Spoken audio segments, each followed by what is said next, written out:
powers and principalities. There's so much fire inside me. Tragedy struck when part of the largest hillside at the kosher rubbish dump collapsed. It's going to be fun to see how he goes about approaching this game.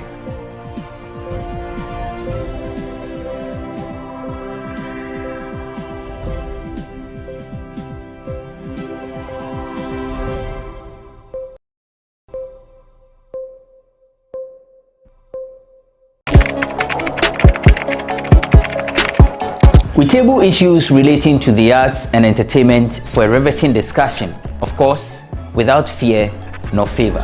The question the presenter asked them was a dumb question. You need to speak the fact and move. Varied views. We agree to disagree. So I would disagree with everything you said. I think that he's a smart guy.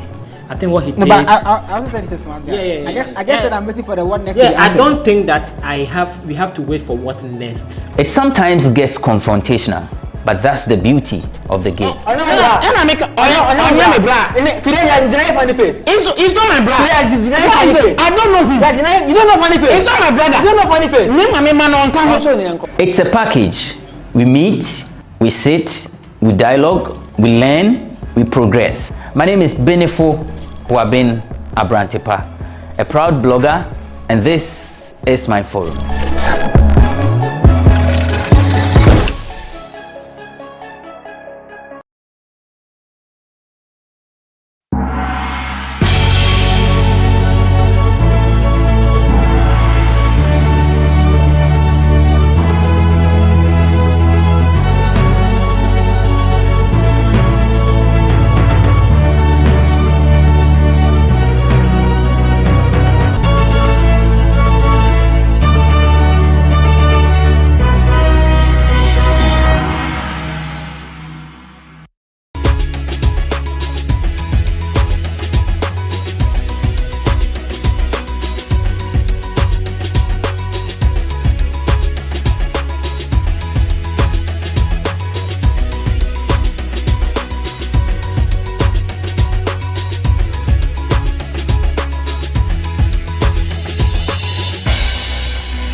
I would want to congratulate management and staff for how far they've come. GhanaWeb is the biggest portal in Ghana and even in outside Ghana as well. For the people outside Ghana, this is their go-to portal. And anybody outside Ghana will tell you that GhanaWeb is where they get their source of news from. I've had friends who are residing outside Ghana, and anytime there's news about me, and this time it's about me, they hit me up and say, oh, I read this story about you on GhanaWeb, I read this story about you. So it tells me that it is the #1 portal for everybody else, for both of us in Ghana and outside. So I would want to congratulate the management and staff for the work that they've done over the years. And I wish you guys well. I pray for strength, for success, for favor, and for special grace, that you guys will live on to be 50, 70, and 100 years. Congratulations to you guys.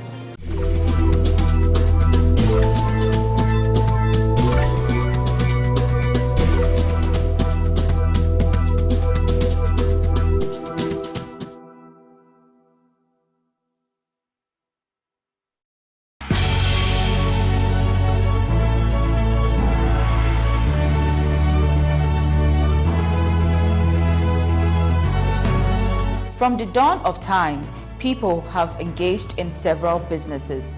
With the onset of technology and innovation, life has relatively been made easier. By using debit or credit cards, Mobile banking. Thank you. And your favorite, mobile money? tech has indeed married business.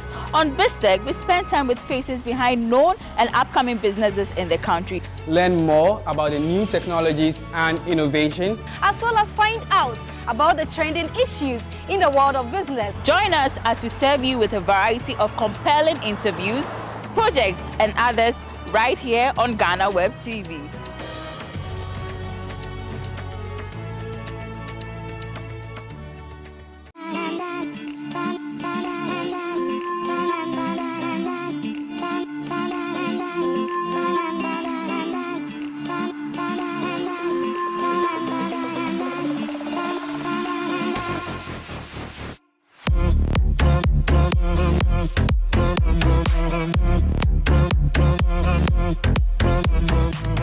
This is the western region of Ghana, a village called Ejan, which is situated on the coast of Axim and very close to Lomun Beach Resort.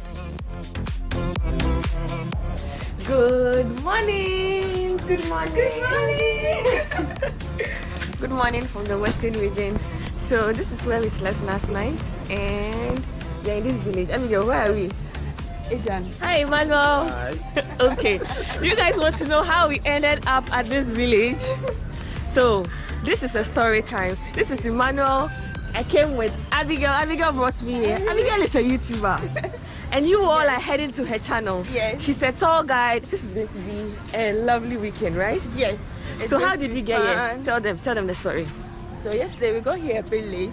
Around 2 a.m. This is how it all started. This is a budgeted trip, so we picked a bus from Kanishi, which cost us 80 Ghana cedis. So this is how the ticket looks like. I made a new friend here. So I just took a ticket which cost me 80 Ghana cedis for a vehicle called Elibu. So this is how the air-conditioned Elibu bus looks like. And this is what I'll be using. We are the first passengers, and so we decided to take the middle seat. So 1,000 years later. It took us about 7 hours from Accra to the western region. The plan was to do Cape 3 Point, and because I have not done Cape 3 Point before, even though I've been in the western region, so I told Abigail, let's do this. And funny enough, yesterday it rained. We were supposed to beach camp behind there, and it rained heavily. So Emmanuel, our caretaker, gave us a room to sleep, and that's where we spent last night. It's raining today. I am very close to Lomun. As I'm standing here, the village is very close to Lomun. I can see Lomun ahead of me, and so yeah, let's take a short tour of the village. Once I'm here, I have to make it work. So Emmanuel is taking me, is taking us around since this is his village. So before we start, we are getting porridge, cocoa.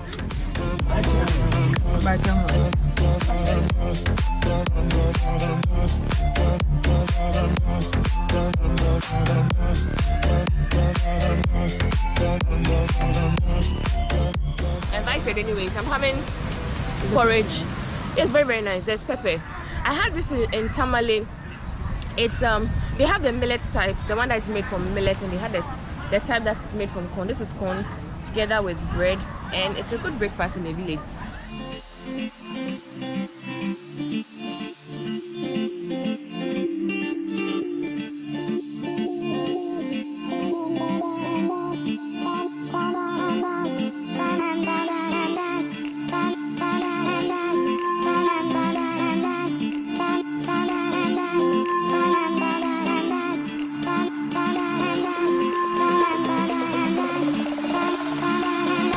So this is the type of rocks found here.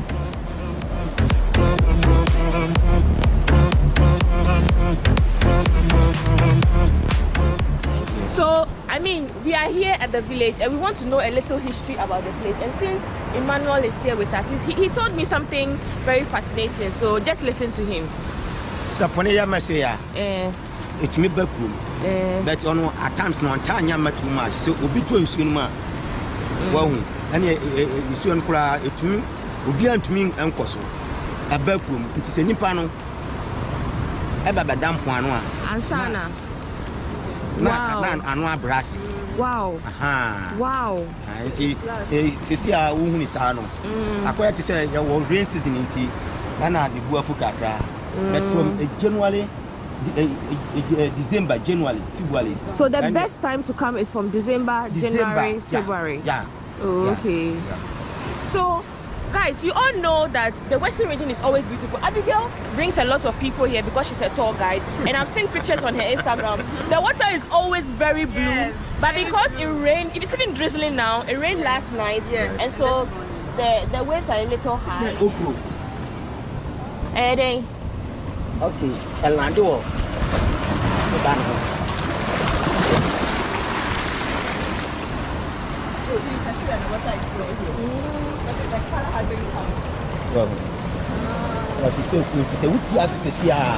You can fall. Yeah.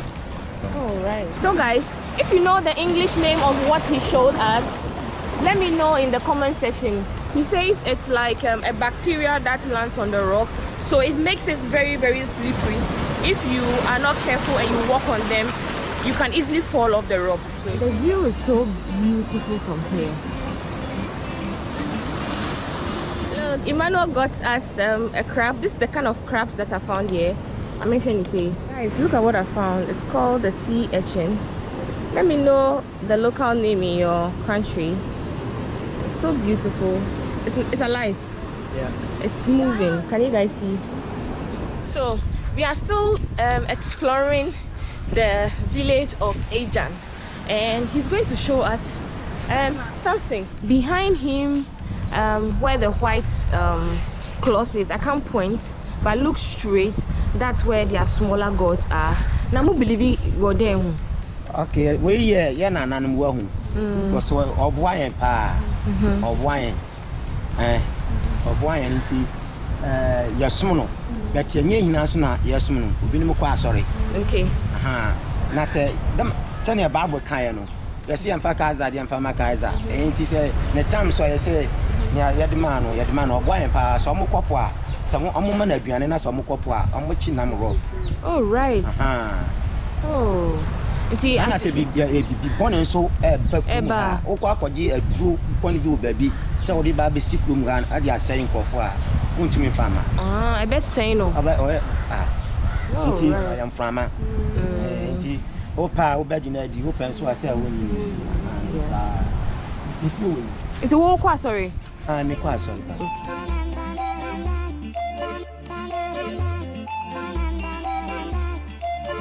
You can't come to the coast and not drink coconut. You're invited. The village is very close to Lomun.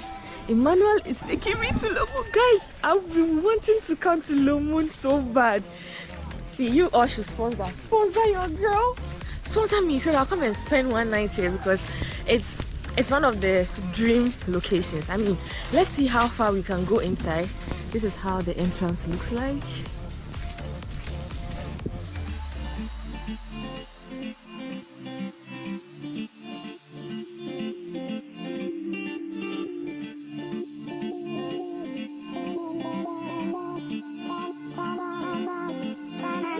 Who I met. Hello.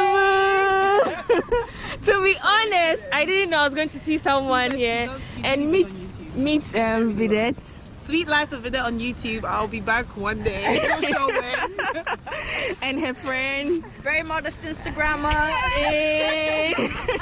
And so they are lodging here, so I get to explore the place, you know. So let's see, guys, see what God has done. I didn't come to spend the night here, but I came exploring. She actually would have even got a free night, but she said she's going to Cape 3. Oh, if I get a free night, then I'm staying. I'm not going.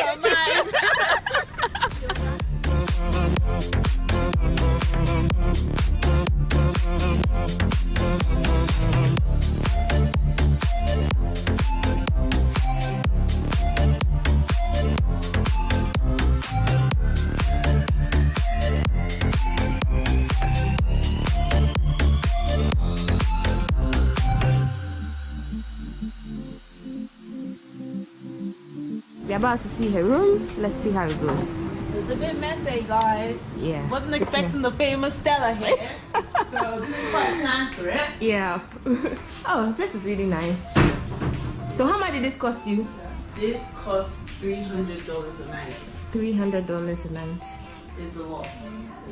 So this is like the bathroom. Oh guys, I'm so happy. At least Vedette showed me her room, and so we are going to quickly take a shower, come back here, spend some time with them, and then head to my next location. And so if you are watching this video, I hope you are enjoying it, because girl, I'm enjoying myself.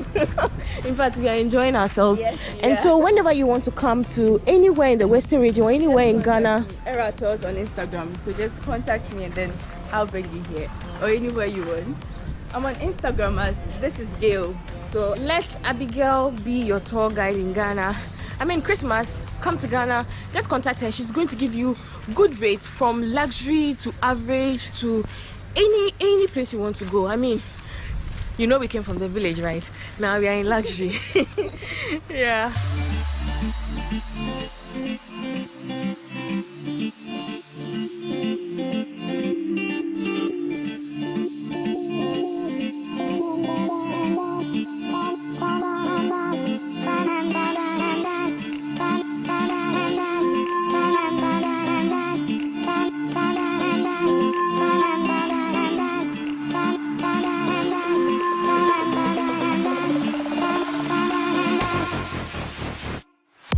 So we are here again. This time around, we changed our outfit. Show them how I look. So this is my outfit of the day. Let me know in the comment section if you like my dress. And this is how Abigail looks. Yay! So we are going to say goodbye to Vedette and also take some small video of Le Moon. Let's see how Le Moon looks like. Get some drone shots and leave. So if you are watching this video, this is what I had wanted for my birthday gift, but I can't afford it. So sponsor your girl. Please tell them to sponsor. Please sponsor Stella, please. So let's go, guys. So we moved to Vedette's new room. This is how it looks like. It comes with a wardrobe.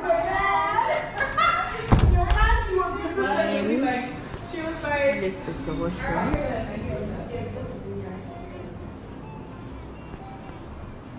Hi, Vedette. Hello, we back again. Charlie. We'll go to Charlie.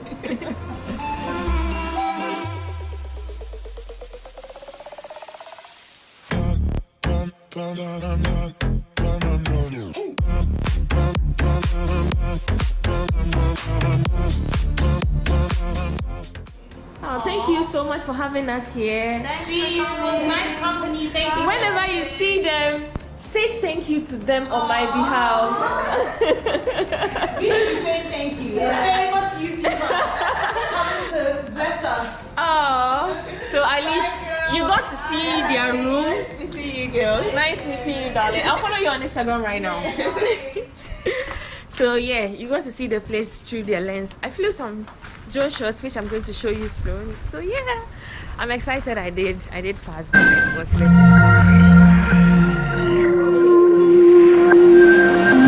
so guys, this brings us to the end of this video. Remember, this is how we started. We started in the village and we ended up at Le Moon. Yeah, it was fun. It was really fun. So this brings us to the end of this video. If you enjoyed this video as much as I enjoyed documenting my entire experience, kindly let me know in the comment section, and do well to subscribe to her YouTube channel. Yes, this is Gail on YouTube and then on Instagram as well. So yeah, we are going back to pick our stuff and head to the next location. And so if you want to know the next location, kindly keep watching this video. On my next post, I'm going to be showing with you my experience in my next location. Until next time on my YouTube channel, say bye. Bye. Say bye.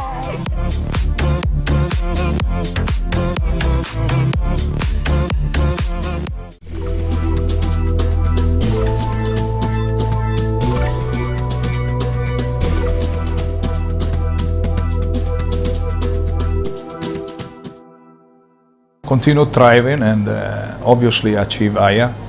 And everybody knows that even though I'm not working with them again, but my personal relationship with the owner and many of the management and the staff, it is where my heart is. So I wish them very well, but I'm sure that even without wishes, they will still do very well.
Distinguished guests, ladies and gentlemen, good afternoon. Thank you for joining us here at the Ministry of Information for our first brief for this week. This afternoon, we have two state agencies that are looking to reach the people of Ghana through you. First, the Bulk Oil Storage and Transportation Company, BOST. And BOST is interesting because very often when you've heard of BOST in the news, it's not been for very exciting purposes.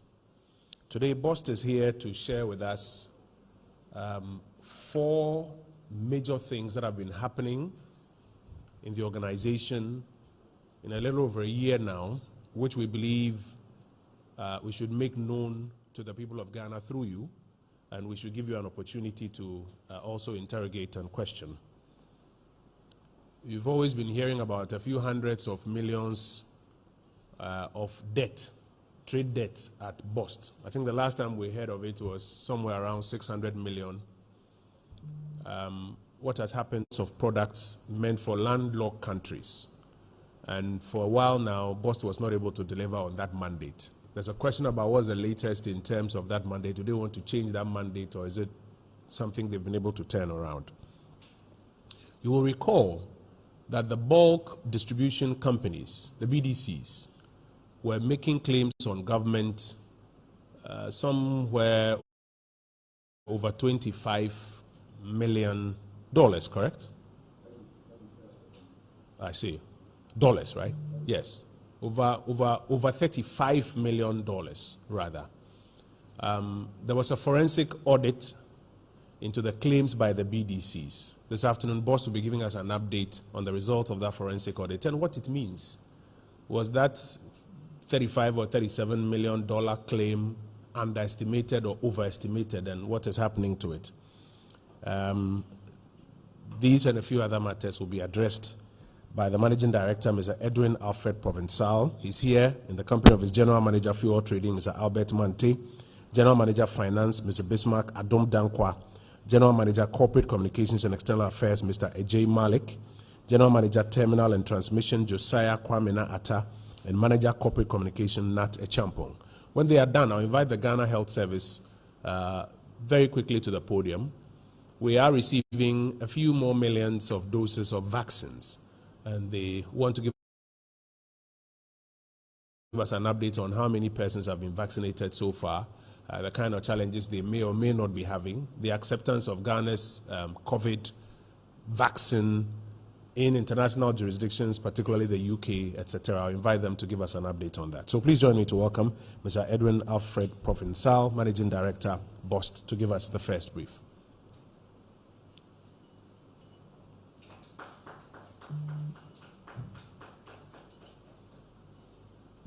First and foremost, I want to express my sincere appreciations to the Ministry of Information for this opportunity.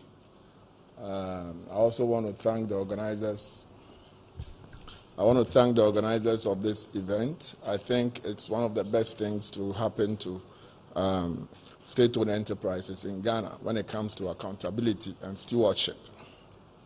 I want to say a big thank you to the Ministry of Public Enterprises, who also are part of the accountability agenda, pushing all the state-owned agencies to create value for Ghanaians. I also want to thank the Ministry of Energy, who is our shareholder, for all the support they've given us throughout this 4 years, and we hope they would continue to do more. Today, I'm here to talk about our stewardship, what we've done so far. And in terms of outline, I'll be sharing a brief information with you about what BOST was set up for and what we are supposed to do as a corporate entity.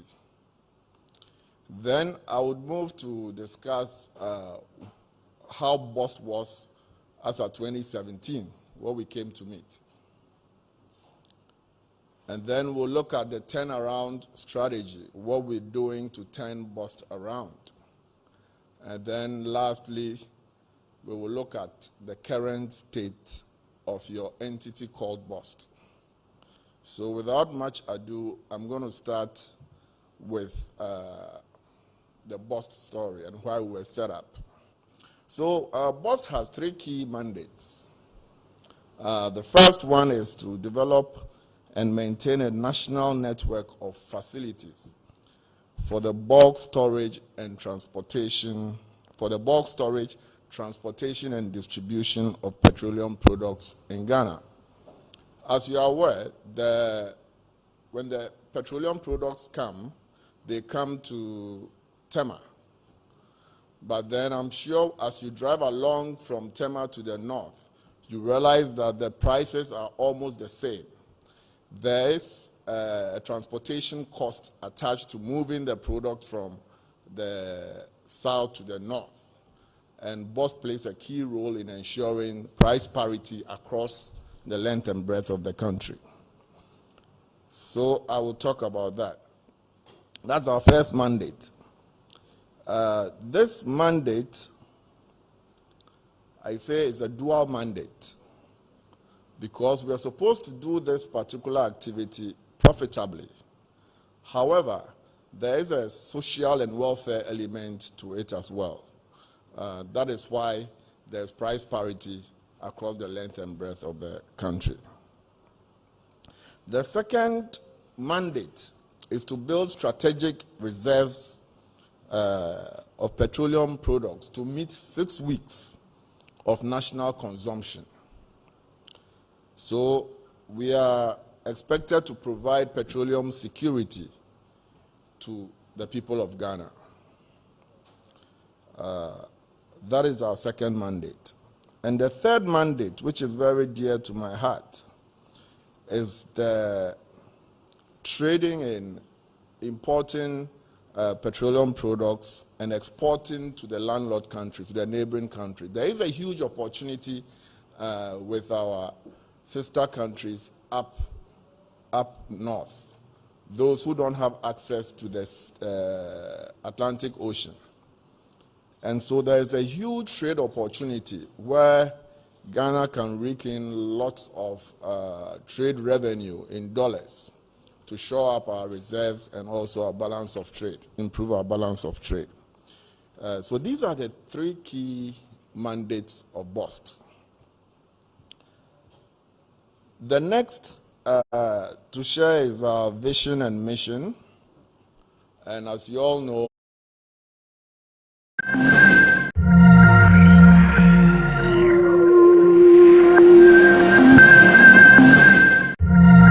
and all the other ministries that are participating: sanitation, education, agriculture, energy, tourism, lands and natural resources. You can also contact directly these ministries, and your participation in the Dubai Expo 2020 will be facilitated.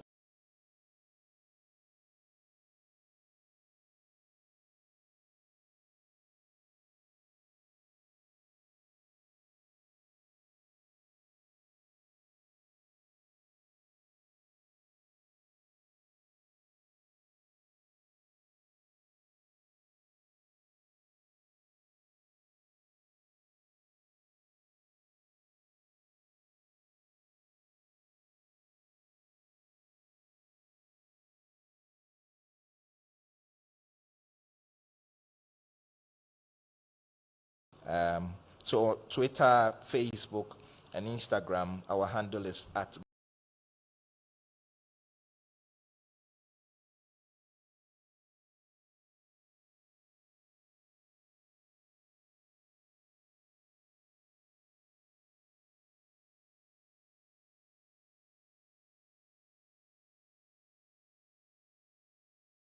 our business potential, and also promote private sector businesses. We're hoping that the business to business, business to government meetings and the networking opportunities would also further help us to put Ghana on the world stage in terms of investment and business opportunities. We are also hoping that it would help us to further attract foreign direct investment into the economy. As you know, Ghana in many sectors, including the automobile, garments, petrochemicals, is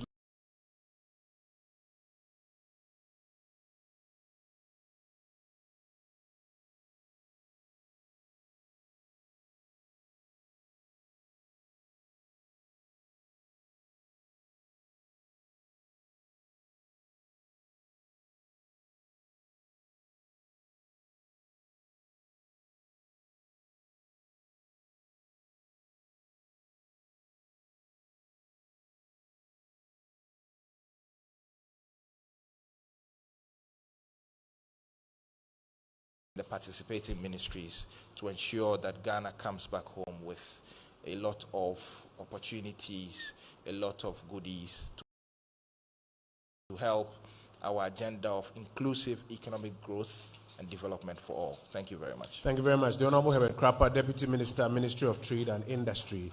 And as he talks of the partnership with their agencies, Ambassador Michael Quay, Jr., Chief Executive, Ghana Free Zones Authority, thank you for being with us. Sam Dentu, Deputy Chief Executive, Ghana Export Promotion Agency, is also here with us. Thank you very much for being with us. I want to invite to the podium very quickly the Honorable Kwekwan Prechum Sapon, Deputy Minister for Foreign Affairs. A lot of what we are doing fits under the pillar of economic diplomacy. I want him briefly to speak to the subject of economic diplomacy and how we are using it as a tool to raise high the red, gold, green on the global stage and use it to attract a lot of FDI, as Honorable Krapper mentioned, back home. Remember, the 100 billion Ghana cedis medium-term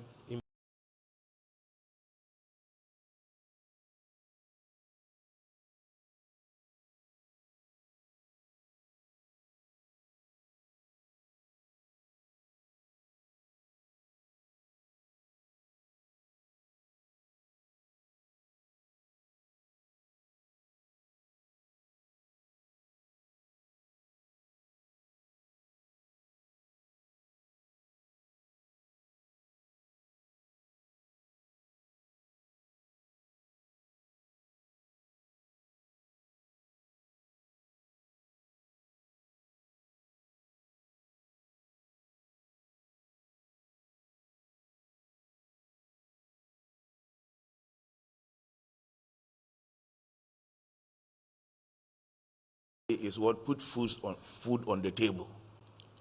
Political matters are important to deal with peace and security issues. But at the end of the day, if there is hunger, there is no food, that alone can bring serious issues of security. And therefore, government, or Nana Akufo-Addo government, has been focusing more on economic diplomacy. And that basically, of that, we have tried as much as possible to position our officers at the various missions to be trained in the act of promoting trade, investment, and business. Because it is through that angle that the issue that I always refer to as putting food on the table becomes a reality. Now, by economic diplomacy, it includes issues like matters that pertains to trade,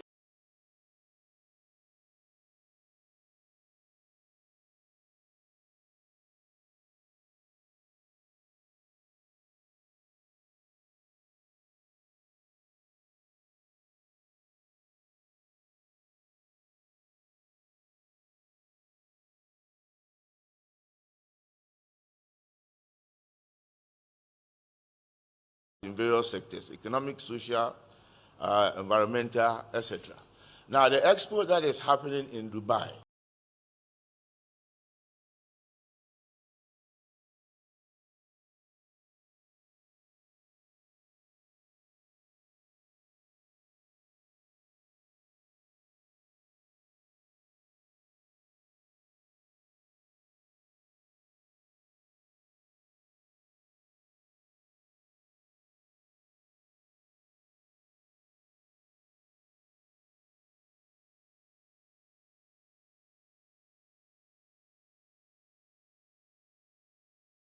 rallying behind us, it is going to be very difficult.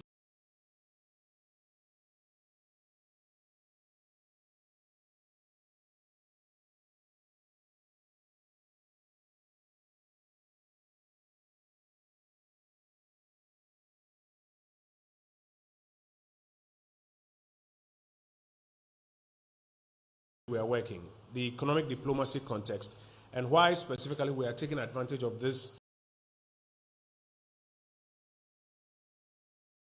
Dubai Expo 2020. And so the two deputy ministers have connected these pillars for us. Okay, so specifically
to ensure that we get a lot of prominence, even home, as we are participating in this exhibition or exposition. And then in November, that's 2021, we will promote Ghana's housing and construction sector as an opportunity for investment.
We'll also do a promotion of Ghana's textiles and garments.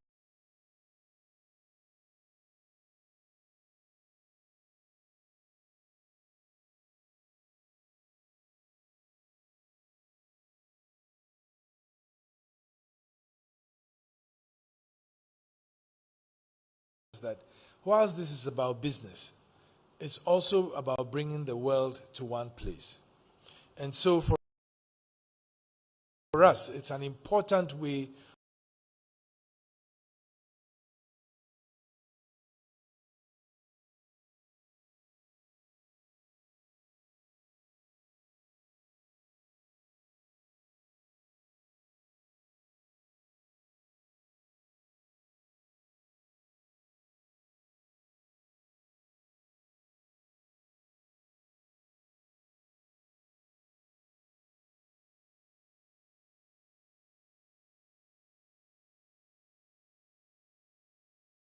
the major projects that are taking place in Ghana are very instructive of where Africa would go. For example, the digital registration biometrically of everybody in Ghana, the digital addressing program, the e-governance programs, the e-law, the e-registration, and all these, which are fast becoming standards in the world, and which Ghana would also be looking for partnerships and engagement with the global community.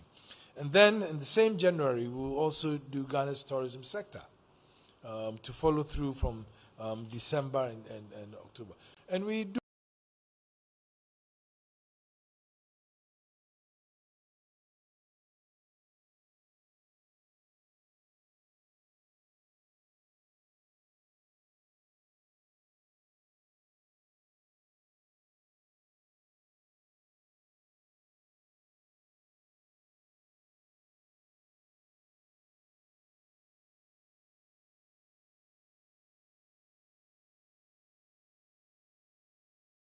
lined up to see what opportunity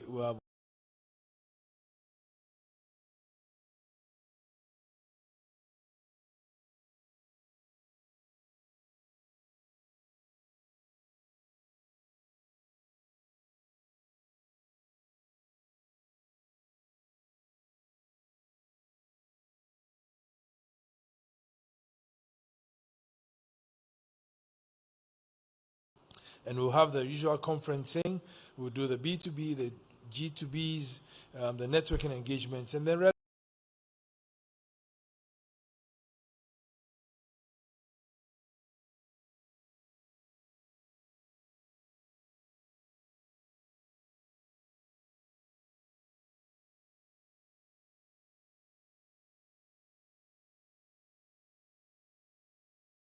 trade is becoming very interesting because there's a growing market for trade in service.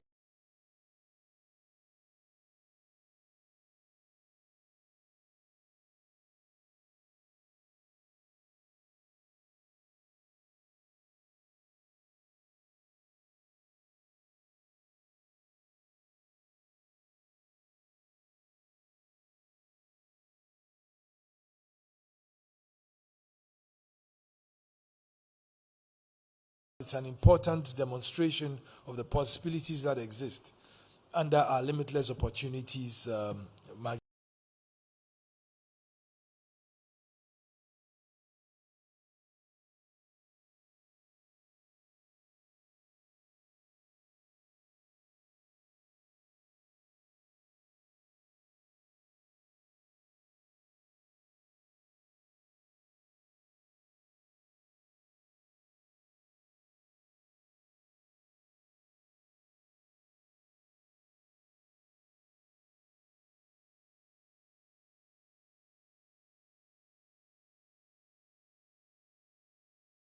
To do a parade, and under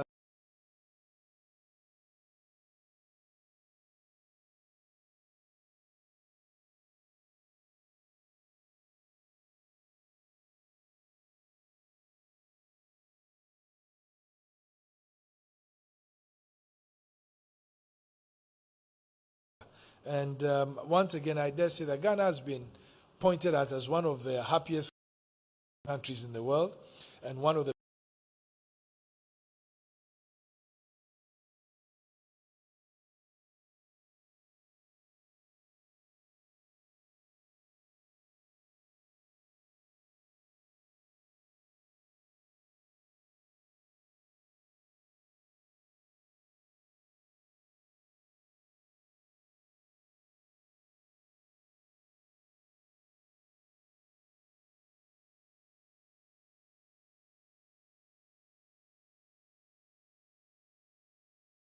sitting in a business-to-business roundtable.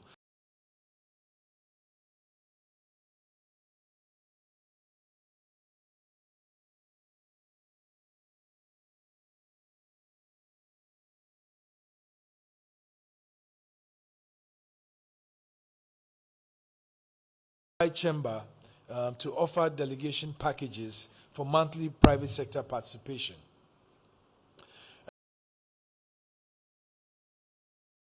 And so we are coming out with a fine detail.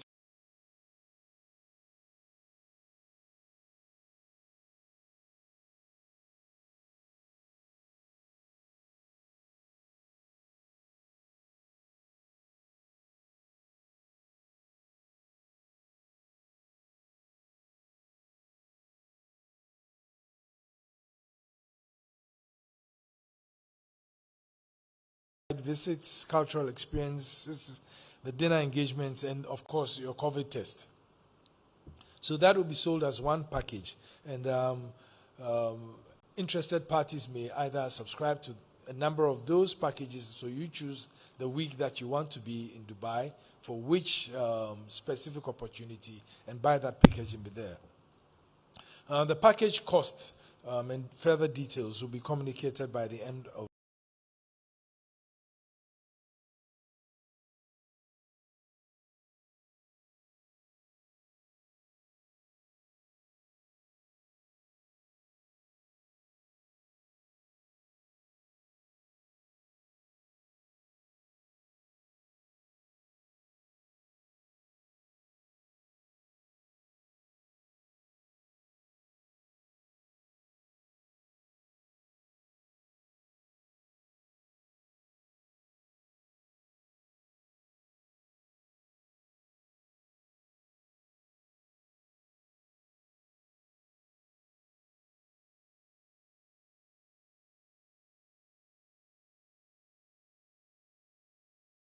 to direct your attention to the screens just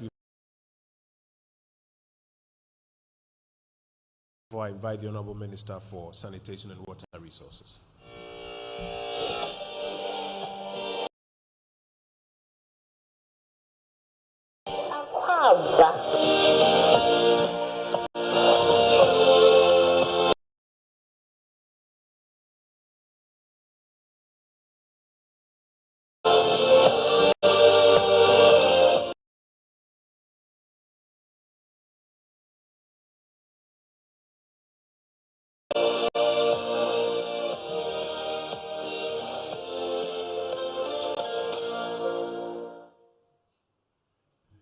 Thank you very much.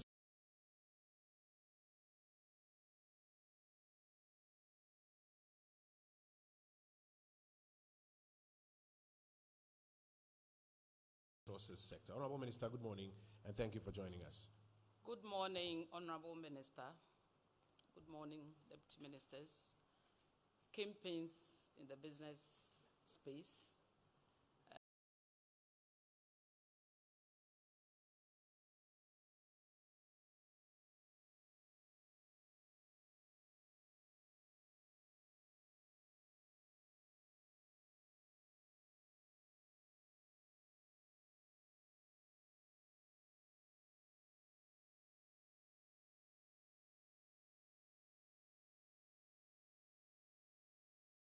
Of Sanitation and Water Resources to be in line with the wash sector internationally. And since then, Ghana has really, as we say in local parlance, has taken her cloth to put on properly. As I speak, Ghana doing the good work of transboundary water partnership has been invited amongst 22 other countries. They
to also tell in brief or briefly, tell you briefly what we anticipate to do within the month of October.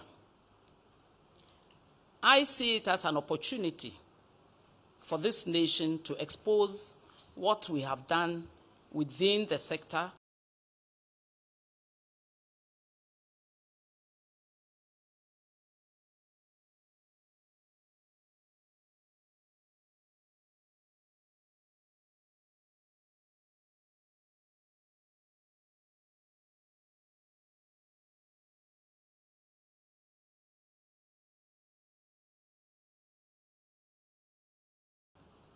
in the wash sector. And this includes, like I said, private sector participation. Will also include the coalition of NGOs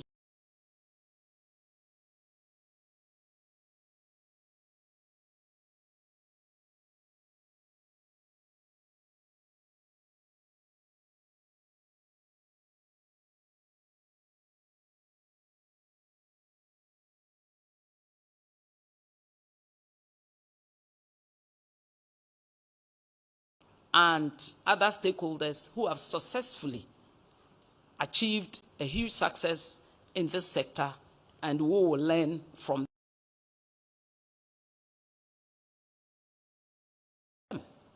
we will also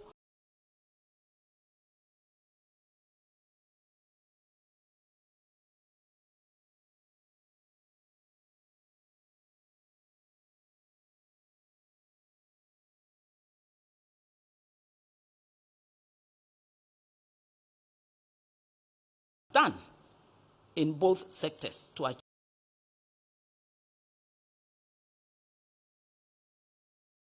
the SDG 6. As I speak, this philosophy of one house, one toilet is being done, and we expect all institutions to have good places for their sanitation in case you do not have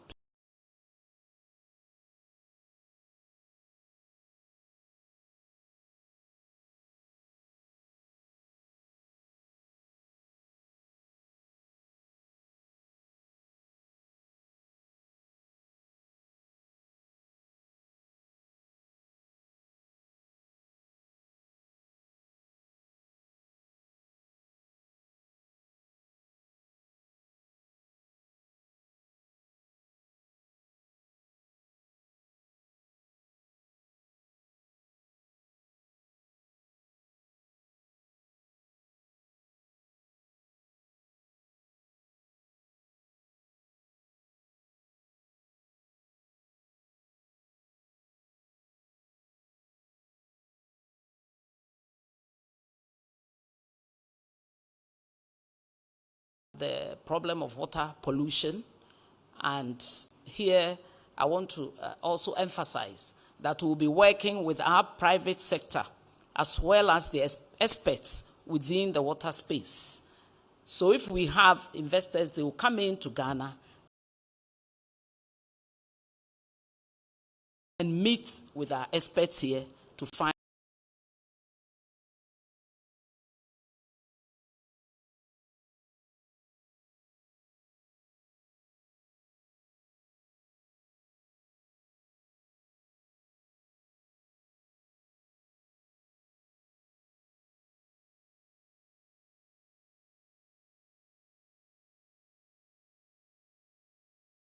Ghanaians to herald the rest of the program as well. We'll do that in conjunction with the Ministry of Trade, Foreign Affairs, and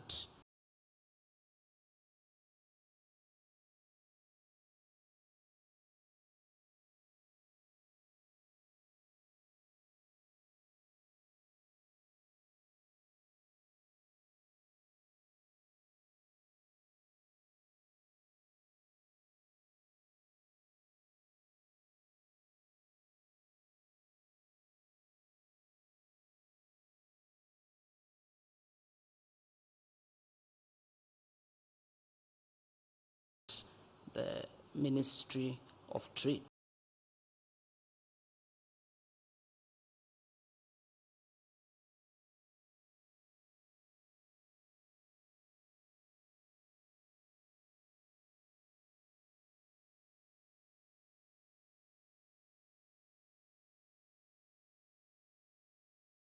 The whole world at one spot. And this is what we'll be doing. We'll be sending out our officers to go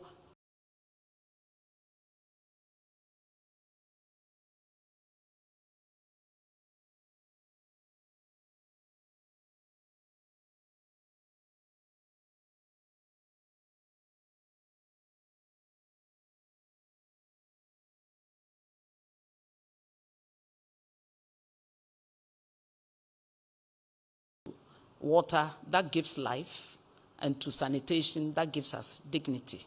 Thank you, and God bless us. Thank you very much, Honorable Minister.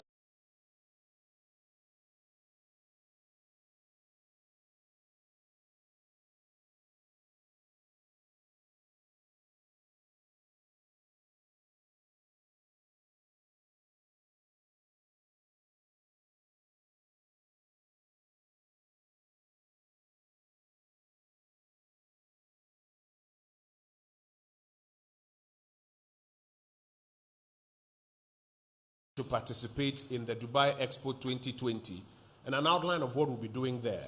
done for us by the Deputy Minister for Foreign Affairs and the Deputy Minister responsible for Trade and Industry. Specifically, what Ghana seeks to achieve, particularly by bringing on board the private sector, also outlined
the people of Ghana along through you, so that at any point in time we can do a good cost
Hi, good morning and welcome to the maiden edition of the GhanaWeb Road Safety Webinar. This Road Safety Webinar is part of our bigger road safety campaign which we launched at the start of the year to bring attention and traction to the increasing and alarming rate of fatalities on Ghana's roads.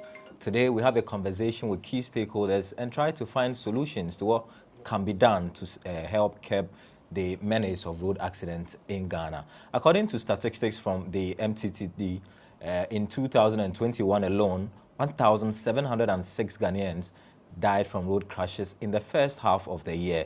If you break that data down, it means on average, 10 Ghanaians die on the roads every day. That does not even capture the several hundreds of thousands of Ghanaians who have been rendered disabled because they were involved in one road crash or the other.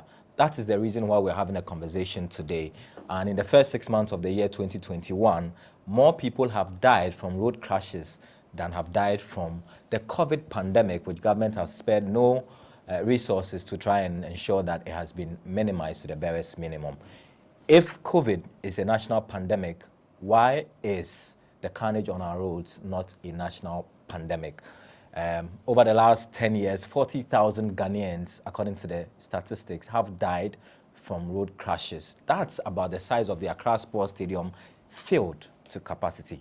That's the number of people who have died from road crashes. And like I said, it doesn't even capture the many people who have been maimed and disabled through road crashes. Tonight, or this morning, we're going to have a conversation with our key stakeholders. We'll try and identify where the problems are and also proffer some solutions. And by the end of this webinar, we hope that those who are responsible for taking decisions will take the right decisions so that the numbers, if not eliminated, can be reduced to the barest minimum. My name is Daniel Odro, and this session this webinar will be in 2 sessions. I'll be co-moderating it with Baisose Kufuor, who is former president of Musica, himself an accident victim before and has been an ambassador since that incident. He will join us in the second session while we look at the possible solutions for the road carnage on Ghana's roads. On this program, I've got about 6 key stakeholders with me. They've got representatives here to join us for the conversation. I've got the head of communications, Ghana Private Roads Transport Union, Mr. Abbas Ibrahim Moro, who's joining us via Google Meet. Mr. Abbas, thank you for your time, and you're welcome to this webinar. Thank you too for having me. All right. Also on the show is Director of Planning and Programs at the National Road Safety Authority, Engineer David Osafo Adontain, who's joined us for the conversation in studio. Engineer, thank you very much for coming. I'm sure we're going to have a very good conversation. Also on the show is Assistant Divisional Officer Grade 1 of the Ghana National Fire Service, Ezra Bakpo Mengel. Welcome, sir. Thank you very much. All right. Also joining us is Dr. Samuel Sasu Mensah. He's the Director of Metro Transit and Traffic Directorate. Doctor, thank you very much for your time, and you're welcome to the show.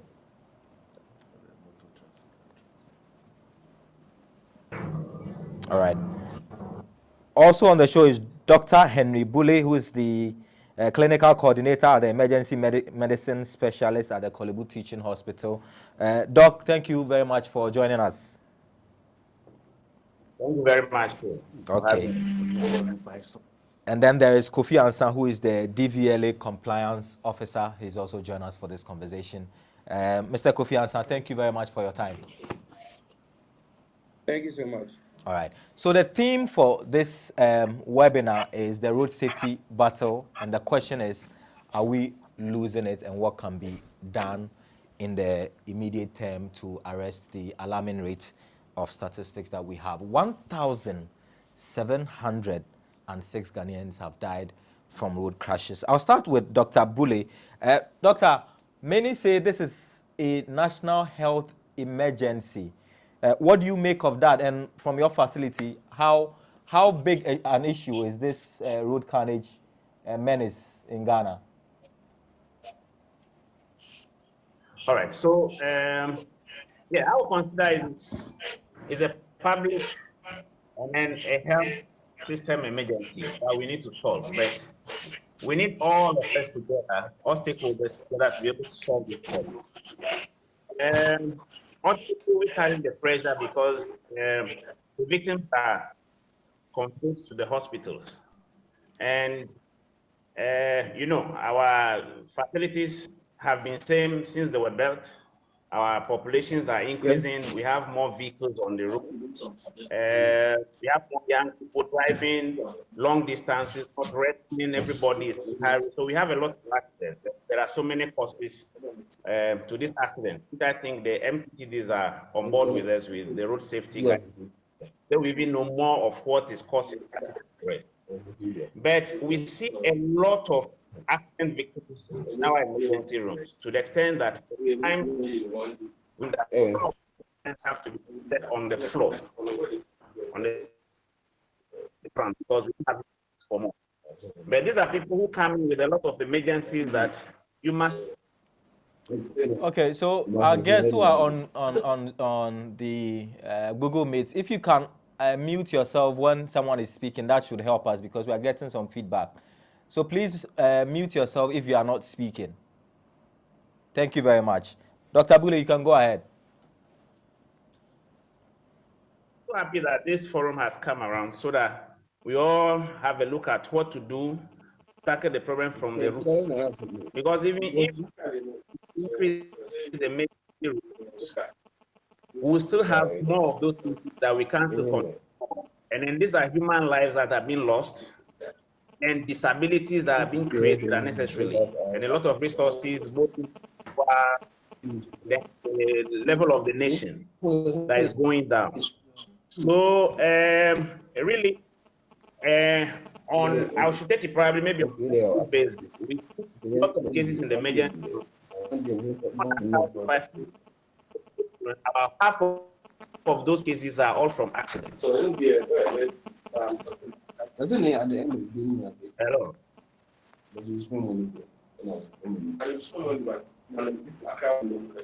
Okay, so we'll come back to Doc, but I will just try and reiterate the point that if you are not speaking, kindly mute yourself on the Google Meet so that whoever is speaking can be heard very clearly.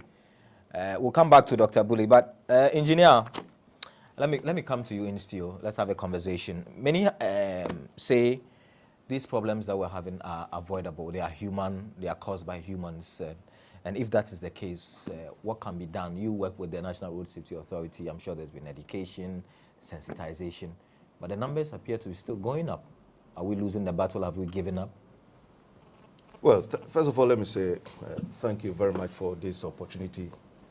And also, I want to recognize our good friends who are joining us in the discussion. Indeed, I must commend you for the initiative. Right. I have been following your campaign over time, and I think it's a very good initiative to support government in our efforts. Thank you. We cannot do it alone, and we need people like you. I'm not surprised you have an ambassador, Obuo, with you, because he is our ambassador as well, and I know what he can do using his network. Indeed, we are all in this battle together. It's a battle that we are fighting, and I am happy you are equating it to an emergency. But I would say it's even beyond the emergency. It's a pandemic. Yeah. Because if we are recognizing COVID-19, which has killed less than 1,000 over 2 years, yeah. And you have 8 months killing 1,700. Yeah, in fact, 6 months. 6 months. 1,706. Then I don't see why you will see COVID as a pandemic and this one not. People, all of us around the table today, happen to be playing a role. It's either education, engineering, enforcement, and emergency response. We are here.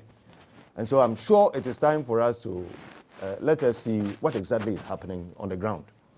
I am a ground man. You find me in suit, but it is for a purpose. Perhaps with GhanaWeb, I need to appear in suit. But I'm a ground man, and I tell you that as a country, we have a problem. If you wake up in the morning and you don't hear that there is any crash here and there, then we must thank our God. Mm-hmm. a lot is being done by the National Road Safety Authority as the lead agency, together with our stakeholders, the DVLA, the police, and the people from the Ghana National Fire Service, which I commend so much. Because they are always, in one way or the other, helping on the field, supporting victims of crashes and so on. They see it all the time. But what is happening is that our roads are not safe. Indeed, if you have vehicle population growing to the extent that now we have close to 3 million or even beyond vehicles running in our country, 3 million and beyond. You have human population, which has also grown. Now I'm here is 30.8 million or so.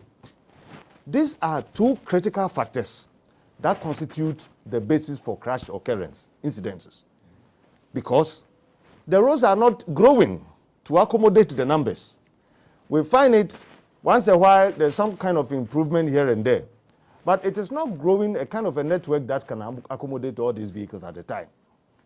We are crying for expansion of our roads, which in recent times, if you hear people talking about dualization of our highways and so on, they have not been dualized. People are behaving in a manner that as if they don't fear to die. Hit our highways and see what is happening. Indiscipline all over. Indiscipline. I think it's gone beyond the normal education. Don't drink and drive. Don't overtake. Don't overspeed. Currently, everybody knows, because publicity in terms of education has gone very far. In recent times when we did a study, beyond 81% of people in Ghana have said in one way or the other that they have come across a situation where they are told, either through radio, television, or the media, especially through your medium, that they have heard of the risk they take, but yet they are not doing it. And so I can say that it is not like we have lost it. We're doing the best we can.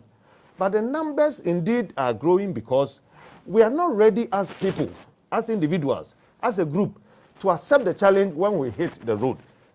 There are so many problems that one person cannot solve. We are taking it from education, which we think by far, in terms of awareness creation, we've gone up. Now we are into an era where we should punish people. The word is punish. Let people feel it, that if I take some risk, the risk that can kill or injure people, something must hold me. Something must punish me. And then I don't go doing it again. Right. I think that in terms of education, we've gone very far. But we're looking at between now and the way forward, how we can bring in other efforts to apprehend people and punish them. And I believe my good friend Sasu will come in to support on that. So that brings me to Dr. Sasu and what his outfit is doing, because many say the indiscipline is going unpunished and that the police look on while these drivers, both commercial and private operators of vehicles, are misbehaving on Ghana's roads. Doc, many have laid the blame squarely at your doorstep and say, even though this is human error or is caused by humans, you can make it a very, if you like, punitive measure if you punish people for the crimes they commit on our roads. Do you agree to this?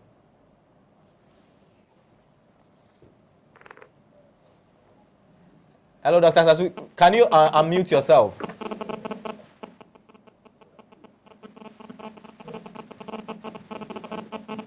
Yeah, hello. Yes, we can hear you now, Dr. Sasu.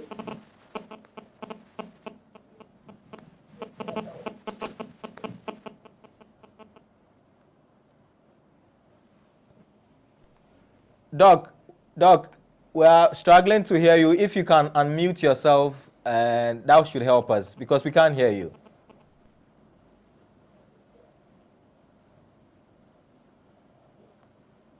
Yeah, hello. Right, now we can hear you. Can you now hear me? Yes, sir. Hello? Yes, sir. We can hear you now. Thank you for the opportunity. Yeah, hello. You can hear me now? Yes. Hello? Hello? I said, and what I said was, I thank you for this great opportunity. The crux of the matter has to do with the fact that the MTTD, we are in charge of law enforcement, traffic law enforcement in Ghana. all over time, what we have realized that the basic problem is that most drivers and those who are driving our motor vehicles have most often than not failed to abide by traffic rules and regulations. That is why it is becoming increasingly very clear that the rate of traffic accidents have been increasing at an alarming pace. What we find out is that those who profess to be called professional drivers, they are expected to be abreast with the traffic rules and regulations. Yet they call themselves drivers, but when you take them to strict scrutiny, what you realize is that they have not even seen what we call road traffic acts, what we call road traffic regulations. They are not abreast with road traffic rules. They are not abreast with road traffic regulations, but yet they call themselves professional drivers. And that is why they are flouting traffic rules and regulations with impunity, and hence an increase in the traffic and accident situation in Ghana. The police officer, what we are doing is that we are doing a new kind of enforcement. Right now, our enforcement is data-led. We are using ICT technology. Hello? Yes, sir. Yeah, we can hear you, Doc. Hello? We can hear you, Doc. Yes. What we are doing is that we are using. Yes, what we are saying is that we are now using. We are now doing a new shift from the traditional traffic law enforcement and resorting to the use of data and ICT to enforce traffic rules and regulations. Typically, it's the use of, right now what we have is the use of traffic surveillance and monitoring center at the police headquarters with a camera system where we are able to track drivers who are flouting rules and regulations on our roads and highways. So this is an improvement of the previous system.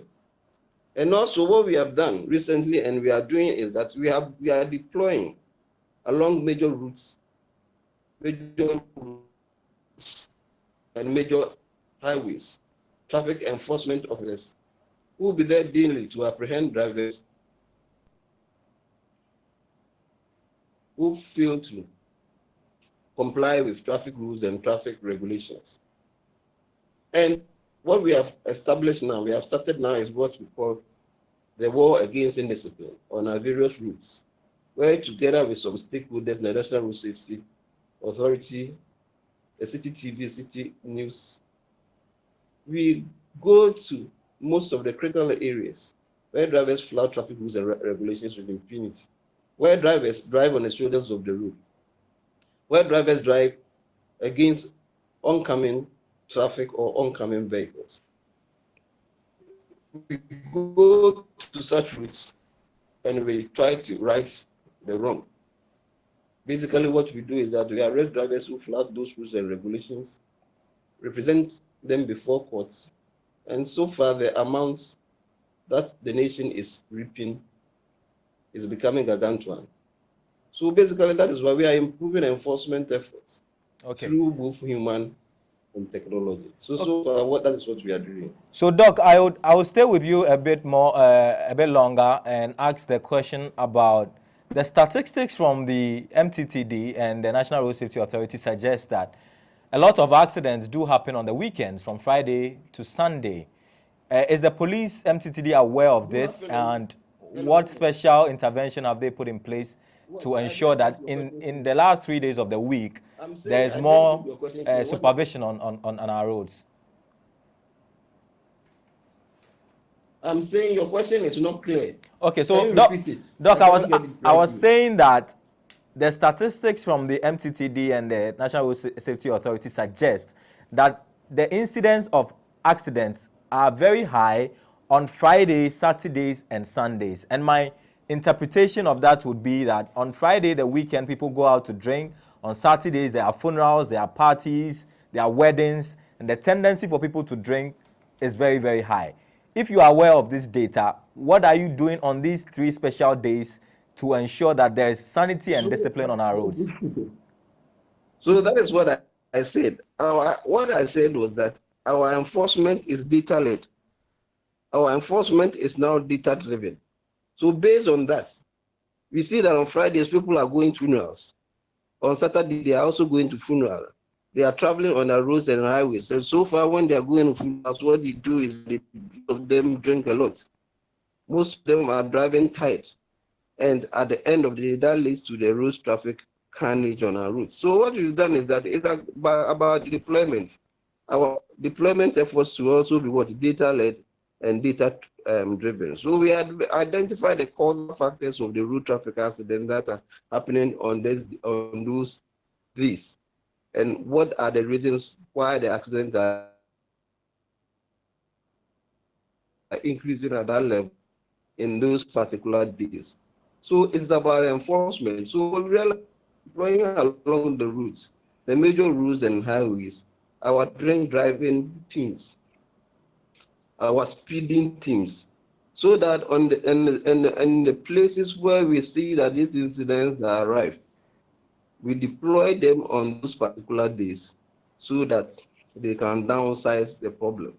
So we are doing deployment with modern technology, with our speed radar guns, with our alcometers, and this time the physical presence of both senior police officers to monitor the activities of the junior ones, so that at the end of the day, our deployment efforts will be effective and it will be very efficient. Okay. Thank you very much, Dr. Sasu, Samuel Sasu. Thank you very much. But still stay with us. This is the maiden edition of the GhanaWeb Road Safety Webinar. We're organizing this as part of our GhanaWeb Road Safety campaign, which we launched at the beginning of the year. And it's our own way, as we celebrate our 22nd anniversary, to bring attention to the increasing and alarming rate of road accidents and road deaths in Ghana. It appears that if you are able to travel from point A to point B in this country, that's a miracle in itself, because many people are dying. And we did indicate at the beginning that the statistics available for the first 6 months of the year suggest that 1,706 Ghanaians have died from road crashes alone. And if you extrapolate from that data, it means on average 10 Ghanaians die on the road every day. In the last 10 years, 40,000 plus Ghanaians have died on the roads. A lot of them have been rendered disabled. That's those who are fortunate to avoid death are rendered disabled and become a burden on the health infrastructure of this country. They are unable to become on society, and which is why it's important to have this conversation with key stakeholders to try and find solutions to this menace. My name is Dan. We are streaming live on Facebook and on our YouTube page at the GhanaWeb, and we're also live on www.ghanaweb.com if you just joined us. I'm in the studio with Assistant Divisional Officer Grade 1 of the Ghana National Fire Service, Ezra Kpakpo Mengo. We're also here with Engineer David Osafo Adontin, who is Director of Planning and Programs at the National Road Safety Authority. There are a few others on online who are joining us, like Head of Communications, Ghana Private Road Transport Union, Dr. Abbas Ibrahim Imoro. And I will come to you, Mr. Abbas Moro, because Dr. Sasu mentioned that people who refer to themselves as professional drivers, when you put them to strict proof, you then tend to understand that they really do not understand anything about traffic regulations and traffic rules, etc., etc.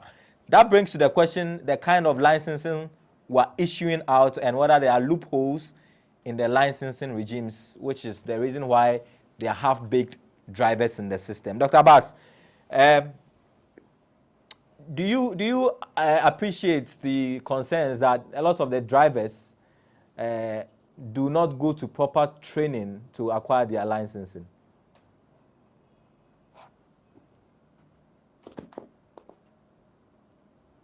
Hello, Mr. Abbas.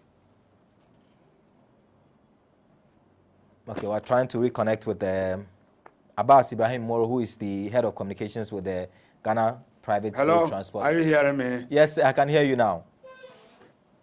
Yeah, thank you very much. It's just unfortunate Dr. Sasu described the professional drivers the way he did. You see, let's go back to... Is he not saying the truth, by the way? Industry. Oh, no, it's just unfortunate. He shouldn't have described the professional drivers the way he did, because anybody who drives and hits the road is a driver. And most of the time, it is even the private vehicles who even causes most of these accidents. That is correct. There's data suggests that more private the cars way are the involved in industry... accidents. Are you with me? Yes, sir. Yes, the way some of this, the industry was started, we have most of illiterates as professional drivers. But let's ask ourselves that anytime accident occurred, does it come from these illiterates, or does it come from the trained drivers that he is referring to as the good drivers? The answer is no. Most of these illiterate drivers are those who even drive perfectly, and they drive very well. You see, so he can't describe professional drivers as so-called professional drivers who, yes, of course, most of our people does not go through the current driving school that they have to go through. But most of them has never recorded even a single accident before. So it's just unfortunate the way he describes it. But the problem itself is not being tackled. What is the problem itself? LI21. Hello. The problem itself has not been tackled. We have this LI2180 with very good laws in it. Let's ask ourselves, are the laws working? The answer is no. If the laws are working, we wouldn't have recorded such high road crashes, etc., etc. We are saying that, yes, we've come to a stage that we have to make sure right things are being done. Currently, like Mr. Adontin said, that we are now agitating for the dual carriageway. Currently, we don't have the dual carriageway on our highways, so we should use what we have wisely. Let me take the Takoradi Road, for instance. We have road signs erected all over from Accra to Takoradi, but yet we record most accidents on that road. And we are now saying that, professional drivers, we are saying that, let's put this police on the road, let's say about 6 speed checks. Because the training we have, let's look at the developed countries. Most of these developed countries is very big or huge than Ghana, but yet they record less road crashes because they go by the rules, they all abide by the laws, like Dr. Sasu said in one of the statements that, yes, we have recalcitrant drivers on the way, we don't go by the rules, hence most of these accidents occurred. If I'm traveling from here to Takoradi, and we have many road checks, about 6 road checks on the way, about 6 speed checks on the way, and I know very well that if I drive beyond 80 kilometers, that is what has been given on the Takoradi Road, I'll be arrested and charged. I don't think I will do that. And we are the professional drivers that Dr. Sasu is describing as a very bad driver. We are saying today that let's try that. We are getting into December. Yeah. We are now getting into October, November, December. And should we put enough checks on our roads, my brother, we are promising that most of these road crashes will be reduced. Secondly, let's take the Kumasi Road. It's very bad. The road is very bad. We have potholes, we have manholes in the middle of the road. Most of these speed ramps have no road signs indicating that we have a speed ramp ahead of us, causing damages, causing accidents as well. Why don't we do that? We make sure right things are being done on the road. Look at these motorcycles, human lives that they have claims. Yet, Dr. Sasso and his team knows very well that they are not supposed to operate the way they are operating. Are they performing? Are they doing their work? Or are politicians blocking them from performing their rightful duties? These are some of the things which cause most of the accidents. But yet, you see, Dr. Sasso is trying to blame professional drivers. We have on record today that even private drivers have outnumbered the professional drivers in terms of accidents. We should rather encourage them to do more than what we are doing today, instead of, blaming professional drivers. Okay. So I would suggest, or we are suggesting, that if the right things are being done, from here to Kumasi, let's have about 6 speed checks on the way. And if the drivers, both professional drivers, private drivers, get to know that, no, if I drive beyond the prescribed speed, I might be arrested and charged for that traffic offense. Nobody will do that. And my brothers, we are promising that if this is being done and being done properly, road crashes will be reduced. Why these developed countries are always recording low road crashes? Because the laws over there works. Okay. And the drivers over there also abide the rules and regulations on their roads. Right. So we played with the police, and like Dr. Sasu is saying, the intention of professional drivers creating problem on the road should not be encouraged. Okay. Anybody who is a road is a driver. All right. Let's solve the problem on the road. But if we blame professional drivers and leave the private drivers who are causing more road crashes, then the problem will not be solved. Okay. Thank you very much, Mr. Abbas Ibrahim Moro, who is Head of Communications at the Ghana Private Road Transport Union, GPRTU. He says that the private vehicles are causing more accidents than the perceived notion that commercial drivers, usually illiterate, are the ones causing accidents. And indeed, the statistics go a long way to back his statement, because in the first half of the year, commercial vehicles that have been involved in accidents, according to the data, are 5,726. Now, private vehicles are 6,829. And you can see the statistics on our screen as we do an infographic of the accidents caused in the first half of the year. Motorcycle accidents for the first half of the year were 3,671. So there's a lot of concern about the increasing rate of accidents as far as the motor accidents are concerned, because some of them are using it as commercial transport medium when the laws of this country do not permit that. The analysis of the top 5 regions that have recorded a lot of accidents are the Greater Accra region with 3,297 cases. Ashanti region is in second place with 2,135.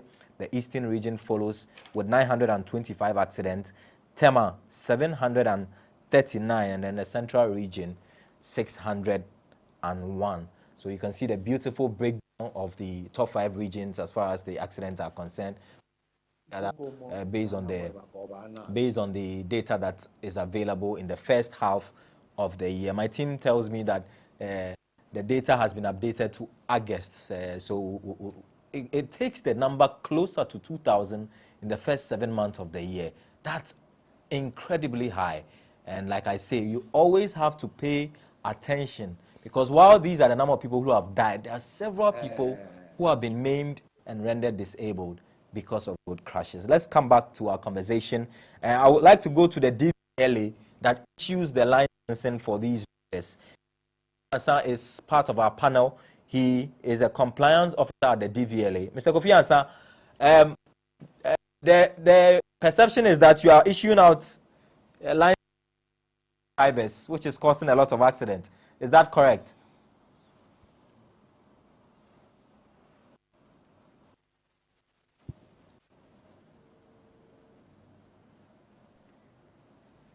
Okay, so Mr. Kofi Ansah, if you can hear me, I was asking the perception about how big drivers getting licensing as a major cause of accidents on our roads.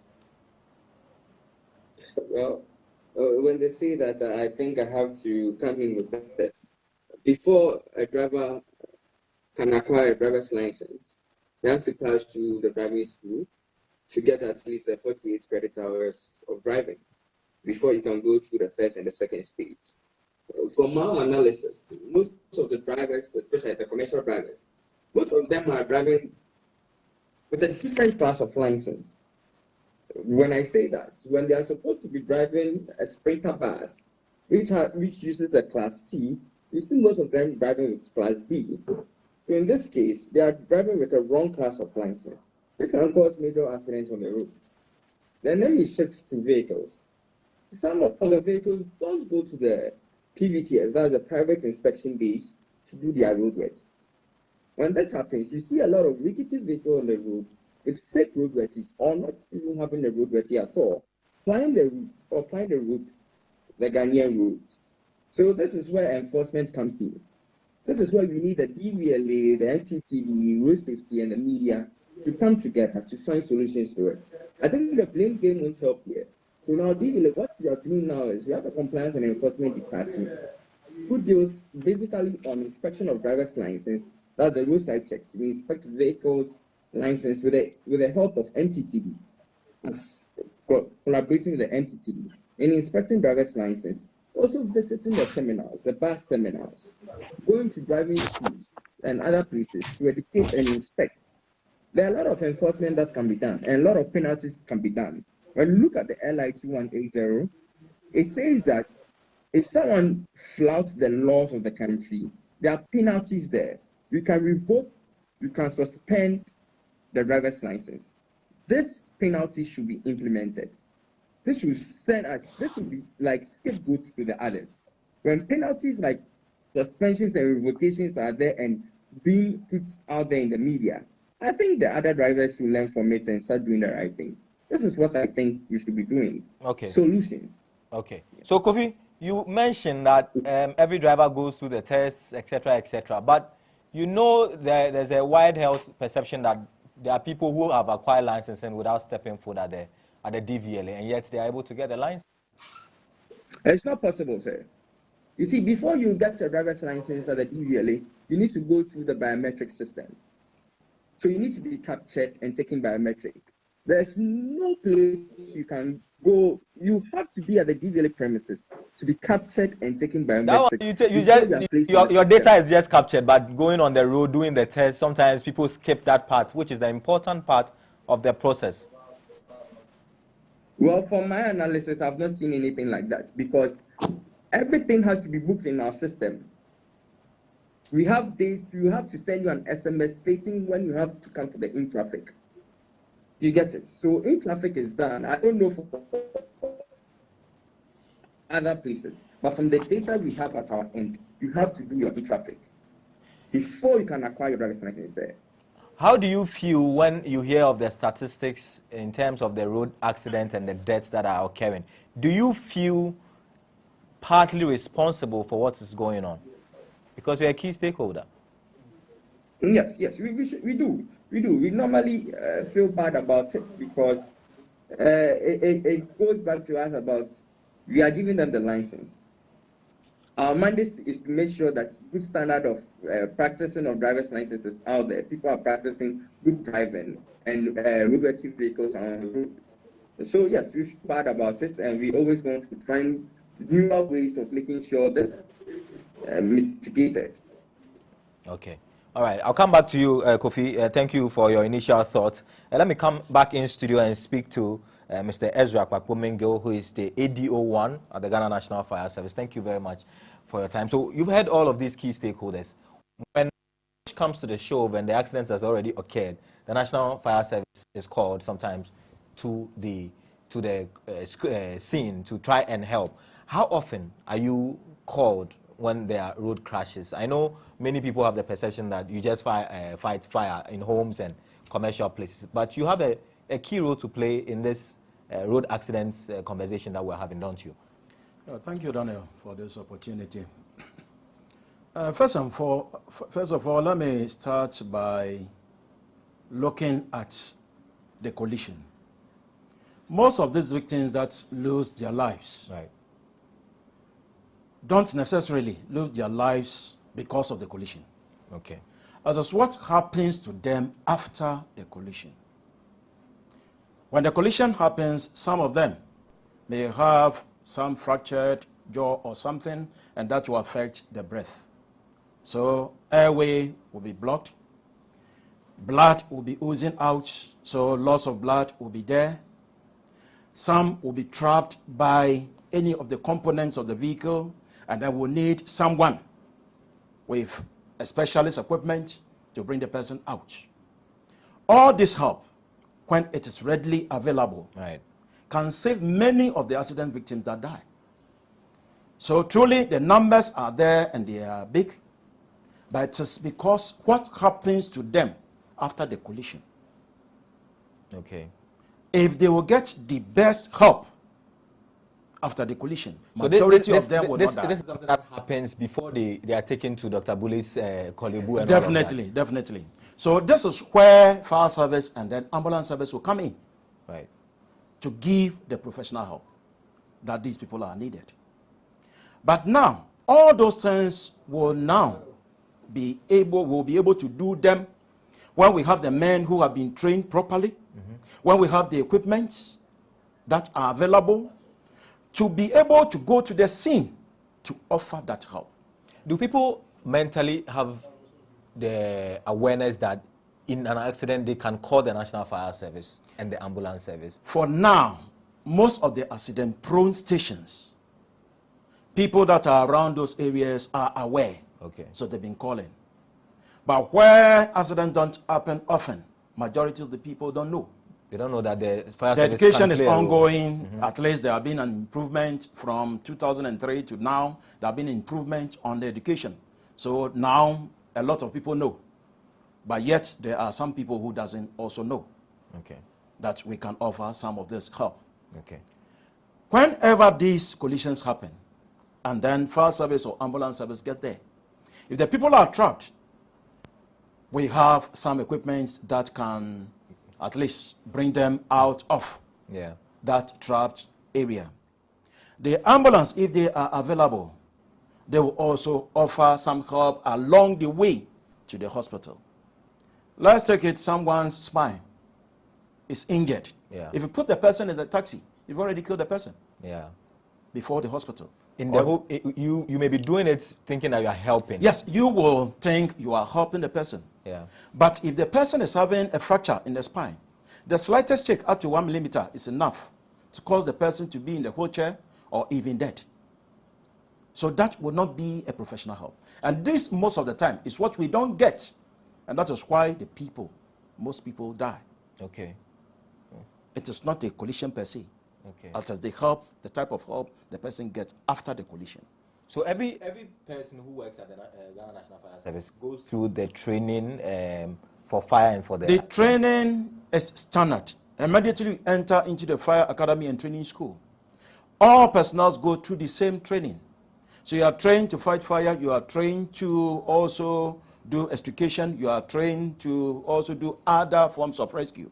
So yes, we go through. But then when you get to the stations, now some specialization can also come in.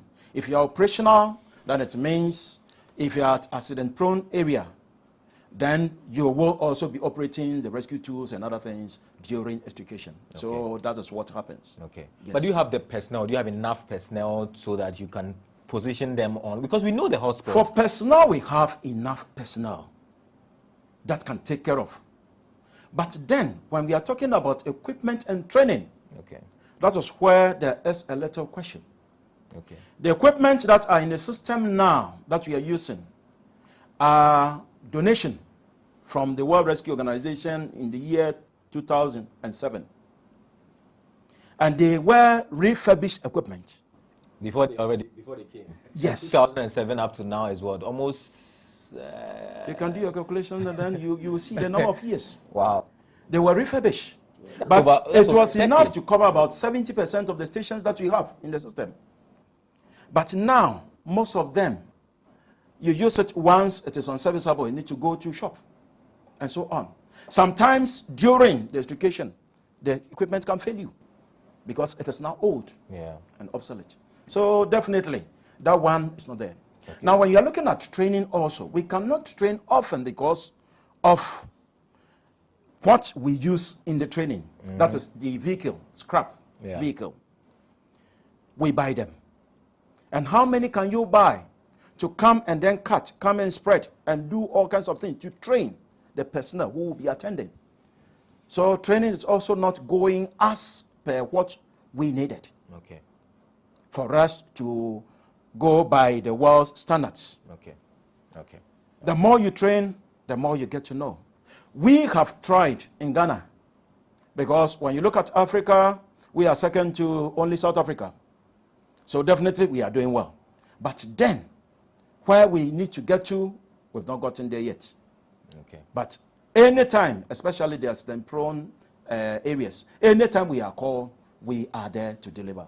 And those that we normally get to normally don't even pass on, as it will happen when we are not there. Right. And that is how come. Right.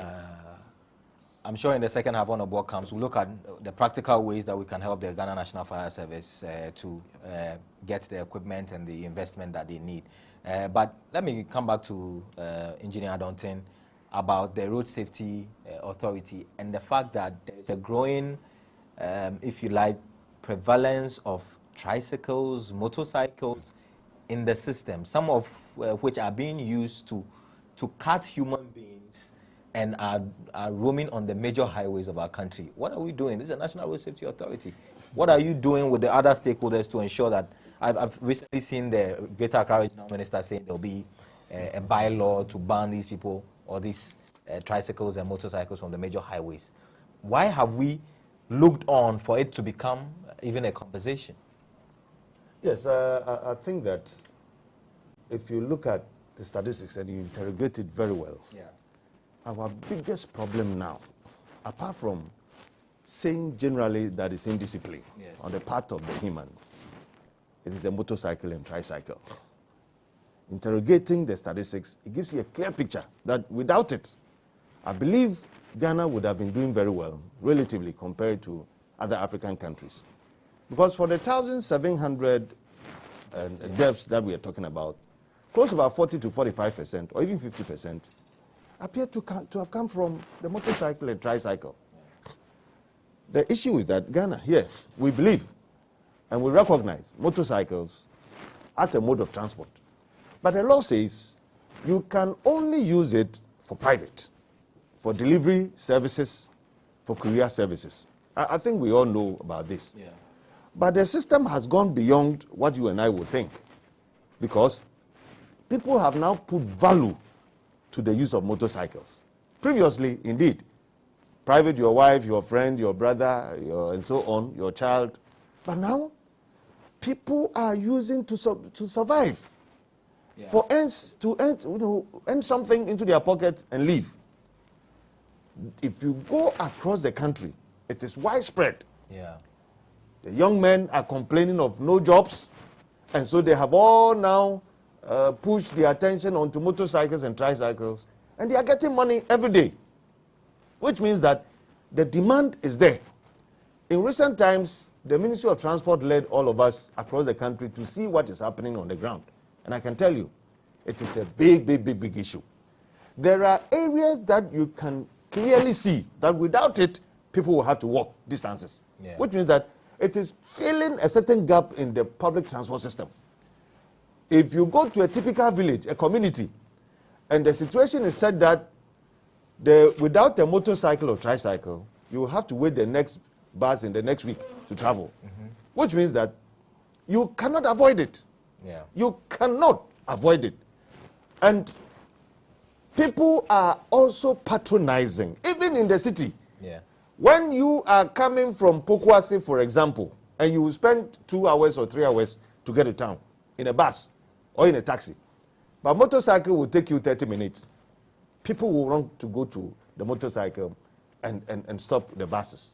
So it is a huge issue. It is currently gone beyond safety. It is a matter of the public transport system, the entire public transport system. Yeah. It's a matter of how do we create jobs for people to move, just like the Galamsey issue.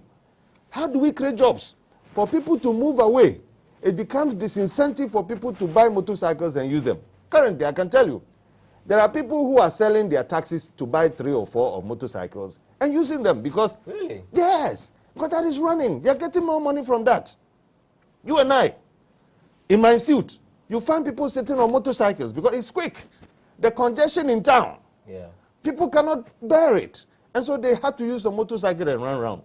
In the villages, people are using to market, to school, to church, to hospital, to all over. But we can't look on while and so some of the assemblies have also found it as a lucrative area for IGF. They are charging them revenue. Even when it is unlicensed. Even when it's unlicensed. And that is how come in recent times the National Road Safety Authority will raise a red flag. That is an area that we have to push attention to deal with the situation once and for all. It's become so difficult, obviously. Remember during the election time, 2020, when I became in politics. And politicians, one party will say, I will legalize and regulate. Another said, we will not. So technocrats, all we needed to do was to see who takes power. Now the one who says, I will not legalize and I will maintain the status quo is the one in power. Which means that government has declared its position clearly to everybody that there is no way this particular government will regularize it or regulate it. But it's still going on. And it's still going on. So it's a big issue. Now, the question is, how do we deal with it? I think government came up with a policy that now it will be using a very small, those small vehicles to replace it. Yes. I think some agenda has started. Yes. That bring your motorbike, Okada for a small car sort of thing. If it is one of the solutions. But otherwise, it is going out of hand. Honestly. But the car will not solve the congestion issue that you talk about and the fact that people just want to get out of the traffic situation. And so that is an issue. And so there should be a clear policy position. We are implementers. And so when government comes up with a clear policy position, which it has done now, now you take your motorbike, go and take one of the vehicles. But the issue of congestion is also there. So it means the public transport system will now also have to change in a manner that this congestion problem would have to be solved. In recent times, they were bringing MMT, Ayalolos, and so on. This kind of public transport system must also transcend back into the communities. Because you cannot fill the cities alone with such kind of opportunities and alternatives and then leave the regions and the districts also behind. They must also benefit from. Unless we decide that another policy is, can we then ban this situation and move into the communities and open up? But you can't make a law to restrict people in the cities or people in the villages and open up in the regions. You cannot do that. Why not though? That is because why you have to look at the nuance of the situation. Exactly. That is why some leadership, people are championing it. And I must commend the Honorable Minister for Greater Accra Region, Henry Cote. Henry Cote. He has started it. And we need champions of this nature, people to champion it. There are others that are coming with other options that then we should look at our road traffic regulation very well. This time, review it in a manner that we can have only one person, one motorbike. It means that a motorbike cannot take people, but if two I'm people at a taking time. my child to school and my child is... Then it means you cannot do that. And you know the repercussions. So the issue of using motorcycles currently in Ghana is a big issue. That will not be solved immediately. We all have to look at it generally. But they are dying, they are involved in accidents, and your chances of survival in a motor accident is lower than when you're in that is the danger. So, don't people appreciate the dangers of using the motorcycle and the tricycle? I think that is why the issue of indiscipline is coming in again. And the police, if they can be equipped, strengthened, in a manner as Moro said, nobody interferes with their operations, then they should go all out and enforce the law the way it is currently. The law says no, and so why are we looking on? If the police must be empowered, strong under their war against indiscipline, to extend it to the motorcycle problem, deal with them the way it should. That's why I'm saying that we are in an era that we have to take all the steps, all what it takes to enforce the laws. Because somebody said the LI is already there. We have the regulations. Now, if we shy away from the laws and the regulations, the talking alone cannot do it. We want to support the police. Now that they are coming up with surveillance systems, ICT and technology, one of the areas that they must look at very strongly is the motorcycle problem. Okay. I think it will inure to the benefit of all of us. Okay. Then let me go back to Dr. Samuel Sasu. Doc, you've heard some of the key stakeholders mention the motorcycle menace. Sometimes we see your men arrest some of them, but the accusation is that you only take a few CDs from them and let them go.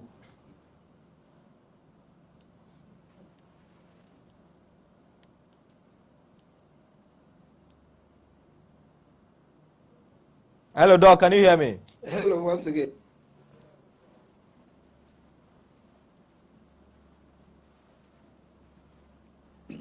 Hello. Yes, Doc, I can hear you now. Yeah, hello. Okay. First and foremost, let me correct the impression that I get from Mr. Abbas. Mr. Abbas. I wasn't really saying it is because commercial drivers. I didn't compartmentalize between commercial drivers and private drivers. You know, what I was mentioning is about drivers. And we see drivers as any person who is driving a vehicle. So, first and foremost, let me correct that wrong impression. But, the next issue, the second issue is that police officers are on the streets, and that when they arrest drivers, they collect monies from them. That is not a position of the police administration, and for that matter, at the entity. What we have preached and what we continue to preach is for every policeman who is deployed on the streets, on the roads and highways, to be very professional and decent and disciplined. Indeed, when we are deploying them out, that is the catch, that is the briefing that we give them, because they are not there on their own. They are there to represent the general police institution. So you may see one or two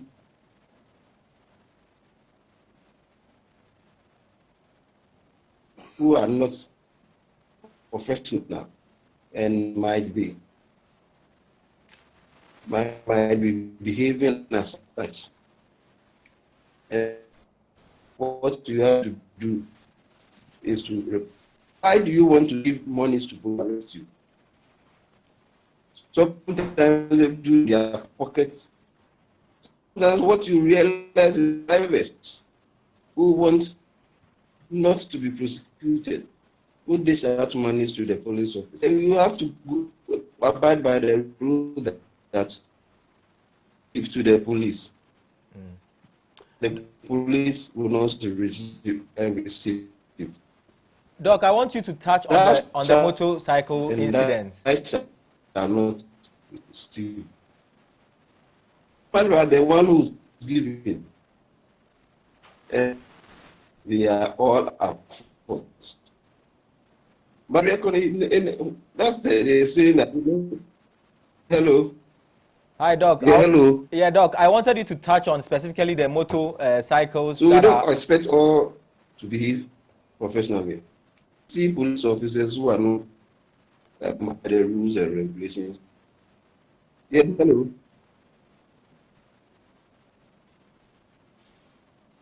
The motorcycles. Yeah, hello. Yes, the motorcycles, yes. What we do that with respect to the motorcycles, those are deployed officers. Sometimes is the man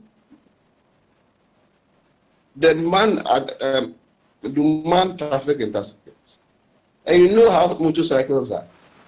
Motorcycle policeman who is manning an intersection to ensure that there is a free flow of traffic. How can the same police officer abandon his duty and go and chase a motor rider? The issue is that we have teams. We have teams of a special operation. In that special operation, it is focused on arresting those motorcycles. that does not comply with traffic rules and regulations. Those who are riding without license, those who are causing risks, who are riding without insurance or without rules, we organize CR exercise to make that they also respect traffic rules and regulations. And those that does not respect traffic rules and regulations, what we do is that we arrest them, process them, and obviously send them to court. So it's not that we are not doing that. The essence is only to collect money from them. The rule is that we are not supposed to collect any money from that. Okay. Doc, I think you have to reposition yourself and get the internet to work a bit better because your line is breaking. On this Okada issue, I want to go back to Doc and ask about how serious this issue is. Doc, many say a lot of the accident cases you are getting these days are from the tricycles and the motorcycles, and there's a perception that because of the rapidity these days, you hardly even pay attention to them. Just cut their legs or amputate them when they come in with the crashes. But Doc, on a more serious note, how serious is the motorcycle accidents?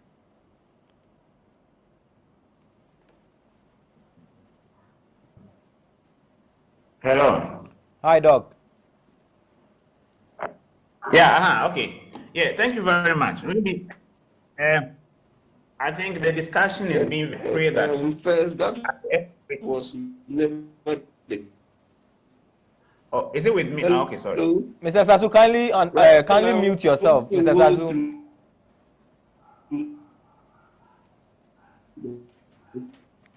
I'm sure my producers can mute Mr. Sasu from the control room. So if you can mute Mr. Sasu so Doc can have his say on the Okada Menace. So Doc, we are here, we are listening to you. Yes. Yeah. Yeah, hello. Yes, Doc. Hello. We can hear you, Doc, right. yes. Thank you very much. So, I was following the data being given, and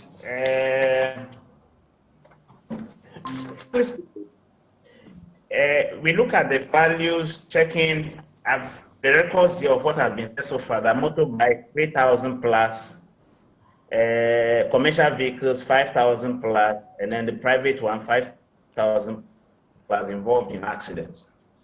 Fine. What the public looks at is the number of people that have lost their lives. But then the numbers suffering in the hospital that they carry, most at times are forgotten. If we put all this data together, everybody will be surprised. Now, you'll be surprised that you have a vehicle accident where you have, let's take it to be a commercial or a large vehicle where you have a lot of victims involved. Then you have a motorbike accident that has about 4 people only involved. But the damage of the motorbike accident is so huge that in most cases, the damage exceeds those of the vehicles themselves. It's so bad and terrible, but there is no rule that anybody who has an accident with a motorbike and comes into the hospital will have a limb amputated. We don't do that. Now, in the hospital, we don't work with anger. We don't work with hatred. Ours is to save human lives. So anybody who comes in, our best is to be able to save the life and the limb.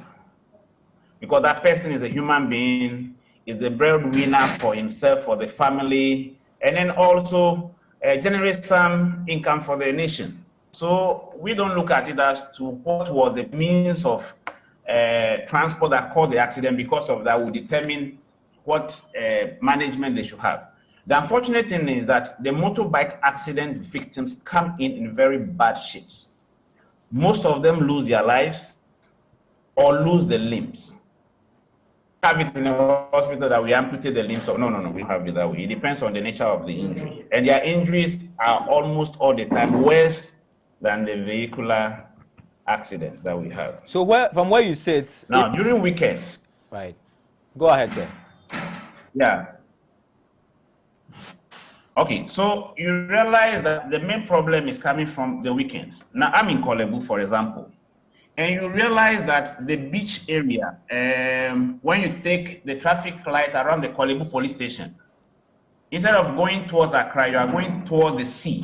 Yeah. There's another intersection there. You know, surprisingly enough, on Sundays, it becomes like a racing area for motorbikes. The authorities are aware of this. Nothing is being done about it.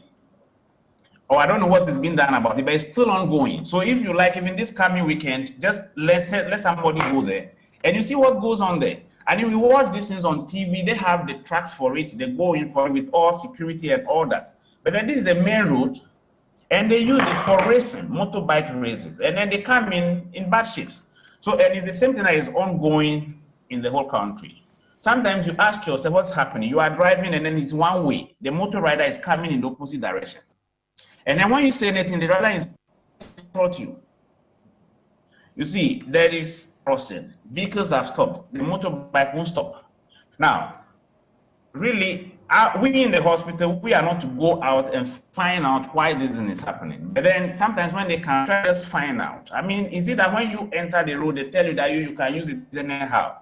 But the impression we got, the information we got was that this motorbike being used as a measure started because the first movement, that's the information we got. You can investigate and see whether it's true or not. So it means that a lot of the motorbikes that are being used for commercial purposes are for the policemen. So now, if I'm a policeman standing somewhere and there's someone coming in the wrong direction, I'm now doubting whether that motorbike is for a colleague or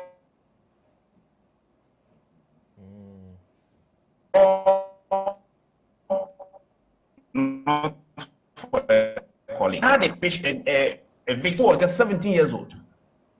He came in because just along the mortuary road, that had a fault, and the driver had opened the door to check something, and then this guy rode into the door. Wow. And the driver decided to get a vehicle, and then he brought him. So we asked the guy, where was the motorbike? He said, oh, he left it at the Kolebu police station. Why? He said, oh, the owner of the motorbike was a policeman, and he asked him to leave it there so he himself will go and pick it. Because we were asking him, if you are 17 years, why should you do this commercial thing? Yeah. So the issue is this. We in the hospital are seeing them, and they come in very bad shape. We all need to come together to solve this problem. Should we ban the Okada? Should we ban it? From what you have seen in the emergency room? It's not the Okada. But I'm just giving you a scenario because you asked me how bad, because there was the impression that those who come in with the Okada ones, we amputate their limbs. We cut their limbs off. And my answer to it is that it is not automatic. It is the nature of the injury the person has brought. If there's a way to save a limb, it's saved. But unfortunately enough, the motorbike accidents coming in worse shape are worse. So that's why. So if it is determined that that person should lose a limb, it has not automatically because you are a motorbike rider, your treatment should be. No. We have same guideline for everybody. Okay, Doc. My final question to you. That is my bit of this. Doc, my final question to you is that if this menace is not solved, I'm talking about in general the accidents through road crashes. If it is not solved within the next 5-10 years, for example, what pressure would it put on the health infrastructure, and how big an issue would it be for the health infrastructure and the health stakeholders? Really very bad, because even currently it's giving us so much pressure, taking care of the acute phases of their injuries, and then also even moving them to theaters, their admission to the wards, because there's so much involved in taking care of just one victim of an accident. It's not so simple, like someone who has come in with his blood pressure issue are taken care of. No, these accident cases, there's a lot to be done for just one person. And you can imagine when they bring a lot of them to the facilities, not just, but all the facilities across the country. Now, we can suggest as to what can help us take care of these ones better. Now, apart from the measures that are being put in place so that we reduce the incidents, other things too are the training for everybody in this country, more especially for our law enforcement agencies and then every stakeholder. One, for example, National Ambulance is a key stakeholder in this, and they have a training as to how to take care of all victims or all patients. Now, the police and the fire service are called in initially, mostly, and then they go there to determine, secure the place, determine what is going on, the medical team enters. Now, all these people must have the first aid, which we call the basic life support training, including we can start doing it from our schools, institutions. We have a lot of medical staff ready to extend their hand in training almost everybody in this country. Because whatever you do, accidents will still occur. The only thing is that we have to reduce them. And when it happens, what to do? So that patient or victim gets to the health facility or to the hands of the medical professionals in a good shape for better treatment. I think we are ready to extend our hands in training everybody so that we all do better. Now, you realize that our highways, you are going, there's an accident, and there is no health facility near. So at least along the highways, we should have some health posts. We should always have the visibility police always being present, patrolling the roads, so that at least people know that there should be some order. Yeah. And in case it happens, after we have trained everybody, they will know what to do initially for them. Okay. Thank you very much, Doc, for your insights and input to this webinar. We are very, very grateful. We'll go for a short break, and then I would swap roles with Vice Osekofor, who will take you through the next phase of this webinar. It will last for the next 30 to 45 minutes as we find lasting solutions to this road safety menace. Be a key stakeholder and be interested in what happens on our roads, because we have our friends, family, and colleagues on our roads every day, and many people are dying from road crashes in Ghana. The statistics is very, very alarming, and we need to all put our shoulder to the wheel and ensure that we reduce the numbers to the very barest minimum. So we'll go for a short break. Please stay with us. Vice Osekofor, we popularly call him Obuo, former president of Musica, an accident victim himself who has been since a champion of road accidents. We'll take you through the next session and we'll find solutions to this problem. So we're back after this short break. Stay with us.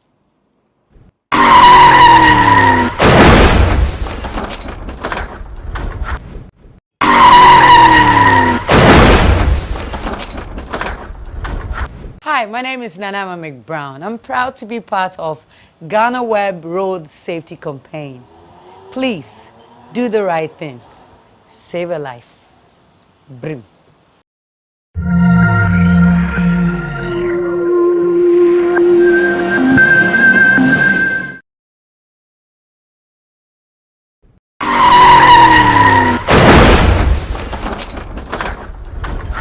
I'm delighted to be supporting the GhanaWeb Road Safety Campaign. Let's be brutally frank. We are losing too many of our compatriots. The last time I checked the statistics, at the end of April, 1,034 Ghanaians had lost their lives to road crashes. We cannot continue on this trajectory. More people have died on our roads than COVID has killed during this pandemic period. That's really striking. We cannot continue doing the same thing and yet expect different results. Expect that some way, somehow, we'll reverse this deadly trend. We need to end the fatalities. We need to end the road crashes. We all now must take greater responsibility. Make sure our cars are serviced, our brakes are serviced regularly. We must ensure that as car owners, we do not hand over our cars to drivers or to our children who have not been properly licensed to use our vehicles. And let us just watch the speed and be extra cautious on our roads. Let's obey road traffic regulations and respect the signage on our roads. The carnage, the fatalities cannot continue. We must end the mass murder that is going on in our country due to road traffic accidents. It has to end, beginning from me, beginning from you. So let us do right and let us save lives.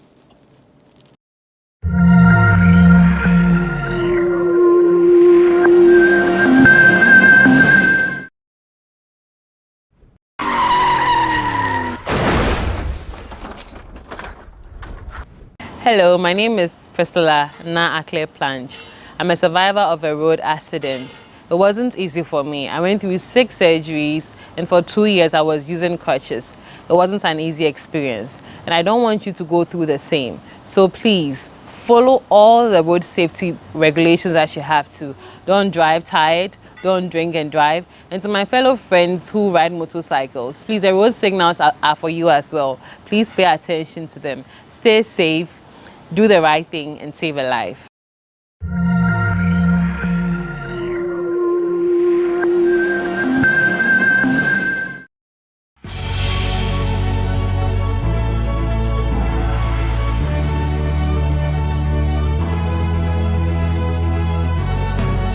From the dawn of time, people have engaged in several businesses.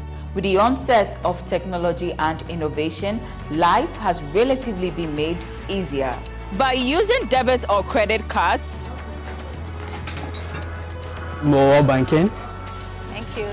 And your favorite, mobile money? Tech has indeed married business.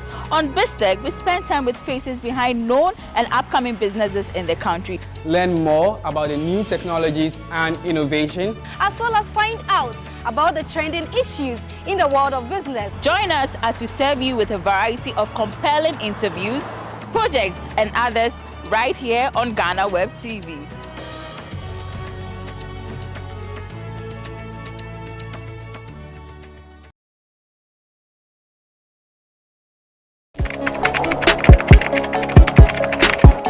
We table issues relating to the arts and entertainment for a riveting discussion, of course, without fear nor favor. The question the presenter asked them was a dumb question. You need to speak the fact and move. Varied views. We agree to disagree. So I would disagree with everything you said. I think that he's a smart guy. I think what he did. No, but I also said he's a smart guy. Yeah. I guess that I'm waiting for the what next. Yeah, I don't think that we have to wait for what next. It sometimes gets confrontational, but that's the beauty of the game. Today you're denying funny face. It's not my brother. You're denying funny face. I don't know him. You don't know funny face. It's not my brother. You don't know funny face. It's a package. We meet, we sit, we dialogue, we learn, we progress. My name is Benefo Boabin Abrantepa, a proud blogger, and this is my forum.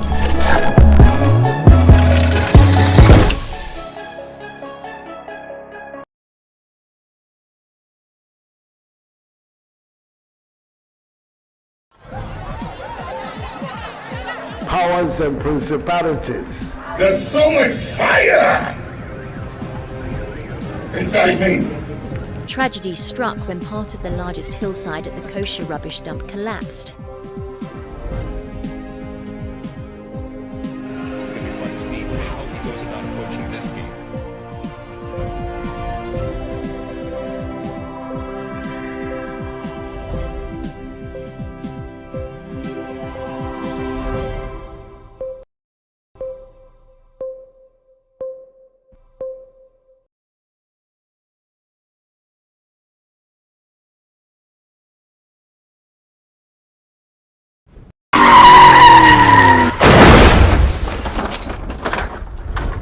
Hi, my name is Nanama McBrown. I'm proud to be part of GhanaWeb Road Safety Campaign.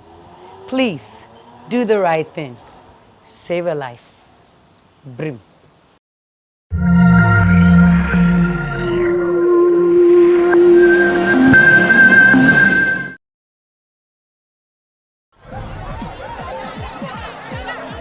powers and principalities. There's so much fire inside me. Tragedy struck when part of the largest hillside at the kosher rubbish dump collapsed. It's going to be fun to see how he goes about approaching this game.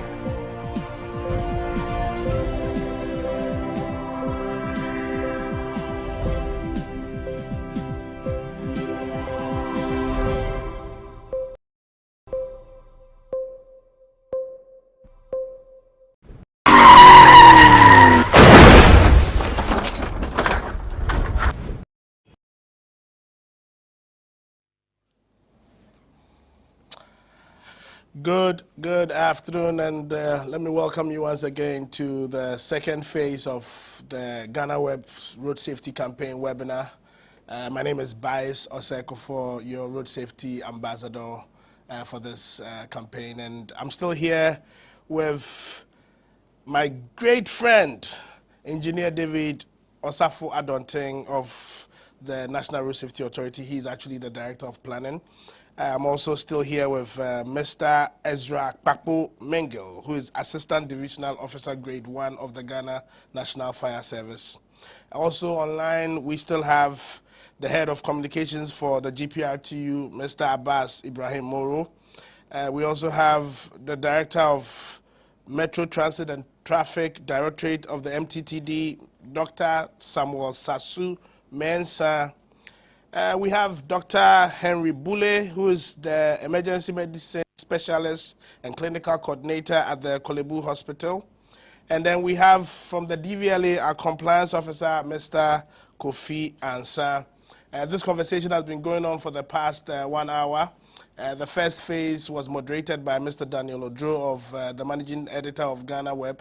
I'm taking this second phase. If you've been following, the whole discussion has been on how to reduce carnages on our roads, the road safety battle. Are we losing it or are we winning it as a country? And I'm happy to take this phase. I've personally been a victim of road accidents, and I've worked very closely with the Road Safety Commission. Let me again congratulate GhanaWeb for this initiative that we are doing together jointly. If every organization spent a bit of their social responsibility on road safety, I'm very sure that we would have won the battle already. Again, road safety is a shared responsibility. No matter how safe you may personally be, if you are not able to share the responsibility to the other road user, you will be safe, but the other road user will just kill you. And so it's a shared responsibility, and the earlier we all join in the battle, the earlier we all talk about road safety and make it part and parcel of our lives, the better. And I'm happy that since we made the statement that road accidents, the attention Ghana as a country is giving to road accidents, if we did give the attention, even 10% of the attention we gave to COVID-19, if we did give it to road safety or road accidents, we would be far from the cry that we are crying today.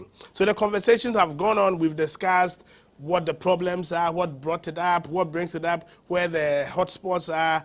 I think we should be rounding up the conversation, heading towards identifying a solution for this carnage that we see on our roads. And I picked something from the earlier discussion, and I want to personally address it directly with Mr. Abbas Ibrahim Moro. I picked the discussion where you were concerned when Dr. Sasu was talking about the commercial drivers being one of the major causing agents of road accidents. Yeah, the professional drivers, and you kind of disagreed. But again, let me bring it close. From the statistics, it's clear that more private vehicles are involved in accidents than the commercial vehicles, who we definitely would term as professional drivers, who are commercial vehicle users. But where my worry is when you look at the deaths associated with these road accidents, because most of these commercial vehicles are either vans, buses, or the occupants are more. You know, so I understand the worry of Dr. Sasu when attention is being played or emphasis is being laid on commercial vehicle users or professional drivers, because they carry more people I mean, one bus may carry 40 people, as opposed to a private vehicle that may have five occupants. You know, so I think that is where the focus is. And I want to directly address Dr. Abbas Moro. As GPRTU, I know you do a lot of training yourself, you do a lot of things, but what do you think? Well, apart from the stops you suggested that if we do about 6 speeding checks on the road, on the highways, you believe strongly that it will reduce road accidents. I just want you to give me another prescription in addition to the stops that you think from your union, the drivers, from their comments, the comments that come from the drivers. What do you think, if done, we would be getting close to reducing drastically the accidents that occur on our highways? Mr. Abbas Ibrahim. Are you with me? Are you hearing me? Yes, I can hear you. Okay, well, thank you very much. You see, this is about nation building, and we are wholeheartedly contributing, making sure that the carnage reduce on our roads. We are not happy with the rate of carnage on our road, the road crashes today, tomorrow we hear another road crash. We are not just happy with that because we are professional drivers. We are always on the road working. Yes, indeed. Like you said, we carry 45, 50, etc., people in our bus. And we believe if we don't practice selective justice, what the LI 2180 says, those in the authority should make sure we implement to the fullest. If you are having an underweight license and you are using that to drive a vehicle above your weight, I believe those in authority should make sure we check that, because I could fall a victim to that anytime at all. So we will support those in authority, I mean the police, that they should strictly check that, and we will support them to make sure, because currently we have revived our union guards who check the vehicle before it leaves the stations. And if the police also check those things on the road, if it does not come from our stations, meaning they are floating drivers as we normally say, they could also apprehend those people as well. Because a floating driver who does not load in the station, you can imagine we have no authority on checking that floating driver. It's only on the way that when the police stops any vehicle, which of course they might be part of those that the police are checking, they could be in the position to fish those people out, because being a professional driver or driving people, so many people, the weight also counts. You need to have that experience to make sure, should the tie burst or any other thing, you can be in a position to salvage whatever situation in which you are. So we will plead with the authority to make sure they intensify a check of this license. I might congratulate DVLA. Their current system of issuing license to our drivers is the best. That we will support that. They should continue doing that because of the years in need, which will push you forward. So why is your license? So we'll plead with the police to intensify that. Secondly, some of the routes that we are using are also with some questionable characters. And I will use the N1 highway, for instance. If you look at Apenkwan, we have 80 kilometers per hour on the highway. Meanwhile, we have only 2 crossing bridge. One is at Akwetema Ashawo Junction, and the second one is at Abrantier. So you can imagine those people living around that vicinity. They normally used to cross the highway itself because there's no overhead bridge for them. So I would suggest they should revisit and reduce the 80-kilometer which has been erected at Apenkwa. We have another 80-kilometer again, which allow you to drive 80 kilometers along the N1 highway. After Apenkwa 80 kilometers per hour, we have the second one at Nyamiche Junction.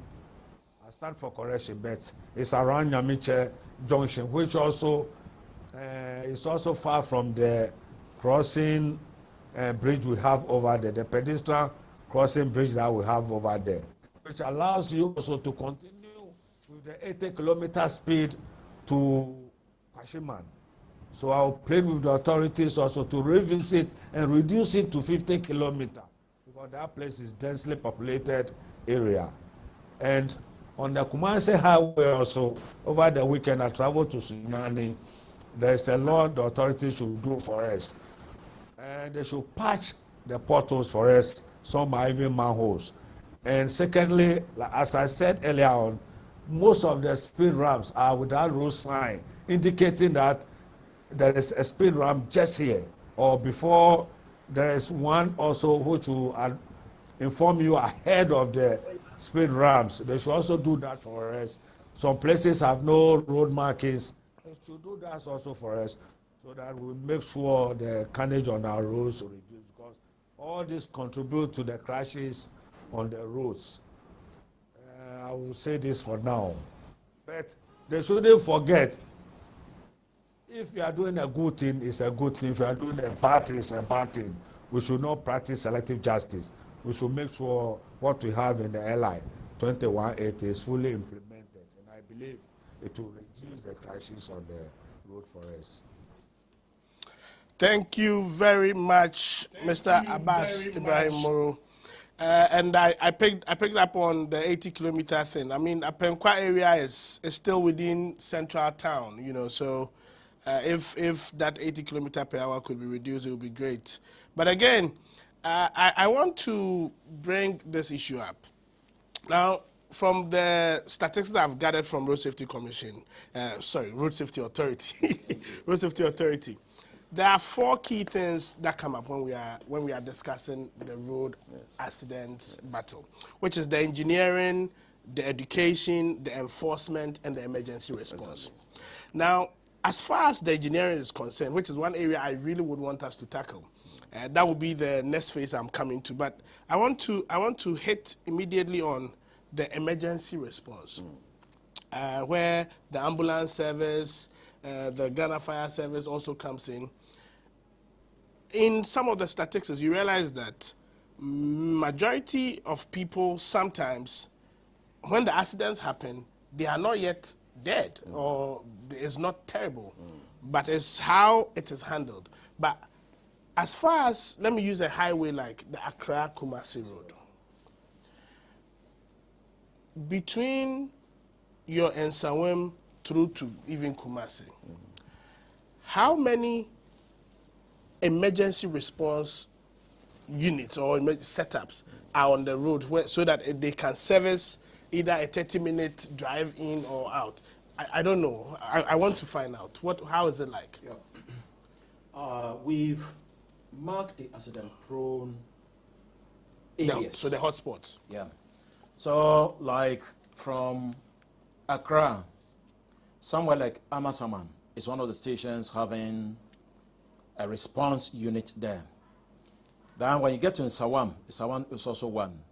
Then you go to Suhum. After Suhum, we have other stations like Nkoko, Enyinam, and those kind of, through Nkoko, Ejuso. They are all having a response unit there. Ideally, we are saying the response time should have been like 5 minutes to the spot. So we advocated for like a pickup that had been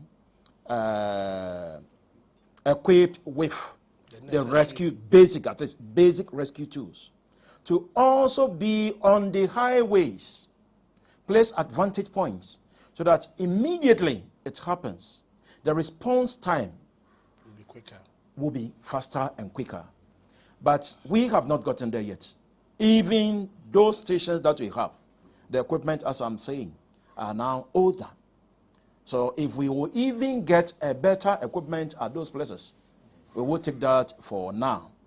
But in future, if we can get some equipment, I know government is working on something, but I don't know how far we've got into. But then we are praying if that should materialize, then that would be enough to at least take us way ahead, and then we'll be able to respond as quickly as possible. If someone is having a catastrophic hemorrhage, that is bleeding profusely, definitely, if you keep long, more than 5 minutes, by the time you get there, the person is in the shock state or even going. And those are some of the things, or somebody's airway that is blocked. For that long time, you may be losing the person. So ideally, the response time, as I said, should be within 5, maximum 10 minutes, we should be there to save situations. Most of our men have been trained as EMTs, and also these basic life support and those kind of things. So on every red engine that will move from the station, there is a man in there that we call medic. Yeah. When the person gets there, whatever medical aid or help the person needs, that person will be attending whilst the others do other stuff at the place. So we need the equipment and then the training, as I said. Wow. And the resources, like scrap vehicles to train the men and train for us to get the best whenever there is any incident. Okay. This is a tall battle, and I think my good friend, we can face it. I think if we can address that collective movement, elsewhere across the world. Yeah, it moves. The police, the fire, and the ambulance. They all go together. They move together. Yes, but in our case, I think it's not there yet. How do we mobilize in most cases, that? The ambulance service started using our premises. Sure. So in most stations, like you go to Konongo, you go to Giso, we are together with them. So immediately it happened, we moved together. Which is the ambulance and the fire service.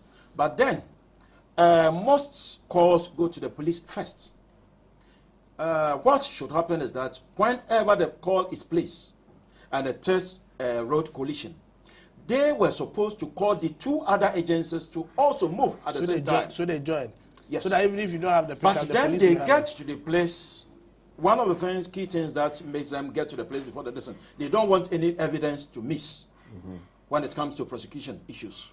So they would like to get to the place first before other person comes to tamper with any of the things that are on the ground.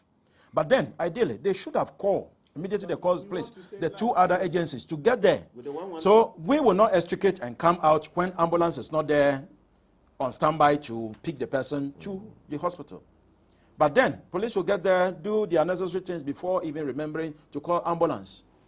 And then at certain times, ambulance will get there before calling even the fire service, which is not good. So we need, that kind of simulations and other things more, so that together we'll know when to call and how together we will get there, and then that will save more lives, as you're saying.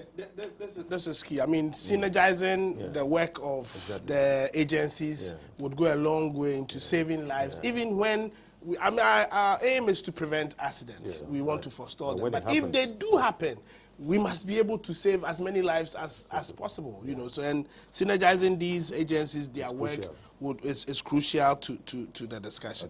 Okay, let me come to Mr. Donti in the studio. Please, I haven't left you. My friend Kofi Ansah and Dr. Bule, I'm coming to you shortly. But Mr. Donti, I'm coming to you on a topic that I am personally passionate about. I've drummed it as much as I can as a country. This is something we should do. We are there. We should get there. Is the issue of dualization. From your knowledge, and of course you've been in this business. When I started working with Road Safety Commission in 2003, you were right there. So I know this issue of dualization. If we are able to dualize our major highways, i.e. the major intercity highways, to what extent do you think road accidents can be reduced? Okay, I think this is a very strong question.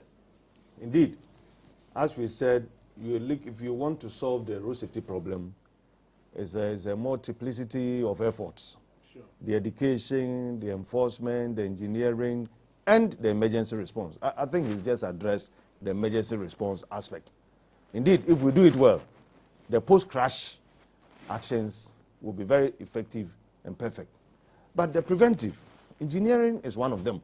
And that is where widening up the road, making places dualize, as we always say, is one of the critical components for us to move forward as a country.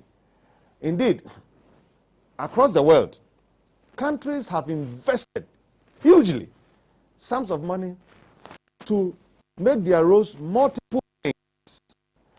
And people have the opportunity to run and maneuver to safety. The issue of head-on collision will automatically be eliminated. After all, we tested it at Nsawam when we did a bypass. Tell me, over years, when have you seen that it's a head-on collision on the Nsawam bypass? Never. It won't happen. Go to Nkoko. We did another bypass.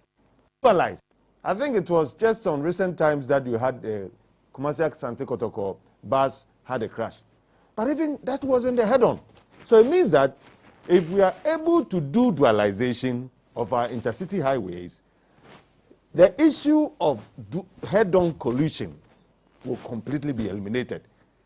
Let's establish something. Yes. So deaths, fatalities in road accidents, most are associated to head-on collisions. Okay, so once you eliminate that head-on collisions, you are one way reducing accidents. If you look at the figures, those buses you are talking about from the bus group, they are the ones we call the high occupancy buses.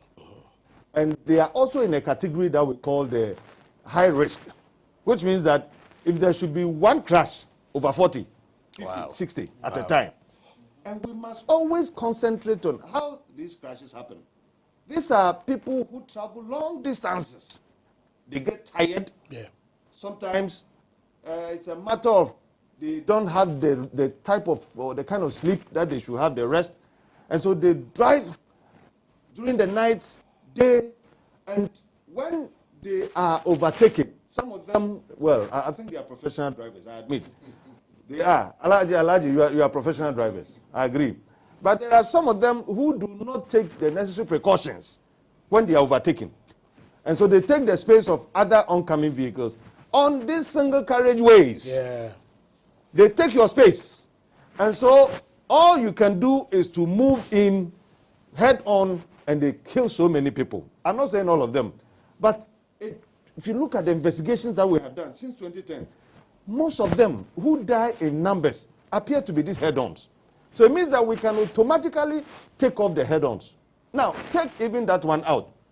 You have been going to Kumasi. Yeah. For boy, you go to Asante Achem a lot. Jaso. See how people are driving. Yeah, even Jaso is a very spot. They take your lane. And so, elsewhere, countries across the world have invested, they have designed their roads in a manner that 2 go, 2 come, 3 go. Now even there are countries who have, I think as far as about 18, 20 multiple lanes. So you have the freedom to maneuver, freedom to move without these hindrances. I think that Ghana is about time that we begin to. I was waiting for you to become the MP. So that I'll go and push. You can lead that political leadership. Push the law. This law in push the policies. It will happen. But I know that our Minister for Roads and Highways, a good friend, is doing his best. Sure. At least we have seen government intense, and the policies that are coming are geared towards doing this. Yeah. Because he said he has already put on paper to turn Accra Kumasi Highway an express road, which we buy into. It is all because of the advocacy that you and I do all the time. I think the advocacy is getting somewhere. Even in the manifesto, the Accra Cape Coast Road is also going to be dualized. Yeah. Now, the Accra Cape Coast, Accra Tema Aflao, is also going to be dualized. The government has already awarded a contract up to Central University. And so they will do a stage-wise continuously. We have also seen a contract awarded on the Akosomo Highway to be also turned to be dualized. And that is the step. We cannot do it in a year or two. But let's take the bold step. Let's move. Even if every year we do 5 kilometers, 10 kilometers, like a former President Kufuor did on the Accra Kumasi Highway, I believe by now, if we had continued with that agenda, we would have completed. So it's very key. And I think this is the time for us to speak to the issue and advocate for government to take the initiative and complete it. It's deep and it's spot on. I'll take the views of Dr. Samuel Sasumensa. Doc, if I could have your attention, I see you are slightly engaged, but I'm coming to you because again the MTTD are equal major stakeholders in this road safety battle, and I want to pick Dr. Sasumensa's thoughts on what he thinks dualization would do if we take it as a major project in Ghana. I mean, you deploy men all the time to different flashpoints. If we are able to dualize our roads, what do you think it will do to our accident situation in the country, Ghana? Doc, I'm over to you. Dr. Sasumensa, are you there? Dr. Sasumensa, are you there? Okay. I wanted Doctor to come right after Engineer. I wanted Doctor to come right after Engineer.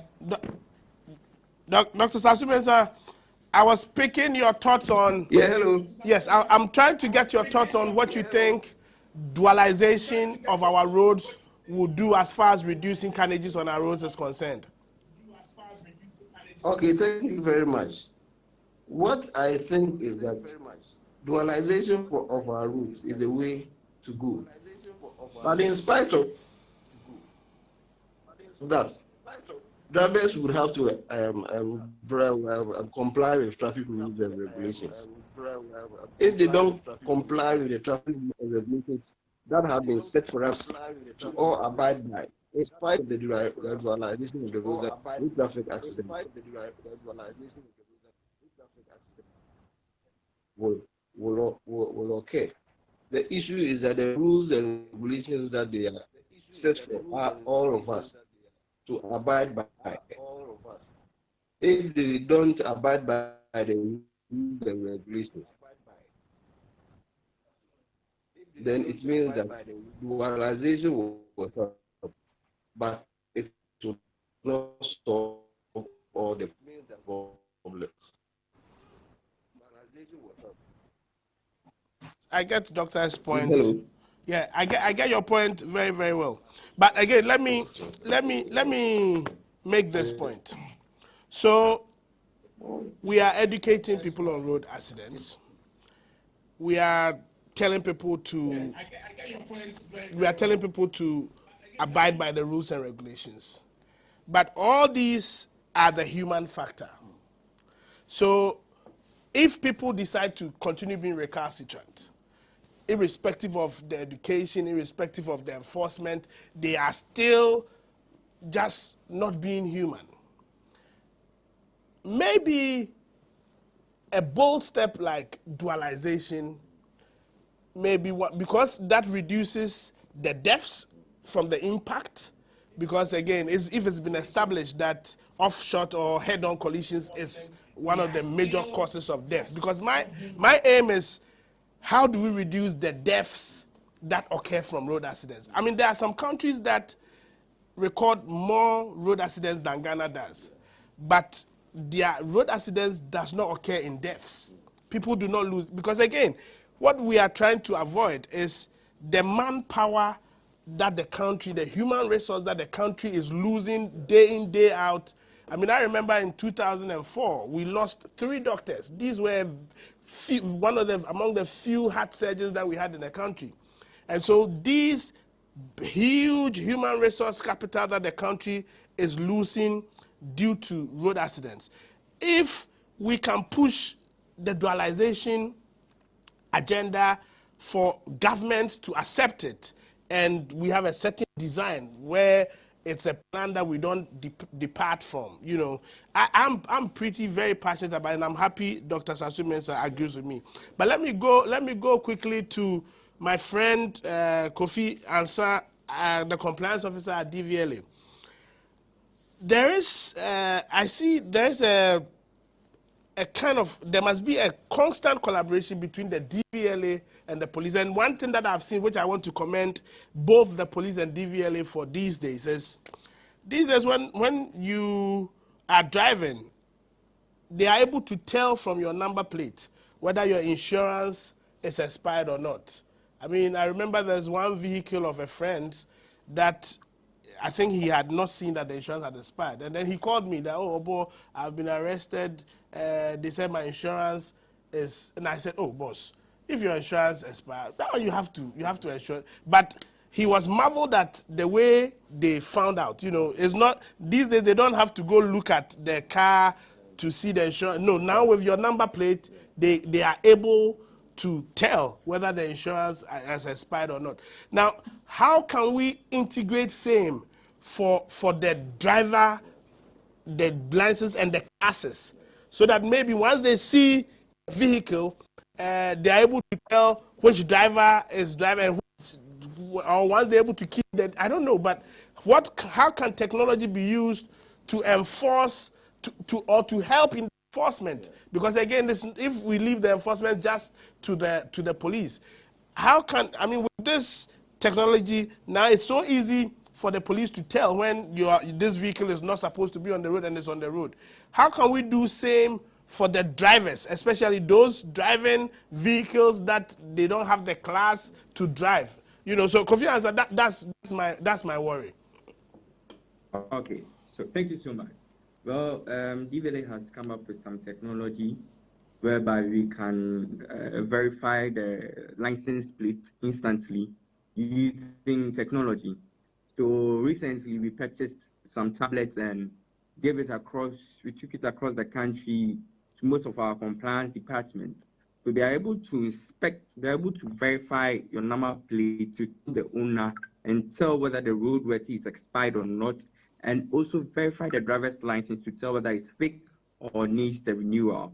So this technology has been given to us, and we collaborate with the MTTD daily with our compliance and enforcement department with the help of the media. So yes, this technology is in play. It's already in the system. We are using it. It's going quite well. We are gathering data on it daily. So yes, if you're asking the question, if that technology can be up, it's up and running, sir. Okay, great. Let me come in. So the things like, still on enforcement, things like drivers overspeeding on the highway, where there can be the use of speed cameras, and all, where in the road safety battle does this area, where does it fall? Whose responsibility is it to help with the, because again, we all know that we don't have enough men to man every area. So in elsewhere, they've employed the usage of speed cameras, the usage of other cameras, other things to help in the enforcement of the law. Which area does this fall? And then who must ensure that if there is somebody is arrested for overspeeding, there's a ticket? You know, that system, how can it be implemented in Ghana?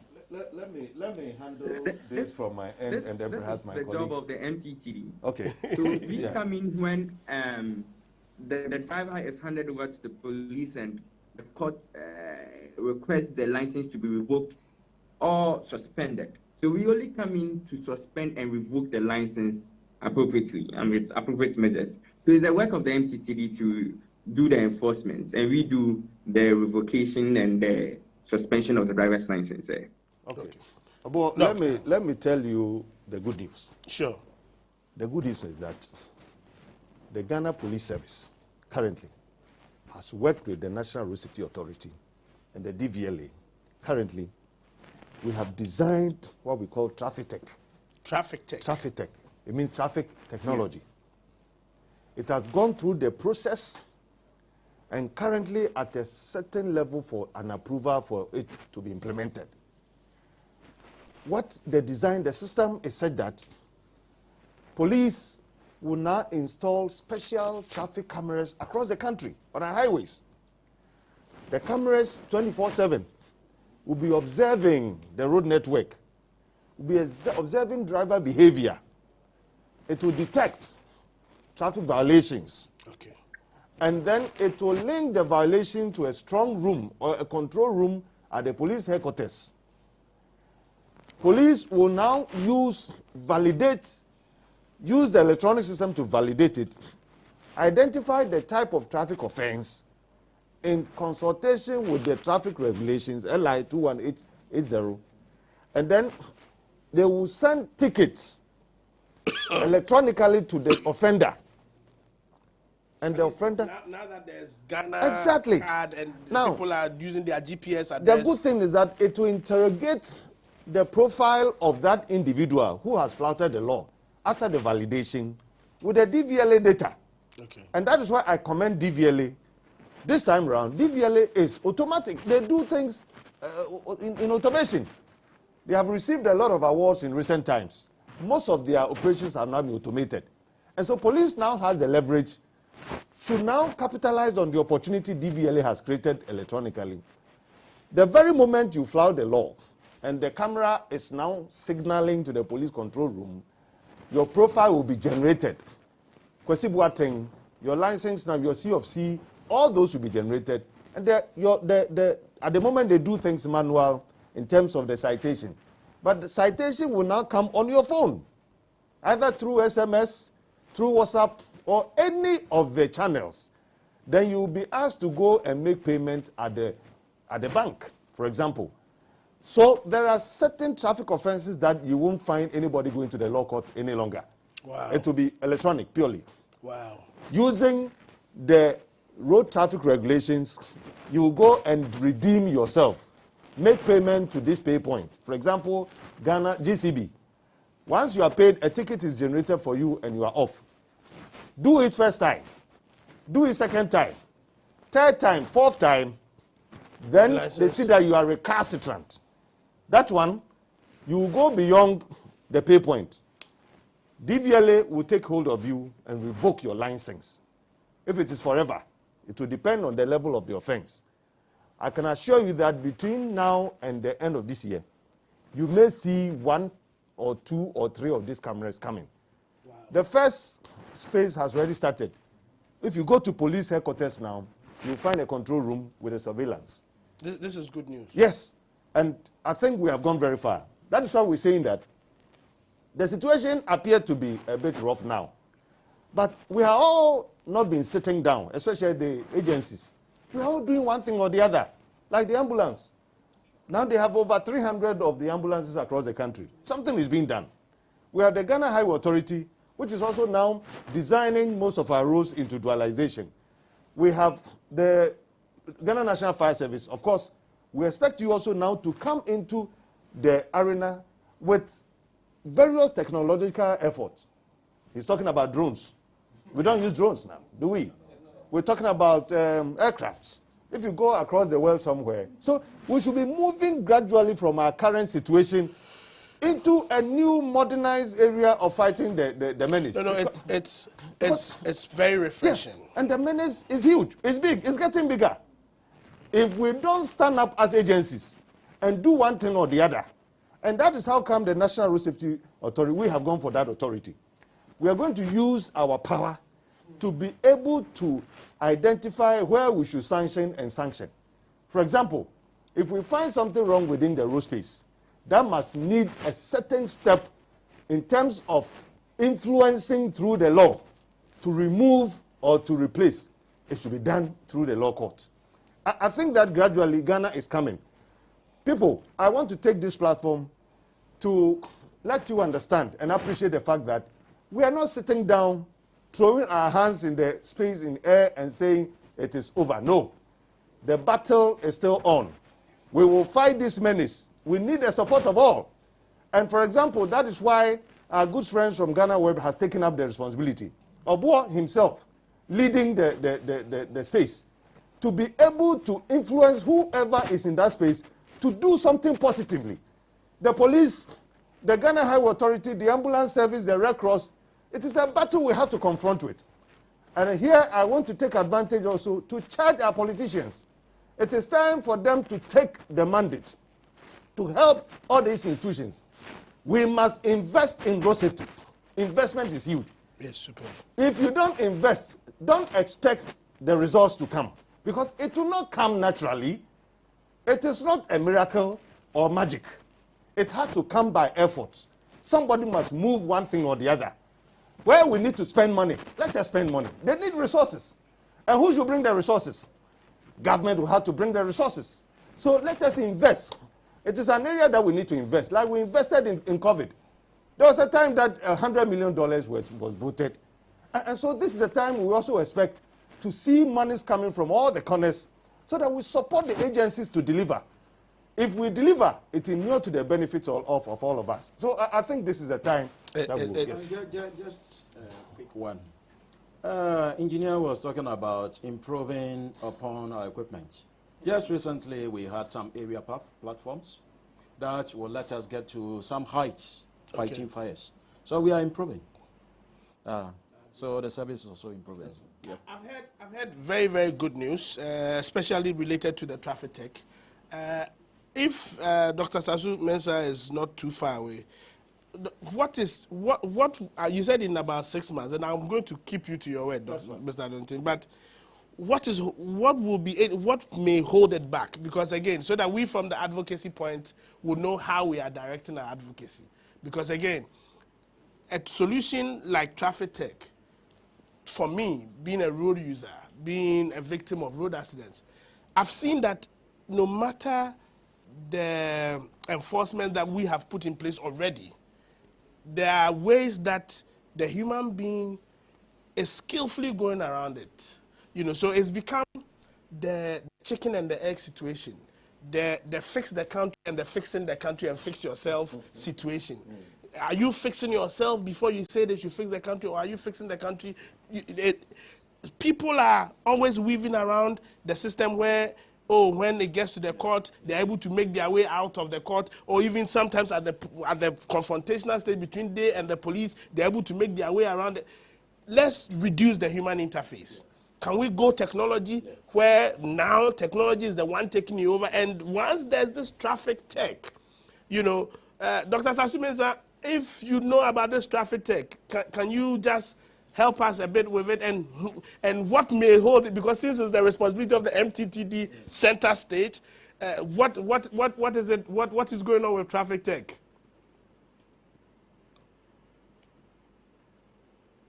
Well, what is going on right now is that we are at the last stage, and very soon a contract will be signed between the government of Ghana and the private entity.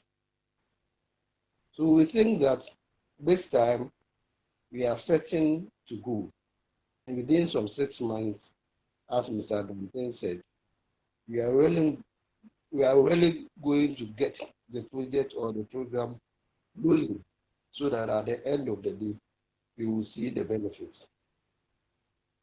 Right now, we have the focus legislation, and we are ensuring that the enforcement is data-driven and planning is based on credible evidence and intelligence. And that we hope that with this, we will continuous target enforcement campaigns so that we combine enforcement with education and public awareness campaigns, so that at the end of the day, traffic accidents, which is on the upstage now, will be downsized. Okay.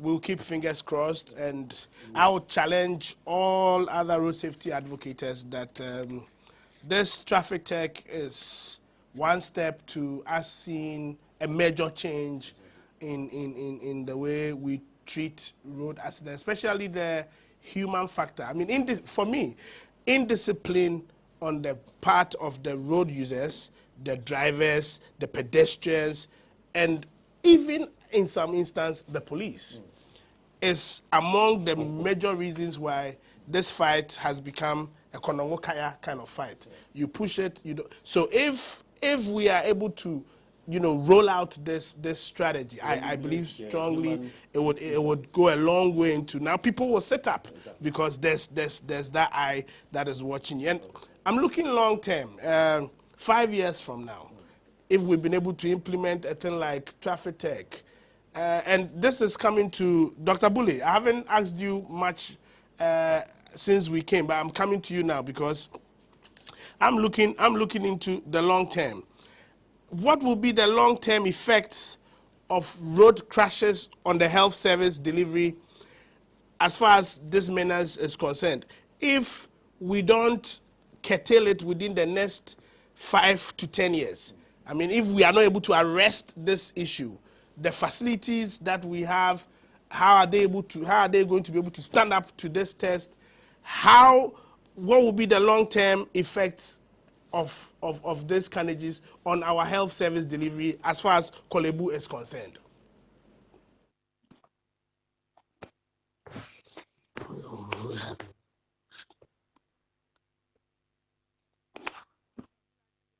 Is muted. If it could be put on, it will help.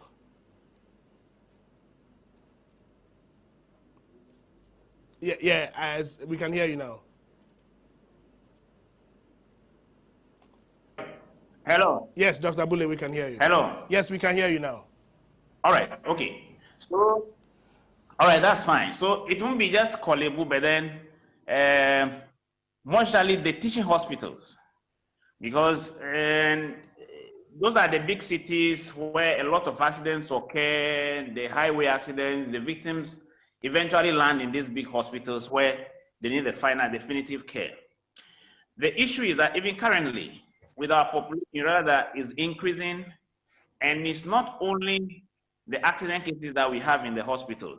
As we live a more modern life, the chronic illnesses that in the past were mostly of the developed countries have now taken over our nations also. So we have a lot of patients coming from these non-trauma cases. So when I say this non-trauma, we have patients because of kidney problems, or from hypertension, from diabetes, from all other conditions, giving them this sickness, we have them on the rise. So daily, you realize that a lot of the patients that attend these hospitals have these conditions, and already the places are choked. Now, for the accident cases, they come in as to how you cannot even foretell they are coming.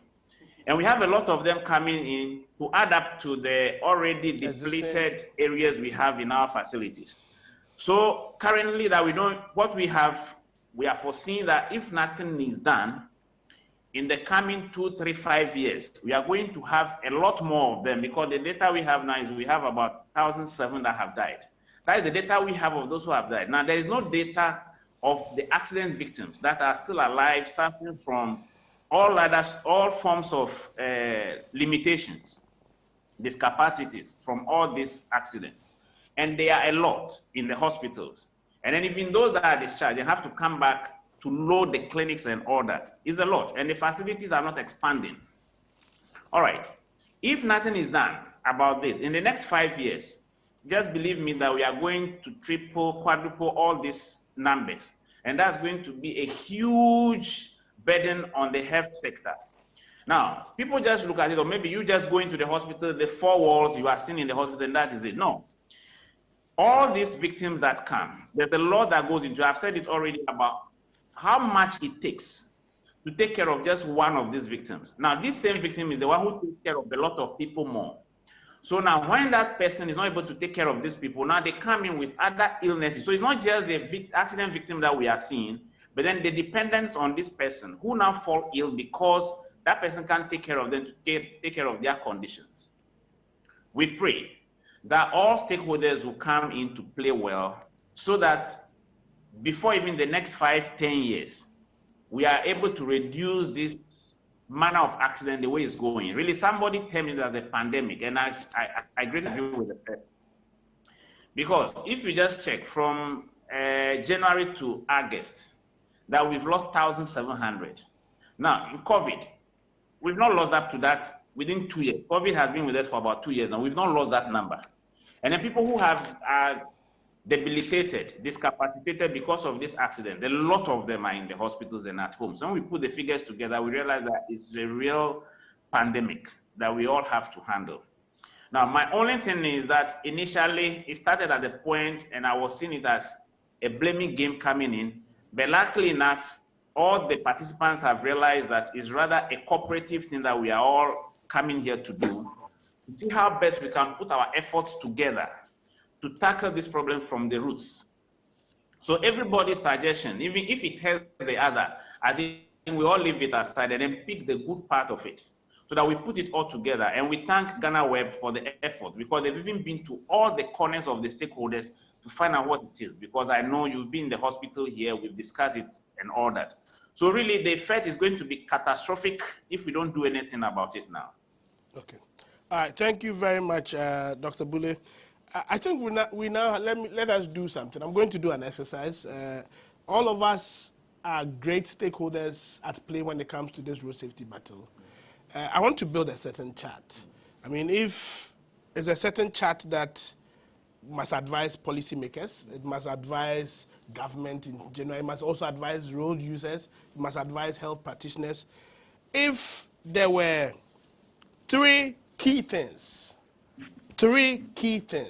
if you had the will, if you were the president of the country, and you had three key things you could do immediately to deal with road carnages, what three would have you implemented first? And I would begin this with Mr. Mengel. I want to begin this with you. If you had, forget the role you sit in, forget the chair you sit in, based on your experience over time, based on living, if there were three key things you would do as solutions to our road safety or our road carnages problems, which three would have you implemented first? Beginning with Mr. Mengel. The first one is to look at the dualization of our major roads, as engineer indicated. With education for now, we've had enough. Sure. I believe everybody knows about what to do. So the enforcement, if we can speed up the traffic tech, okay, I believe that will also be something that will help. So that will be on my number two. That's then number the two. emergency response. Sure. Ambulance now is well resourced. With the new ambulances coming, they are now somehow okay. But now when you come to fire service, even the vehicle that will take you to the incident ground, it's ill-resourced. Apart from that, the rescue tools themselves are also awesome. So those are the three, the emergency response. So resourcing, fire service. Yes, of course. Yeah, that is one of the things. Okay. So key amongst what our assistant officer grade 1, Ezra Kpapo Mengel of the Ghana Fire Service suggests that there are many things that can be done to deal with this kind of problem, but key for him is the dualization, enforcement of the traffic tech, and resourcing the emergency response unit. I would come over to you, Mr. Kofi Ansah, of the DVLA. I know you are a compliance officer, but take yourself as a driver, take yourself as a road user, take yourself as a citizen of Ghana, and take yourself as the president of Ghana right now. If there are three things you could do that you believe strongly will reduce the road carnages, accidents on our road, would ensure drivers are, which three would you have taken? I mean, there's a box of many things that we need to do, but which three would you take? Well, I would go with enforcement. I would also pick education as such. I'm saying enforcement because now traffic theft is coming up, and it's really going to help mitigate this type of road accidents on our roads. And I believe that when that is done, in the next 5 years, we can have reductions of accidents in Ghana. With my background of enforcement activities, we see lots of indiscipline on our roads, that vehicles not getting road ready, genuine road ready tickets and other things. So when it comes to education, when media, the MTTD can collaborate with DVLA, we can always go out there to educate the public on the things they have to do to avoid road crashes and learn the highway codes through our education should be giving them. So I believe when I get this opportunity, this will be my key areas I'll be tackling personally. You've given me 2, the enforcement, and you've given me the education. Give me your third. Can you come again? I said you've given me 2, which is the enforcement, the implementation of the traffic tech, and then you've also dealt with education, which is, I mean, combining the media, the MTDD, educating road users on the highway code, what to do. Okay, well, for me, I think 2 keys is enough for me. Yes. No, I need 3. I need 3? Yes, I need 3 solutions. Well, going through my records, we have some key areas we normally have. The road crashes. We deal with road crashes reports. If we can start streamlining our road crashes reports with NCTD and the media houses, I think it still comes back to the education I want to have. So 2 key areas for me, please. Okay, I'll let it slide. I'll let it slide. Let me go to Abbas Moro. If Abbas or the representative of GPRTU, Abbas had earlier on given some very. I've pushed him already to give me 2 solutions. He's giving me enforcement, having the police on the highways, again enforcement, which is wherever the speed limits. I mean, areas in town which has higher speed limits must be reduced to lower speed limits. Abbas, I know you are my friend when it comes to this advocacy, but I'm giving you the opportunity from just not being a driver, but now if you are at the IGP, you are everything, you are the president. 3 things that you believe will be solutions to our road accidents problems that Ghana is facing. Just 3, summarize them into 3 major things that can be done. Yes, Abbas. Is Abbas, is it on mute? If you can unmute for us. Yeah, I can hear you now. Are you hearing me now? Yes, I can hear you now. Okay, 1 is the nature of some of our roads.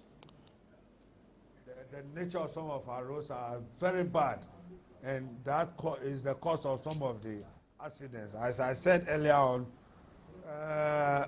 some of our roads are so bad in such a way that some are even not potholes but manholes.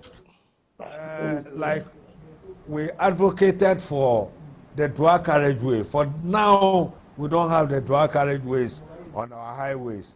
So we'll first speak on the nature of some of our roads, meaning road markings, potholes, and some road signs which should be erected. Then 2, the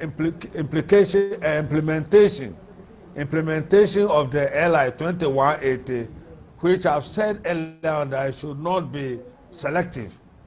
I mean, indiscipline, that will also curb the indiscipline on our roads, which we are all attest to. And the last one is, I'll plead with my colleague drivers that we should also abide by the road signs or the full road regulations which ban us in driving. So these are the 3 issues that I will speak about. Very, very, very, very, very well. Very well. Let me, before I come to the studio to Mr. Adonte. Yeah, you want to make it 4? You want to make it 4? Yes, on the Kumasi Road, you can only see 100-kilometer sign at Isawam, where we have the total filling station. From there to Kumasi, the speed is not regulated as we have on the Takoradi Road. So that is also something that should be checked for us. Okay. Which is the speed limit. I'm down for now. Yeah, I'm down for now. Okay. Hello, I want to join. Hello. Yeah, I'm down for now. Yeah. Okay, thank you. Thank you, Mr. Abbas. Before I come to the studio, let me go to Dr. Sasu Mensah. Dr. Samuel Sasu Mensah is the Director of Metro Transit and Traffic Directorate at the MTTD. Doc, I know in in your capacity as a police officer, you have ranks that you report to and all that. But today, for this our conversation and for our purposes, ignore all ranks and authorities. If you had 3 key things that you could do to test our problem of road accidents in this country, which 3 would have you prescribed? First and foremost, I think that there's a need for an effective towing service in Ghana. Then secondly, education and awareness creation. Then lastly, I'll talk about the third issue we did about enhanced traffic enforcement. Rigorously enforced, then it should be sustained, and at the end of the day, it should be well published. Dr. Sasu, can you repeat your second point? You said the first one was on an active towing service, and then your last one was an enhanced enforcement. The second? The last one was on enforcement, enhanced enforcement. Yeah, but on the way we bring in the traffic. I want your second point. With this, what we do is that, what we do with that, the enforcement should be highly visible. Okay. Then it should be rigorously enforced. Then it should be sustained, and at the end of the day, it should be well published. Okay. I think this will be a solution to reduce the carnage that we are witnessing on our roads. Very, very, very, very, very deep insights being shared by Dr. Sasu Mensah. Now, let me come in studio to Mr. Adonting, engineer, for your solutions, and then we would round up this discussion. Okay. I'll give 4. Yes, you can give 4. You can give 4. Number 1, as the president, I will come out and vote at least $100 million for road safety activities, just as I did for COVID. Sure. This $100 million will be used to scale up our education and awareness creation, high profile. So I will challenge the National Road Safety Authority and the media to come together and deliver on this service. Okay. Number 2 is looking at the roads. That dualization thing must happen. And I'll take all steps to make sure that at least all our corridors that leads to the international and neighboring countries, all the way the N1, N4, N10, completely dualized, with all the markings, the signages, the rest stops, the street lights, and all that done. Then I'll look at the traffic tech, the police enforcement, introducing technology to apprehend recalcitrant drivers, the indiscipline.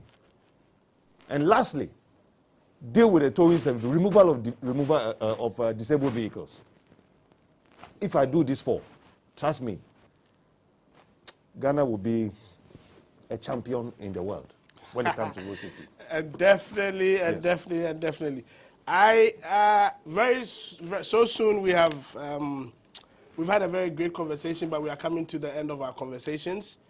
It's sad that I couldn't give everybody the opportunity to express it all, but let me just round it up.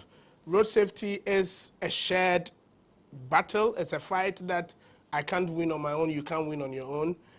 It's important that all aspects of road safety, as far as engineering is concerned, as far as education is concerned, as far as emergency response and the enforcement is concerned, all these areas must work together to ensure that we make a certain safe haven as far as road accidents and road safety is concerned. From our discussion and from our panelists, some of the things that keep reoccurring is that enforcement of traffic tech, which is a new technology which would ensure that there will be more enforcement, there will be the use of technology where there will be cameras at traffic lights, cameras at areas where overspeeding exists, cameras at hotspots, so that we'll be able to determine what is actually causing the accidents there, and then people who, offenders, would also be able to be booked, to be made to pay fines.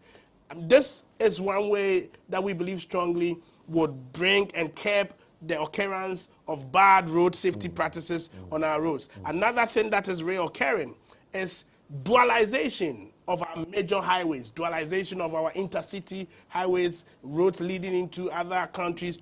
If we are able to do dualization, we commit to it, it will go a long way into making us, Ghana as a country, win this road safety battle. And then another thing is resourcing with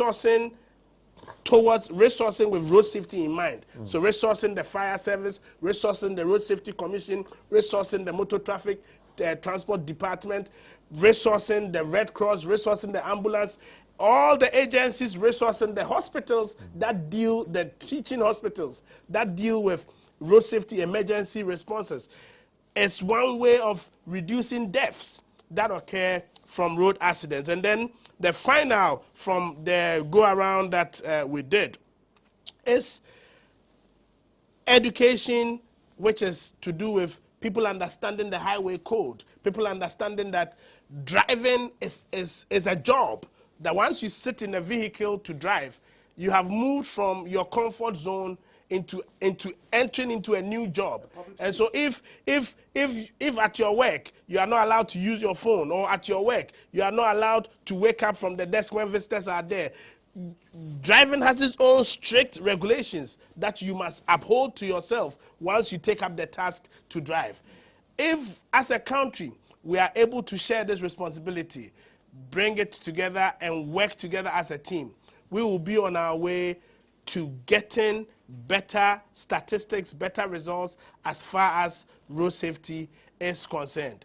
I don't know if there are any last words, but I think we are rounding up on this webinar. Let me use this opportunity to remind viewers and listeners that in November, GhanaWeb will be having a road safety walk, and it will be a walk with all the stakeholders. We are inviting the police, we are inviting the fire service, the NRSA, Road Safety Authority, DVLA, all the stakeholders of road safety in our GPR2 drivers. We are all going to have a road safety walk where we share the awareness. If there is any document or any resolution or any communique that we come with as far as this campaign is concerned, we would also deliver it at the doorsteps of the appropriate authorities. I mean, and when it gets there, we invite the general public to join us in this campaign in November. We will definitely advertise it on GhanaWeb and other platforms, so you'll be able to join us and share with us. If there are no last words, because it's been a lengthy conversation. I think we're missing the motorcycle menace. Yes. I think a little bit of it. Yes. Again, one of the things that was discussed heavily in the first session was motorcycles, and even it got to a point where there was even the discussion on whether Okada must be banned or not banned, how to capture them into and integrate them into the system. And I feel strongly that these three key things, all the comments that came, when we are able to zero in on them and force them, it will capture everybody. Because, of course, if you are sitting on an Okada and you are jumping red lights or you are over crossing lanes, the camera will catch you. If the police officer is not at post then the camera would arrest you. Traffic tech would arrest you. And, of course, once there's investment in the services and the agencies, we would be able to also have emergency response should there even be an occurrence or an accident. And the education will also be widened so that road users would also understand their roles as far as plying the road is concerned. On behalf of GhanaWeb, I would like to say a big thank you to you stakeholders. Let me begin with the head of communications at GPR2, Mr. Abbas Moro. We are extremely grateful for your time. We thank you for all the insights you have shared on behalf of GhanaWeb and on my personal behalf. We thank you for the service you've been doing for Ghana. Of course, the Director of Planning and Programs at the National Road Safety Authority, Engineer David Osafo Adontain, my good friend. Thank you for the great work you continue to do for Ghana. I know strongly that with you we would be making a great headway with you and your team, Auntie May and all the rest. Stone, Tuahine, we will be making a headway into winning this road safety fight. Assistant Divisional Officer Grade 1, Ezra Kpakpomengel of the Ghana National Fire Service. Thank you so much, ADO1, for your time and your insights that you have shared with us today. And let me jump straight to my Dr. Samuel Sasu-Mensah of the MTTD. Dr. Sasu-Mensah, thank you so much for the insights you have shared. We pray that next time when we call on you, you'll be available to share more insights with us. On behalf of GhanaWeb, we are grateful, and on behalf of Ghana as a country, we are extremely grateful for your time and the insights that you've shared with us. And then to my great friend, Dr. Henry Bule of Kolebu, and then, of course, the emergency medicine specialist and clinical coordinator, Dr. Henry Bule. Thank you so much for the insights. I'm pretty hopeful that after a while we'll be able to share more of information and more on this issue. We'll talk more on it. And I think the more we talk about this road accident, we make it a part of our daily talk. We will be on the way of, because we need to see it as what's the word? The pandemic. And once we see it as such, everybody would find the need to talk to somebody about it. And of course, to my brother Kofi Ansah, young, affable, strong, dynamic Kofi Ansah of the DVLA compliance officer, thank you so much for your time and the insights. President who had only two solutions to the road safety troubles. Thank you so much for the insights you've shared. You're welcome. So on my behalf and on behalf of GhanaWeb, thank you for listening through. Thank you for playing a part of this webinar.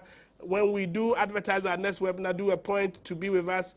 Road safety is a shared responsibility. It's only when you, I, and all the people around you decide to take it as such that we will find a solution to the canker on our roads. God bless you. Thank you for being with us. God bless you again.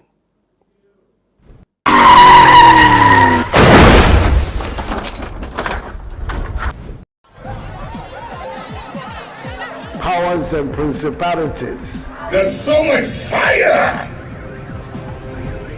inside me. Tragedy struck when part of the largest hillside at the kosher rubbish dump collapsed. It's going to be fun to see how he goes about approaching this game.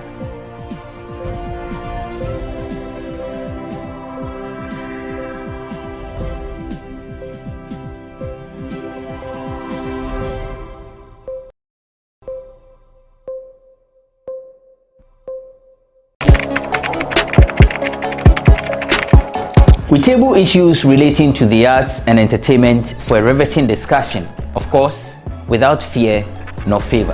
The question the presenter asked them was a dumb question. You need to speak the fact and move. Varied views. We agree to disagree. So I would disagree with everything you said. I think that he's a smart guy. I think what he did. No, but I also said he's a smart guy. Yeah. I guess that I'm waiting for the what next. Yeah, I don't think that we have to wait for what next. It sometimes gets confrontational, but that's the beauty of the game. Today you're denying funny face. It's not my brother. Today you're denying funny face. I don't know who. You don't know funny face. It's not my brother. You don't know funny face. It's a package. We meet, we sit, we dialogue, we learn, we progress. My name is Benefo Boabin Abrantepa, a proud blogger, and this is my forum.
really surprised by the amount of waste gathered here at the Koligono Beach, which is near the estuary. You can find everything here, from plastic waste, medicine, sachet rubbers, shoes. Yeah, I can see a shoe right here, and old clothes. They are all heaped on the shore, wondering where they come from right from the sea. Fishermen say they catch more plastic than fishes. We are here at the Koligono Beach to speak to these fishermen who are affected by these plastic waste to ascertain the negative impact on their job. My name is Paulina Deda Opoku. This is a GhanaWeb Special Report. Let's get talking.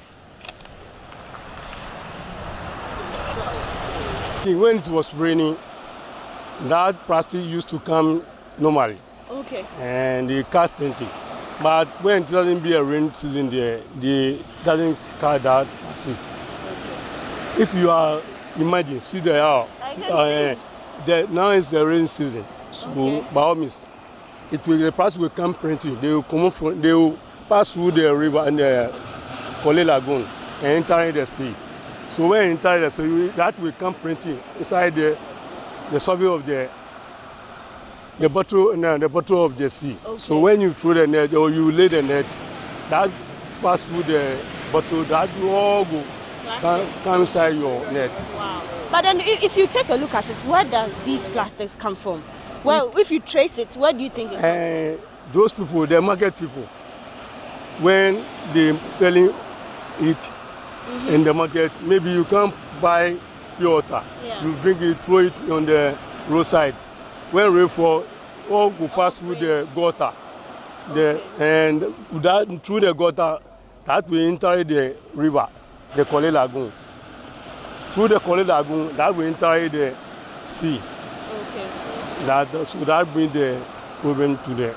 Because I can see that there are old clothes, there are bottles, all these bottles you are seeing, all from the lagoon, pass through the lagoon, come inside the sea. Okay. If you go to Kokoma, go stand and see how there is. All be plastic. So then rainfall, all that plastic pass through the Kole Lagoon, through inside the sea. On the olden days, that in the drinking bottles or they are not, it's not normal day. Okay. But now there are a lot in the system, so they are taking a lot of the job. Making drinks, making so. So you can normally, if you said they should stop in it, no, it shouldn't be that.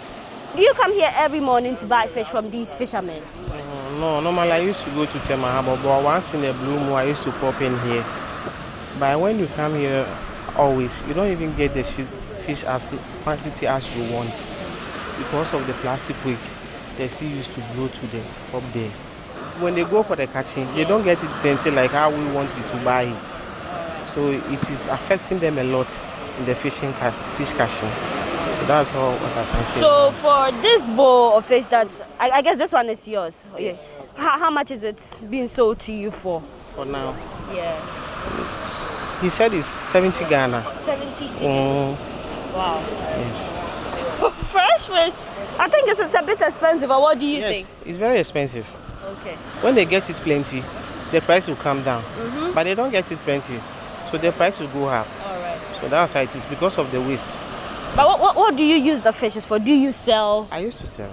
All right. Yes. So I'm going to sell it. So looking at bringing solution to our beaches, not catching plastic for fishes, what must be done? Maybe the fishermen, the community, and even the government. The community must to help, and the government too must to help to tide our country and around the beach areas for us of the plastic waste. They always complain that all the plastic coming from the other end, Agboglosi, where they sack the people, the Kole Lagoon. So always they are having plastic here. That's the challenge they are having here. So the issue of plastics in our seas and on our beaches is a big issue for the country. What do you think that the people, especially those who live along the coastal communities, can do to help the situation? Yeah, unless maybe I will plead to the government. I will plead to the government to help them to find a solution for the lagoon, because I can see it's not their fault here. That's what they always complain, that it's not their fault. We help them. We can clean this place very nicely. Before 1 week time, you see another plastic. So when they stop the plastic from the Kole Lagoon, I think we can have very nice beach here. I'm a two-way no go how. Well, on any fire or on fire can be any.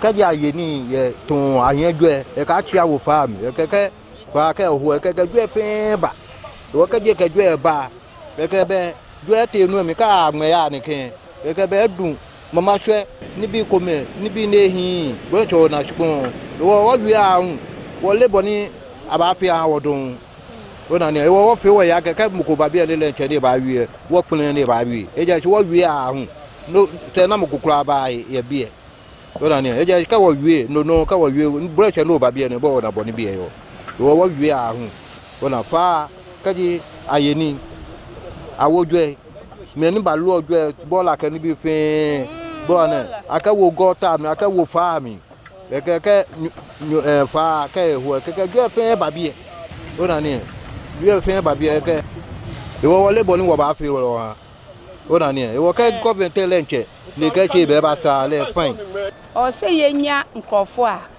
sa nwure ba mo de container ni besi ho a ye besu egu see the container ni ho container ni wo de ba ha adwen ye se mo ye bola na mo de gu ni fa ko ehin fa na ye de begu ehwa na ye de begu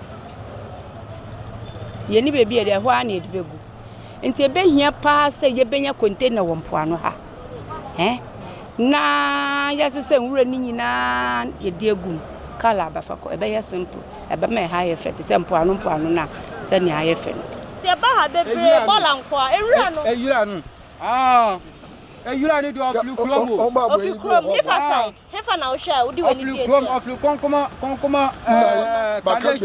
kaneshi aneni ya ba ni nyina oflu kota nu no o ma be she koloni student na ba ha no o ma be go anti ya stram mu ka cha ku fa do so on fa scamla on fa mama for no me ye duma wa so me shop anu na mo ye sure so mo se science and so mba bi mana se ye di bola bi si ha se ba na nka mo se sa ko on fa bi amba on fa hwi amba bi amba bola tank ba ku pe no mu da be si a bola nu ye ma no o mu da ko be chata no mu da ba no o da o sta bola nu o du ko ku no o ma du ska wo pen ta san papa no me ka che wo nti papa no mu ayo bono kra Usita bola ni udukwa no ma justa. Amaji. Aya moji mai. Oh, amutu mi jebe 2333. Fa bola sem plastics na. 10 na di. Bag kwa na. 10 na di. Enti so nkite skebia. Unkite bia so ku ja bola na. You should have gumpo ano. On the back of the close season, remember they said you shouldn't go for fishing. When they opened the sea, would you say that you are catching more fishes now? Was it good? Maybe, no, we are not Lord, and we are not Lord, but Lord, it be Lord who created the fish. Maybe if we Lord the sea will be locked without getting fish. Maybe the sea will be open to get fish. So we are not God. But looking at your catch, you know what when it was before it was closed, you knew what you were catching. But now that they've opened it after months. I think it's normal small. It's normal small. It's normal. Okay. It's normal small. So with the fishes that they are catching, do you know the name of these ones? Like the long ones? What's the name of that one? His name be Odwe. Odwe. The other ones, one way down. Is that no? The one we lay on the. Okay. One way down. Alright. So this one. What food can you eat it with? Is this your gakenke or? Oh, nah. Gakenke. It be normal fish. He used to eat every kind of food in the system. Rice, jollof, smoking it, frying it. All it will help. We talk about what will happen. We talk about what will happen in connection. What in your PPR, one more that. Premise food on an alcohol. Yo. Yeah, MPP one more that. What on connection will be What's your 520? 1 million. 1 million.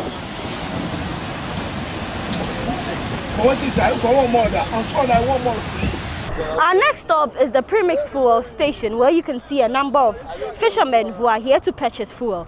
From our earlier interactions with some of the fisher folks, they claim that getting premix fuel can be a challenge. They have leveled some allegations against the authorities who distribute the fuel. So we are here to speak to the head of distribution to ascertain whether these allegations are true or not. Daddy, good afternoon. All right. So we are just here. It's all about the premix fuel. I want to find out from you, how is business? Premix, I get politics. Be NDCB so be. I mean no, many do machine for JMP, MPPB baby. NDCB premix kaba amambayo. Shibede yo le jaga premix BPK is a cheni akeba. A share many ya wo. O felt to mo gidi by few. She jena on premise and MPPB. Inshona ni machine. NDCB so MPPB ni onshona. I mean share nyuma.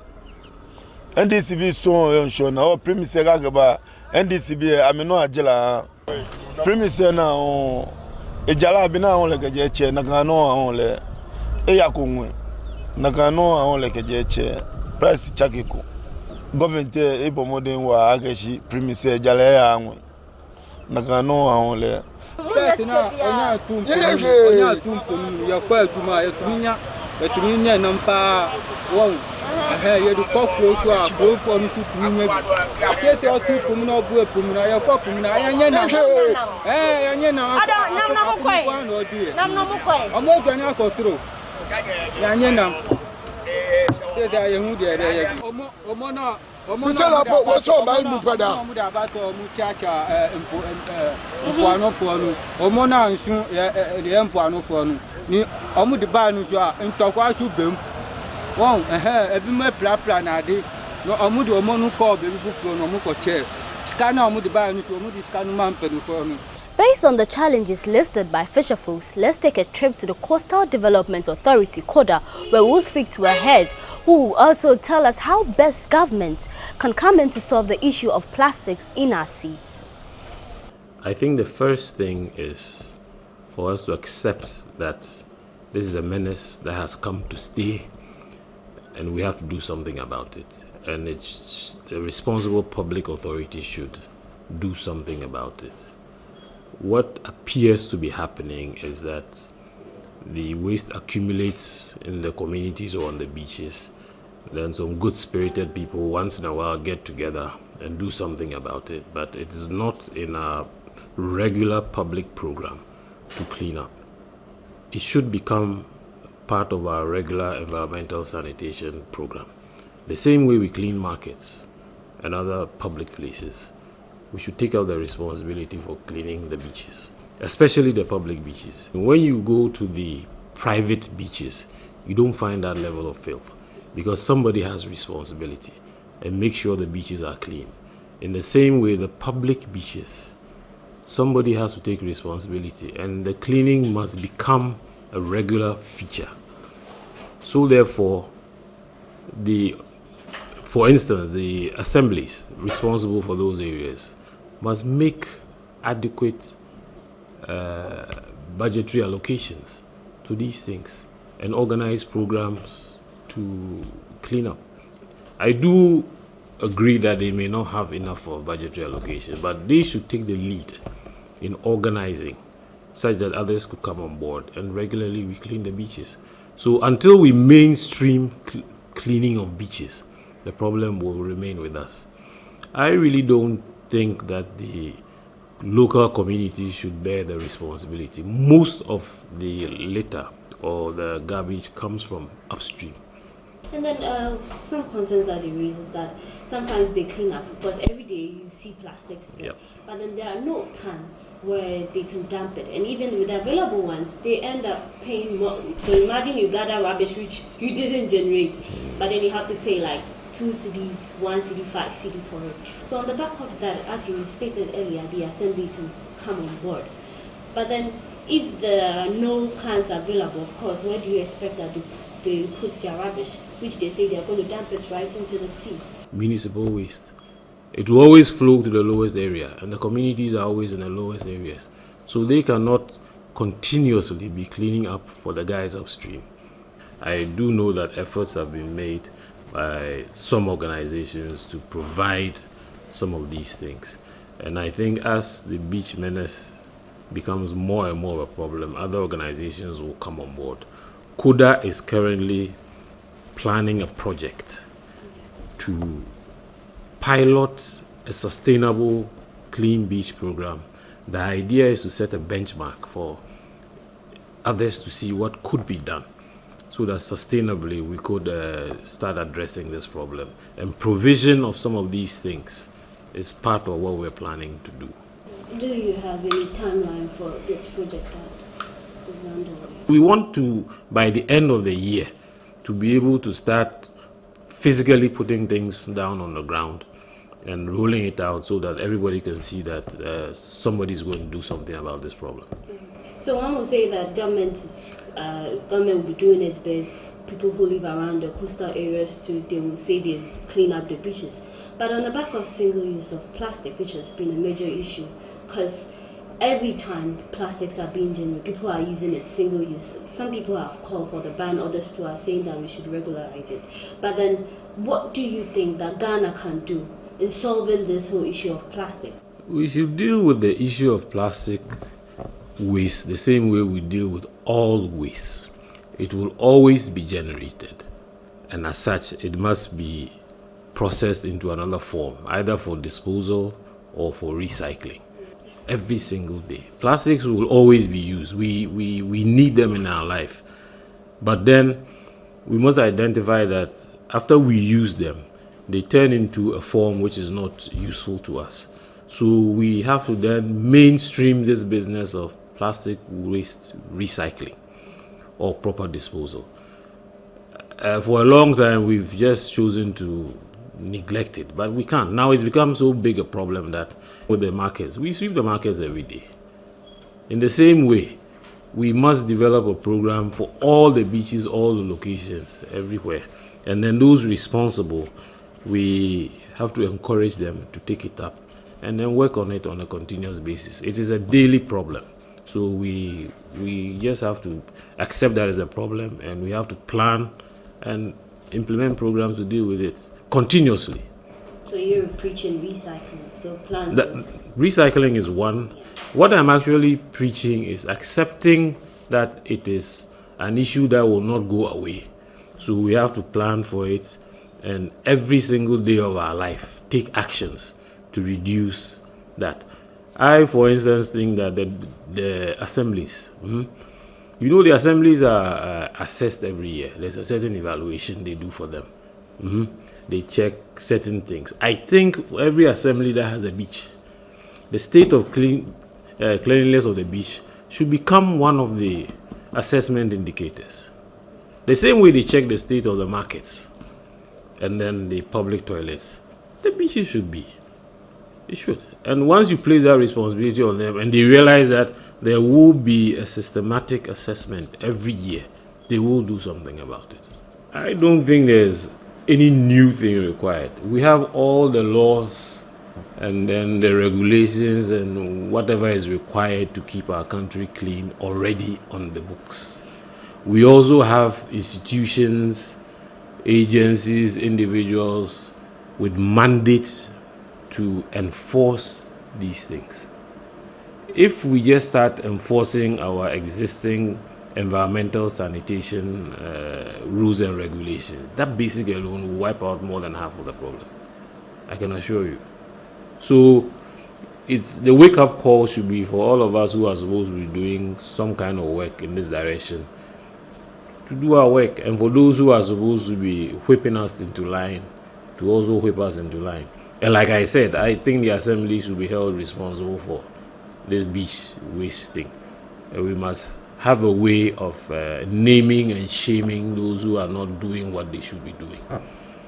And of course, we need help from media civil society, all other advocacy groups to drum home the fact that if you generate waste and you don't deal with it, you will eventually end up living in a bola. As simple as that. What I'm actually preaching is accepting that it is an issue that will not go away. So we have to plan for it, and every single day of our life take actions to reduce that. I, for instance, think that the assemblies, you know, the assemblies are assessed every year. There's a certain evaluation they do for them. They check certain things. I think every assembly that has a beach, the state of cleanliness of the beach should become one of the assessment indicators. The same way they check the state of the markets and then the public toilets, the beaches should be. It should. And once you place that responsibility on them and they realize that there will be a systematic assessment every year, they will do something about it. I agree to that too. And then away from plastics, I know Koda is more helping people along the coastal areas when it comes to development. One of the issues that they raised, fisher folks, was that during the close season, things become very hard because they don't go fishing where they can cater for their family and all that. So they've made a call to authorities that during that time they need help. Help not in just maybe a bag of rice or tomatoes and then you are done. So looking at the bigger picture, it looks like maybe every year we'll have a close season. So what do you think can be done for these coastal dwellers? The closing of the season is a very good thing. I mean, it allows the resource to regenerate. So ultimately, they benefit from it. But like all other human enterprises, as we work, we save. We know that there are times that we will not be able to be making income immediately. So I think people should come to the realization that it is a necessary thing that they allow the fish stock to regenerate during a certain time. And as such, they must plan for that time. Whatever they make in the 11 months, they must set something aside, knowing that there's going to be 1 month where, it won't happen. So I want to find out as Koda, if you have embarked on any projects that has been beneficial to these coastal dwellers. At least give us a general view of what you have done, your contribution so far. Koda has done a lot under its IPEP program, Infrastructure for Poverty Eradication program. I mean, needs assessment was carried out at the early stages where coastal dwellers indicated what their priorities were. Some of those priorities were taken on board, and Koda implemented projects to bring those priorities to life. Koda also started, and in fact is still engaged in, a massive support program to fisherfolk, where we have a outboard motor subsidy program. You see, that fishermen who have need of engines for their boats can come to Koda. Once we identify that you are truly a fisherman, there's a massive subsidy. It's about 50% of the cost of the engine that is given to the fisher folks as support. And it's not just the engine, it's a whole program. It is the engine, it is a maintenance support program, it's a training program for how they will keep these things running very well and all that. So that is a huge support. I think there are about 5,000 engines that have been procured to support fisher folk all the way from Axim running in front of Accra to Keta. So that is a very direct support. Fisher folks say they are ever ready to partner with government and other private organizations to ensure that our beaches are clean and safe. They have listed a tall list of challenges facing them, right from all the things that they went through during the close season and how best governments can help to ensure that they catch more fishes instead of plastic. To you at home, in your offices, in your workplace, do well to properly dispose your waste in order not for it to end up right back into the sea. Be a citizen and not a spectator. We all can join hands to ensure that plastic waste is disposed of properly. My name is Paulina Deda Okuku, reporting for GhanaWeb.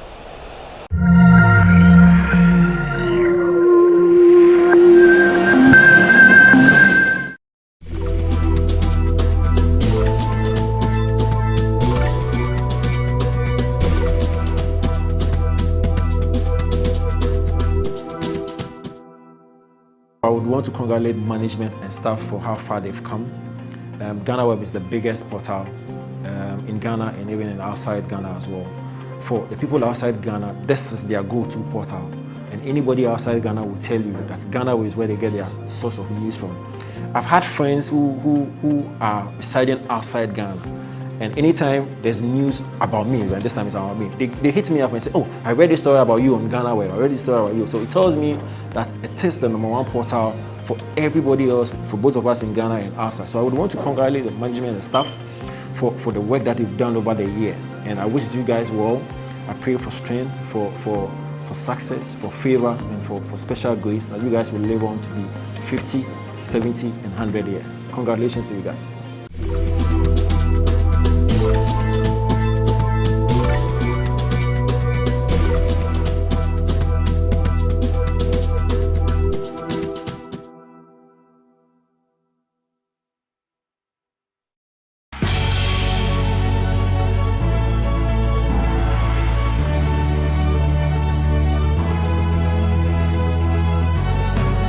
From the dawn of time, people have engaged in several businesses. With the onset of technology and innovation, life has relatively been made easier. By using debit or credit cards, Mobile banking. Thank you. And your favorite, mobile money? tech has indeed married business.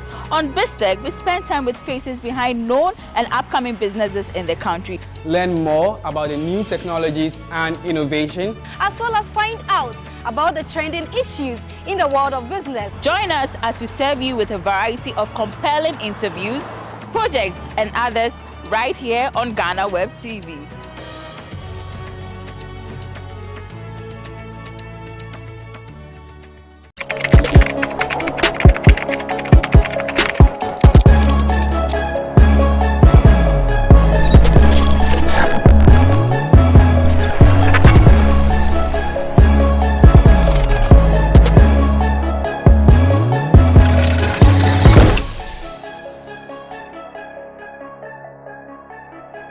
It has been a week filled with discussions centered on who really a legend is.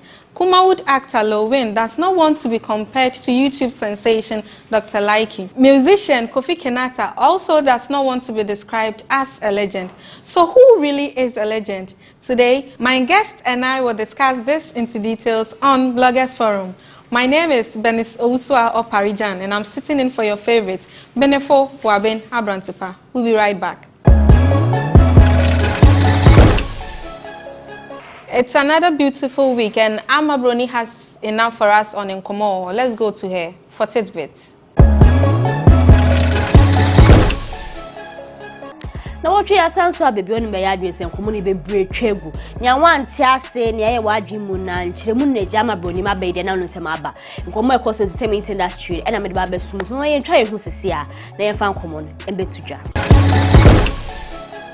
One comedy can a Kumawood actor, I when Kojo's canceling when I send na making. Or they send me to Johnny, a Zion Felix here interview, so a legend. I when they were entertaining more, was there any and say no see, more see, dear can media, the astro semi local movies, you say, Ojimu kind pa. Now, some of the better just saw a legend as a performance and tears, and nobody can quote him. I send me the two Dr. Laiki, I a ras nene, I and a YouTube, Ukshamu videos, viral videos nyade what first say what chema say there are saying una what so ankasa na sami na we Zion Felix bisa questions the question kakaka na also na we Dr. Like is saying and Ali win say na mo no a whole legend movie star wa bebe just for so many years I didn't have some person more than to a year like the say ko YouTube star no say le when asembe na wuken asa homa so bi ni bibi ase bu fada o se like asa so fada nyehwe like ya bon homo there is time nti akoma dey shine nsem de beba bebe akasa eya ya oda bokra akaso le when like any time any nti to me nka say bi ye YouTube star na bi ye movie star munyina mo ye pe eya nhwa ba ko you say on le when de mo ntem sha da anye papa o chema le when jai sa asem no kan no jai tie na obi a wa support eya Lewin statement you make salinko salinko chema asem na Lewin aka Lewin dey want to abone brand like that say be a YouTube star nti mu sad na Ghana fire mo ye say be obi mo honom na say be say yenum to new say movie trafo ni bia young person but na fe mo do compare old one say won bo bra bia o say na mo dey say akode Ronaldo rapper mo say other rappers na mo ba no mo ye better since akode nti o chema eye Lewin we pay ni dues nti mo fa respect na ema no was a performance, some of a titi, I titi and who send be able to drown, or chairman and come to meet you any rent in a day. I'm a free and a vice president in a day, for Abuano. Nanny, a ban say yellow when ya can was in your medical and no commodity also your legend. Or chairman, send I chrome has a bunch and painful actors no, both enough I want to be a massive one watcher one yadden. Uncle Bayaka bang. From 60 years and above, one Bob Brown went entertainment. And come on, Chia Wonka. In 70 young people be at him. Now, yet Titi in some semiana, DK bedin at the court to Chema. A yet Titi scanner what the amount. And Uncle Dio, where near win your scar with no massimo. But more than I invest, because they be the boost and some anarchas on Watcher. You're in here to say a year so below business been out there and as a watching business beer. Now, walk for you and semi the cover breed at Chanwa. You been say, oh, be our bonnet brassum as a matron. Was a yard the old him near Yaribay. Obu anu wa boni bro was come be bati ya betumi aka na na fe de ne hu nyama nyina wa lusin titin so de nsem ya beche wa che sem o ken kofo che one an ko keka sem tia na wa bo wondua me de me che de nim but who pay titi video na o de reply mama mo ka se na den de o sresra de na wa hwe se ye dua bo na se na adwekeke e na wa ka kire mo na wa twe ya na we some list be bedrop Apple Music wo hwe ma top 20 songs a amanfo tie ma for jamming top 20 na Ghana food say yenum enka wo other countries Nigeria South Africa omo na mo list na asemi ba na wo say Ghana food dey mo ka promote your own say mo okrom ha mo ntia ye Ghana food nyum to food nyum be na mo pe eya zone to say ye dance or say ye high life gospel crowd na wo ye man say na mo ntia ya nkasa ye nyum na say beto dwa na eya D Black D Black nso de na no atomo chema Ghana food mo consume eya mo nyum ade na mo ye sa de bia mo kase mo promote mo ntia mo den so asem na wo ka no mo dance na so me de anka D Black na anka kire na adwen na eja kojo Sheldon YouTuber kojo Sheldon so esom say D Black men kasa asem no ka na yenti munyina mo kan na ade ne na ma focus to chema ya D Black wo ba clap or crap na je afonyum na mo bo nti ade na ase bia asem na wo ka na wo kasa ti ase bia Ghana fo na ye support yen artist na asem ya so wa D Black hu say ye kojo Sheldon keka ne ho asem no say young boy tina nchen na po de anka wusa kojo Sheldon meti say ya wo keka nkrofo hu sem sa ade na o se fa sa asem ne de mba ne so nti wo person uko bi ho asema enyo de o say young boy pe baby tina no asasem na kan de ona wonya adwen won se fufum no eye kofi kenata so de nsem abetujo twema mamo nka se oye legend ono de esesi na all start there are greater things ahead nti sa legend na mo kan kofu twema ye ba songwriter nyum to me Ghana ha say one watch say to me hye nyum wutie nyum say nyum nya abawom sa nyum na nyansa bom enye chen yidi ni bio wo se wo de be ma kofi kenata na se na ya kofu bonaba so na kofi a chema wo de wate fans ni do all right but on do sa legend status no se na le win say or legend no eno de on na wa che na adwe but kofi kinata se opamocho on do sa status nti mon ka so or legend Ghana wake up I saw to say me no say yenua bia really share na ka say o chema kom ha say artist for be bring kan me kofo tro nyoma wo songwriters na so no eye wendi share so the nyom betu dwa say clean na ma foke kan ghost writer bullets na trauma no say na say o say na den ono obo no homodin eye no nyom hit na etwagu yan kofo chema eye wendi share o shedi eye na ba na mo ase wa me here abna kokwa na eye jomboedu yes wa boni pedu wonti nyom ni ya ye hit na wakopɛ na watie mu nsɛm sɛ ya mpa so shedi wo yende ye hyɛda nim na nsɛm yi ode nyom yi beto dwa na eye music producer Hama ne comment bi ko make so nyom yi de bullets na trauma na enye wendi share de ene nkopana na waka say bullets na choma na Wendy say enye sa na eti odi se me abetudwa na wa cheche na adwan amagana fo na se me beka ye Hama nsem no so Wendy opa chopa we any little sister so onim sa obon homode ba nsem na waka say bullets na choma no no wa adwen hwen say wanka ne yenti Wendy Hama sifa ne bonichi Kumawood movie producer be our friend a Frank Fifi Gabin and some betu just said no home fan was there want to me important until we are abon. Now some dear Sembe brain edit now on one casa and Tomochema. Ya really send ordinary to fem motion yaman I say obi a dear drew agent. I also to dream and say a man for the agent and said we be born to me shed and ye dream. And some ban also as a crumb has says I am movie producers, Mamma try singing and you to Fukampo come. I say some Huchima Muncha than Yam Webia Sani and Equi. Na na nkofo keka no wosu na say movie industry muso mu woku amodom ti say aka say wunye ye movie producer ne ho ache mpasa ka ba this na kama ye ne mboa na say me kwa na ye 5 pack fu PR ti be che ma say fifi no che den tua ni dues na den ti wo muso betumi aye ne mboa mo akoye ne mboa di candidate but aya say muso mu ntua dues say mo chirewa e be na won so yi kakra na mo de aboa mo the same thing that you need more aye dekeke say na we twetwem na be ka me be chill say yes Samini o call Twitter leja or den sem bitutu ma yi Shatawale o chema Shatawale ye fake ni ade or sorry I say big man you know yo yes boss no one man favor no one man is can o chema Shatawale oni ske bia so sorry onu no say onu no say onu na Samini no oni scan so hwema o Shatawo na wo bre na sem ye kɔ ne ye na Shatawale o be jai ma ye Samini sem ye wa kan ho ase mu ko ko chema we de na Shatawale nka Samini ho ase mu nim se de bia Shatawale ne ko pento but we dey nanko asemi ko wan boss Samini di wo na Samini eja or reply na ye be say ye Shatawale be kasa Shatawale akasa o chema ono no Shatawale so wo hoye so wo hoye say yes Samini want to me afford a $55,000 Rolex watch e bona ono no Shatan want to me ba on be reply because on any classmates on the sika phone e dele it is Samini say wan chire wa na o say wasanso ati say o say wa there ni say o to me release hit song o be release 6 songs in a day o say wa ati but on fa nya adwuma Shatawale nso so chema ayan kofo keka no ho asem na den ati say on bo ne ho mode o so we an to kwankwan no ko say yes anati o ono no chain e da ne kum ai chain keke da ne kum e betumi atofi I mean say fufi na wotim na Shatawale kan wasem de and they mean to me na asem no de bebre aba betudwa na twa to kwa mpo you say video bi obeye o say state of the entertainment media in Ghana Ochema mo sorry am say na sorry he has attacked this he's attacked that attack na mo use no on peti cause mo go krom ha so obi be kana mo nka hwio na so no kwa kape na fe ni mo ka so Shatawale wo mbo ho modern we are violent we are den so no onye violent o onye violent say obe che na adwenya ko ka so ye violent asem de munjai kan no njai ti na mo fa me fa we ntwa to wo Shatawale nsim Shata no do nsim bia betudo Ochema ye SM fan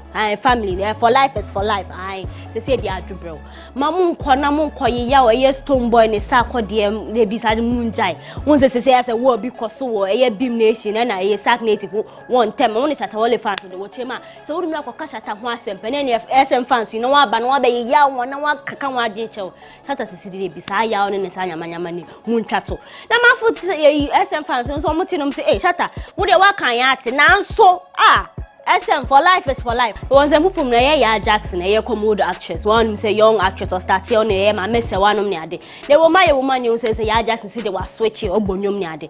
Now Jackson and say ubonyum ade kaya support. If you say ya some no kaka say word play ni ade and then entire shema so you know ka cra. You be one say ya Jackson a tattoo na sumu say wa pierce ni ade. Na you na brother didn't say me abeto jo trema ni nwan say say evil lifestyle na no living. Say the person repenting because as say wa afemu ni ade ono ankasa ne ni nche de nje ni amana ekwo ho na sa asem ye Jackson Kenya media betu bibire nim se ya mpa na se kwose ya ntie fie ya Jackson ano se ya mpa se yi ehwe papa ni hit song yi se ni nyomu a wo se mu nche down ni menya adwan wo de pie ya Jackson nyomu bi netie na wo be hu words ni ade akola keto an ze we so but ya Jackson chirema she's here to live the life so ye kakom ha say movies are old movies ejedi mpa mavudi ehwe de kan ho asem pa de ne ye Diablo na onipa no play role no say Diablo na owo bi ni ade say won kai amekai wo onipa no play we friend ye Boss Smith Jr. Ochema say na me bounce na echi ko na nkopon ye na dum no coach sister bi na de odi pass em YouTube nanim no Ochema sanka sister ne pa hwe sa Diablo ni bia na konje di sanka be accept ni proposal cause onu no si sister na nka onim so no ye Diablo man na nka sanka Ochema some movie role no play the da down no nka fo say obeda no wo no manfunzo movie role say den nipa we play movie afa dey real life so dan wo I dey know your war na what dey say wa be hu say common dey na edoso o ma wo say wo ye legend o mo say ma won frɛ won legend ni nyina ye dey abashata wale nsu sem so won say wa reply samini dey dey ni biachi da say na ho be because entertainment industry bi ama boni be da be som say dey eye be ni so wusu am so parijan ono abegya fo nsom na mo nto asoman. Welcome back and thank you, Amma Bruni, for this week's Nkomo. On Bloggers Forum today, I have Kofi Zeda, the one who is always flipping granules in the air on Facebook. Welcome, Zeda. Thank you. Okay, and then I also have Ekia Tilinipa. She's a presenter on One Play Africa. If you recently watched the Sarkodia interview, she's the face behind that particular interview. Oh, nice. Welcome. It feels good. Bribery and corruption. only them, they gave them an interview. They didn't give the rest of us. Oh. We are monitoring. Maybe give us your trick. Then I would Sarkodia on the show. I don't know. He requested it. Sarkodia requested? Yeah, on Instagram live video. Wow. That he wanted to speak to One Play Africa? Just tell them you've been supporting him always, so he had to return the favor. Really? Of course. Is that how you understood the whole conversation? But you got Momo as well, right? For who? Who else? Please, who? Sarkodia. Oh, wow. I'm honored. I'm honored. Thank you. Okay, so before we talk about it a bit, Cheesy Pizza is the proud sponsor of Bloggers Forum, and Cheesy Pizza has all you want from juices, smoothies, jollof, fried rice, spag, and meatballs. We have a great deals for you all week round. Cheesy Pizza gives you the McCheesy combo every Monday and Thursday. With only 49 cedis, you get one small pizza, fries and chicken, one cola drink at all branches. Tuesdays are Super Tuesday at all Cheesy Pizza branches. Buy your Super Family Pizza at half price every Tuesday for 40 cedis at all Cheesy Pizza branches. Be part of the midweek bonanza every Wednesday. Buy and get one free at all Cheesy Pizza branches. And also, remember to start your weekend with special jollof and fried rice from Cheesy Pizza branches every Friday. Call 0264 133397 to place your order. Cheesy Pizza, your pizza, your way. Mami started with Ikea. Yeah. So, what are you? Which of the stories are you picking? Okay, so I think I'll pick on Inshabe's Kojo message to Lewin. Okay. Yeah, where he's saying that he should admit that his time has passed and all that. I think it's a childish talk, because then you are also, if not, I mean, in Ghana we say former artist. I don't know if somebody's talent disappear at a certain age, but you are also in the arts. Our main problem as Ghanaians has been the fact that we want to always retire people who are in the space. We are quick to do that, which is why when people do it to them, then they are pained. Why do you tell another person who is in their craft that your time has passed? How does Stevie Wonder, is he still not alive doing his things, or he's dead? Even if he's dead, his works. So how is it that an artist, because of emotionalism, can say that another person's craft has passed? How did it pass? That is what we've been doing to our veteran artists, for them to, you know, become so like impoverished or whatever they are at the end of the day. Because you can't tell somebody in their craft that your time has passed. In Ghana, we like pull him down so much that we would rather say your time has passed, and so let's box you aside, rather than trying to merge the old and the new together. So for an artist to tell somebody in their craft that your time has passed, you're serious, basically. Zeda. Okay, so I would want to pick on D Black's, the tweet that he made, artist management is a thankless job. So, well, he's right at the point though, but artist management, what does it involve? It involves finances, it involves the talent of the artist as well. It involves the content that artist is bringing. Good. Now, when you are doing artist management, it is a 50-50. It will go good or it will go bad. So yeah, just as you were saying, if it goes good, they would mention the artist's name. If it will go bad, they will mention, oh, the label are not doing well. So in the end, it will be like a trash at him. It was because of what Koji Sheldon was talking about, that what is the 3 steps that he's been able to do to impact the industry. One way or the other, I can remember Joey B. I can remember D-Money. Currently, I can remember Sefa. These are 3 people that were through Black Avenue Music. But quite unfortunately, you know, things haven't been so good and all that. Be Black Nangasana and some more auditor, but let's not go to that direction. He's done his part for the industry. I've heard a few complaints about having connect and not giving it to other people. You can be such a bad person, you want to be greedy and all that, but just as he was doing his works with Black Avenue Music, he's done a good job. He's done so much for the industry and all that, but he should understand, he's not the only one facing such a problem. If I'll give another example, Kiddy. When Kiddy is in the trends now, but how many people are mentioning Richie's name? How many people are mentioning Albert's name? Albert is Richie's brother.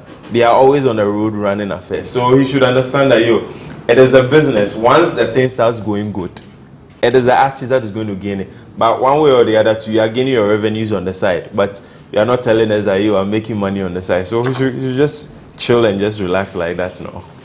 So you are an artist manager and a publicist, and you really know the industry very much. Yeah. So do you support the statement that it is a thankless? Who writes the rules? You meet your artist. If your artist is able to tell you thank you, that is all. Because you are working for the artist. You are not working for the whole Ghanaian music industry. You decided to invest your money, your time and everything into the artist. So who is supposed to thank you? It is the artist, unless the artist is being ungrateful. And you can't tell me the people who have passed through your hands have been ungrateful, because I can see Joey B, the vibe is always there. I can see Sefa, the vibe is always there. Even those who left his label, I can see there's a vibe there. So I don't know which kind of maybe we should build him a statue. Yeah, maybe he wants a statue at Onyx. We'll just do an unveiling that, D Black, these are the artists that came through you, so please. But per what I know, per the stuff I've seen Sefa do, I know she's always thankful to him for the stuff that he's been doing for her and continuously is doing. So he shouldn't worry. At the right time, maybe if he wants the legendary status, we'll just give it to him then. That would be the thank you as well. Ikia. Yes, I think I'll pick Lewin saying that veteran actors must be paid by the government. Oh my God, Ghana. Do you disagree? Heavily. You see, I feel like our entertainment industry, the creatives, unfortunately, want to wallow in ignorance. Basically, it's ignorance. Yes, they want to wallow in it. They don't want to learn, because I mean, I am privy to certain space conversations that artists are saying certain things, and I'm like, oh my God, it's not possible. I'm very young in the industry, and I even know staff and artists who has had hit upon hit, doesn't know, and I'm like, you don't want to learn. Basically, that's it. Like, it is as simple as ABC. How can Lewin say that the government, Ghana, your problems, and so enough? No, I don't get it. They've contributed their quota to who? By entertaining the public, to release tension. Which is why, you see, the industry, clearly, we prefer money. Now, let's eat now. Than the structure that's supposed to regulate the system that will give us the money we need, and probably for our young children or generation to come and also enjoy from our hard work. How do you say the government should feed the veterans? So what? We are never going to fix the structures? How about you saying that there should be a way where the residual pay or allowance that actors get from paybacks from old movies, like some Adetefio's videos that he has done, that they are showing by the fireside, that some people are still showing, GTV, I'm sure they show that they are showing, they are supposed to be getting residual pay, which can last them a bit. How do you say that the government should not fix this system that will rotate for everybody to feed, but to let the person get old, and if by God's grace they are alive, the government should pay them? Oh yeah, go ahead then. Zeda, do you think so? You should ask yourself, just look at the industry that we are in. Do they even pay taxes? Do they really declare income tax? Do they even? So You've worked, you were gaining all your monies on your own. Now the money is finished. At the age of 60, you want the government to. So what about the people who are doing the government work, the civil servants too as well, who are struggling hard, those who are the parliamentarians, the MPs, even those in the police service, the prison service and all that? What were they doing for the country? What you were doing, you were just acting 1 week, 2 weeks, you are done. But the police, the military and all that, they are on the road every day. So who needs that benefit more than them? Sometimes they, when you talk, they will say because you have the platform, you are trying to hate them or you are envying them or something. But there are people who need more support than what you are doing. Or there are people who are doing stuff for the country out of free will and all that. The police put yourself at risk every day. But what is their pay?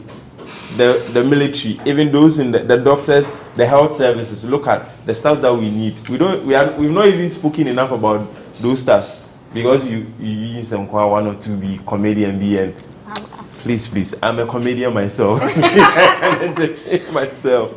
So just 2 minutes. What other story do you want to talk about? I want to talk about the Wendy Shea story. Okay. Whereby she's talking about, there was a tweet. Almost every female artist in Ghana has a songwriter, but nobody really cares who writes for them. But anytime Wendy Shea drops a hit song, they want to credit everything to the so-called songwriter. So-called, that's an insult. You don't even respect the person who wrote the song for you to tag the person. Even if you added your bit to it, you don't, in as much as people are hating on you, there are certain things you don't give yourself out like that. The songwriting is a skill. Songwriting is a whole business in its own. Even if you coughed and you were in the studio and it gave an inspiration, you are giving credit for it. Even if you wrote the whole verse and somebody just came and said, let's do a rearrangement this way, you are giving credit as a songwriter. So she should understand that in this business, people will criticize you, but don't end up disrespecting the person who also helped you write the song. Because with the whole statement, it's quite unfortunate looking like you're a little bit ignorant about the duty of a songwriter. For you to say a so-called. Maybe she feels she's not been acknowledged for her efforts. She's been putting in enough to write her own songs. To say a so-called, whoever was there, even a producer can be a songwriter. Yeah. He can be given a credit because one way, when they are listening to your composition, they'll be like, oh, you need to change it this way and that way. So, fine. The criticisms there, when the Shea will face it, till. And strongly, she's standing in it. She's been able to last very long and she's still going to be in the industry for long. So she should understand that it would always come, but sometimes the emotions will get over you because you are putting in the hard work and people are not seeing your efforts. Is really painful. So sometimes you might say certain things, but one way or the other, she puts in effort. She puts in effort because I know this all for you. Because that time I was working with her, I saw the effort in that song.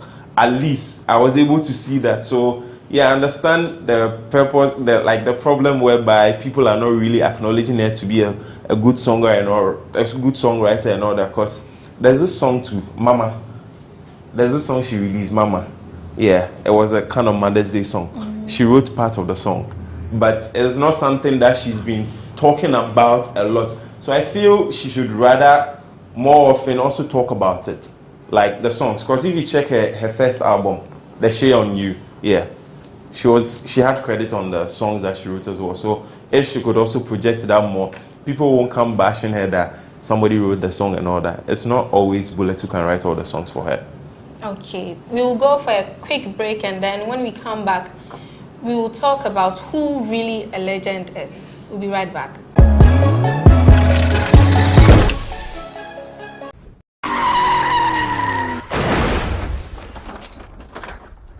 Hi, my name is Nanama McBrown. I'm proud to be part of GhanaWeb Road Safety Campaign. Please, do the right thing. Save a life. Brim.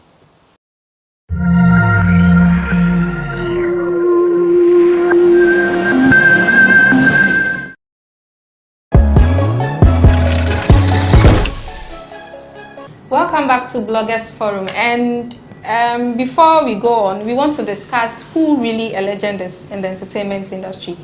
But let me read the story. It's on GhanaWeb.com, so you can find it there. Never compare Dr. Likey to me. I'm a legendary, Lil Wayne. That's what Lil Wayne is saying. It is no doubt that Ras Nene has taken over social media with his comic skits, which have earned him praises from some individuals. To many, he held the movie industry down when it was in shambles, but it appears Lil Wayne thinks otherwise.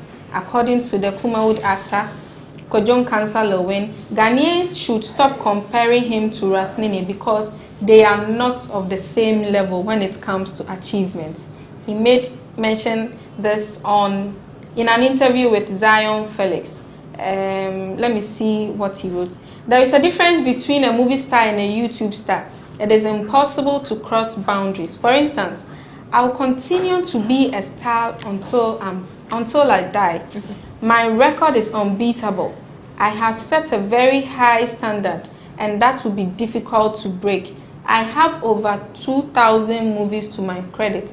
Don't challenge a legend. Zeda.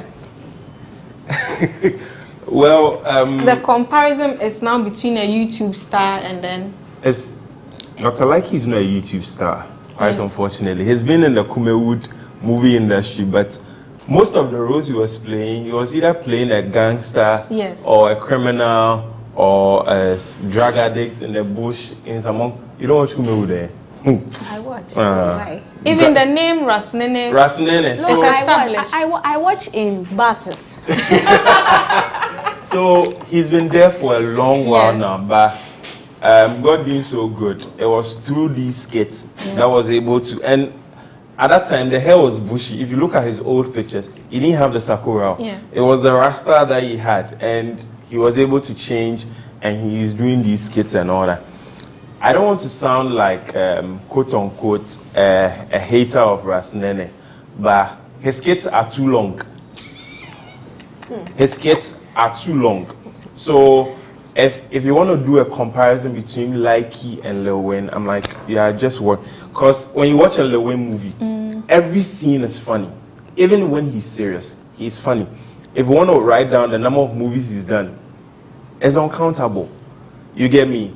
Somebody trending now, okay, doesn't make the person a legend. At all, at all, at all. You are trending. It is your time. Enjoy it. But if we put the movies down, let's line them up. What are the movies you've done? How long have you been doing the movies? Let's look at the whole stretch. This whole Kumawood's time. I can say at least, if I'm even wrong, at least, I know Lil Wayne has done movies close to 5 years or even 10. Yeah. Dr. Likey was just playing minor roles and all that. You get me? So it is not because currently he's gaining all the attraction and all that, so you're going to do the Lil Wayne comparison. Fine, if maybe it's a hyper, if it's a hype to bring Kumawood back, yo, we are in this business. We understand the traits of it, you see, you know. But I'm even surprised there's this friction between them because there's this video from Medical, Accra. Likey was making a call to Lil Wayne on his set in the bush somewhere. So I was trying to understand, where from those whole fight. So if they are trying to do some whole trendy and all that just to get us talking so as they will drop something, yeah, fair enough. But Lil Wayne and Likey is like a wrong comparison totally. Because the comedy aspect alone, Lil Wayne can even be a stand-up comedian and Dr. Likey won't even fit. You get me? Lil Wayne is way ahead of him. But maybe I feel Ahomaswak Accra and Lil Wayne wants Likey to humble himself, no man rules and Likey to doesn't want to. Likey's established though. Likey's not established. His name, Ras Nene, is already established. Comedy skits, you know, YouTube and Ambition, you won't watch in VVIP bus. You won't watch it. If you are popular, let's put you in VVIP bus. It is going that crap. In the movies, he is known as Ras Nene. Ras Nene. The movies are here. How many series now when you're pen drive? Movies are in when you're pen drive. So I'm sure VVIP bus. Really? Please, oh please. You've not been to Kumasi more than me. Me, Kumasi, my born a triangle. Kumasi Accra Takrade. Me Chinsa. So your movies are not in the VVIP bus. Even the Sprinter. the tools, oh no, your movies are not in there. It's only we who are on the internet who are watching the comedy skits on them. And even the skits, there's always this comment, you just see only maybe 15 seconds, 20 seconds.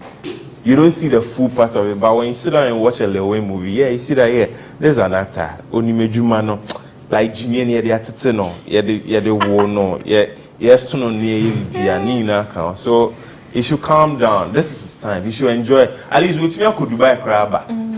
Bompire, Uncle America, maybe Uncle UK, Uncle Europe, Uncle Chinchin Kakra.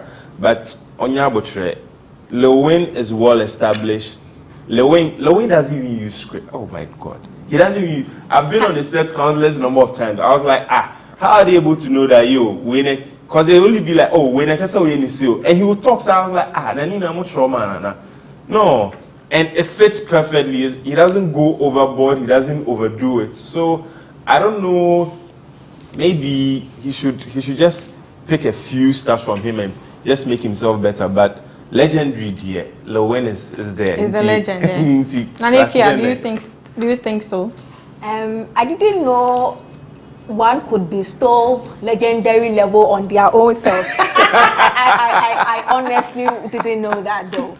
I thought society would bestow that on you and not the other way. But okay, since we are here, let's talk about it. Okay, so I don't think I'm going to make the comparison between Ras Nene and Lil Wayne about what's funny and what's... I just think that Lil Wayne over the years has been able to influence the industry or a generation of actors who, when you even watch movies, they sort of, is it impersonate or mimic or sort of Lil Wayne, like you see Lil Wayne traits in them. There are people like that, and to me that is legacy enough to want for me to bestow the legendary status on you. However, when you look at it critically, that thing of Lil Wayne started from Ejako. So I cannot sit here and call Lil Wayne and Ejako a legend when they are basically doing the same thing that I know who started first. Do you understand? So then I would take the, let's say, music industry. I would put a Kwade there as a legend because he influenced a generation of musicians who wanted to sound like him. When you take the rap industry to there are people who want to sound like a particular person. That person is a legend. When you take the reggae dancer, there is one person who has influenced a generation of artists who want to sound like him. He is a legend. When you take the movie industry, you can't, there's no way I can pick Lil Wayne over Ejako and put Lil Wayne legendary over Ejako. Yes, Lil Wayne has the catalog though. He has a lot of movies to his credit that like he does not have. But is he a legend? Is his act influencing a generation as Ejako? Because I feel like he is part of Ejako's generation. Maybe we have to talk about what criteria can we look out for to say this person is a legend. I just said it. Somebody's sorry. When Kumawi Brofo has entered. A legend is someone I would bestow the legendary title on is somebody whose craft or behavior or something about him has influenced a whole generation to be like him. Which is why I case the point with Kwade. At a point, even now for me, it's like Kwade. Do you get it? If you take, let's say, I know what you say, because you say that I did for Sak. Let's talk. Say it and be free. Sak, you take a lot of these young rappers, they are all sounding like Sak. Their cadence, their flow, their progression, everything like Sak. You take the reggae dancer, Shatawale. This boy, see, I'm a host for this a show at Crate's Lounge called the Superstar Night, where young artists come and then they want to perform and on. It's not easy. See, when Stonebwoy said he, Sak and Shatta will reign for 40 years, they didn't understand they will reign for 40 years. Because they have influenced a generation of new artists who are sounding like them. So until somebody breaks that chain for new people to sound like them, there's no way they will fade. 40 years to nobody. No, it's true. So I don't know the generation Lewin has been able to influence that much. Maybe me cook must be break. Maybe me not cook must say. But like the Lewin I know is more of a photocopy of a Jacko, only better though. Like he's really funny. So to say compare Rasnene to him is an unfair comparison, I must say. That let's establish it. But to give him a legendary status to it's an overhype to me.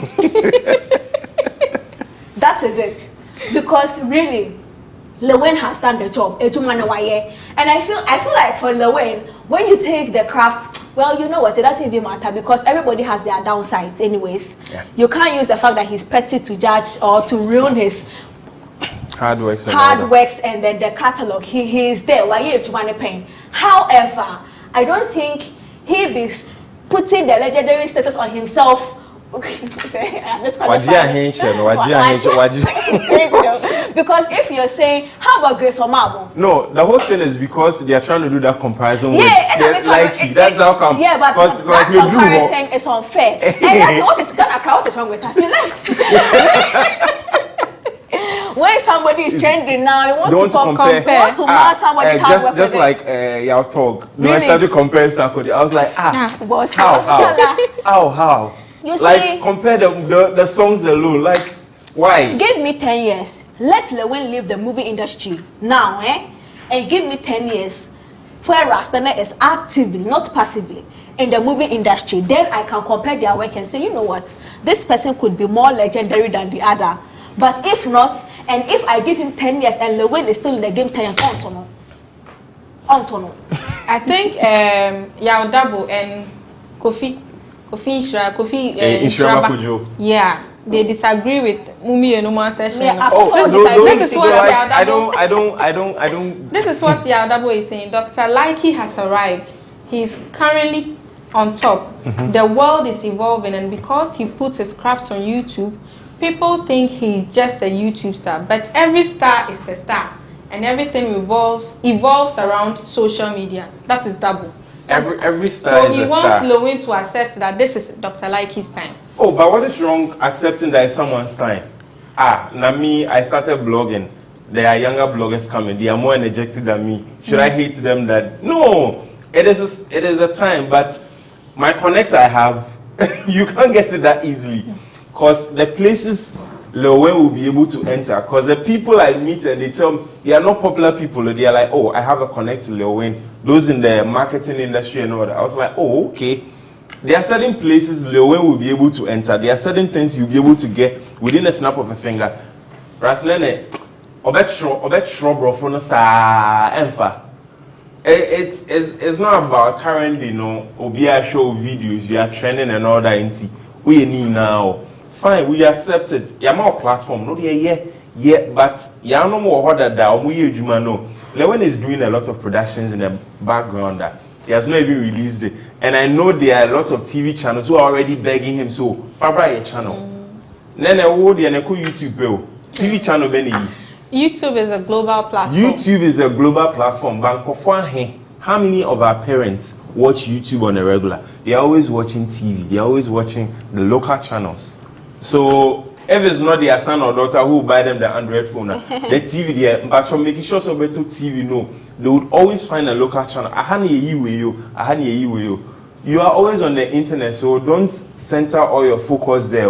What about those who are in the villages who go to they go to the farm on a regular, then they finally got an electricity in their homes, and finally their son from Accra brings a TV. You think they'll bring them a smart TV? The internet in the age here. They'll bring them the normal TV. The normal TV that will get you the local channels.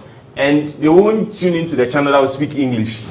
Brofna, how are you? I'm fine. And no. Open your back and tree, your back and fancy, your back and cry.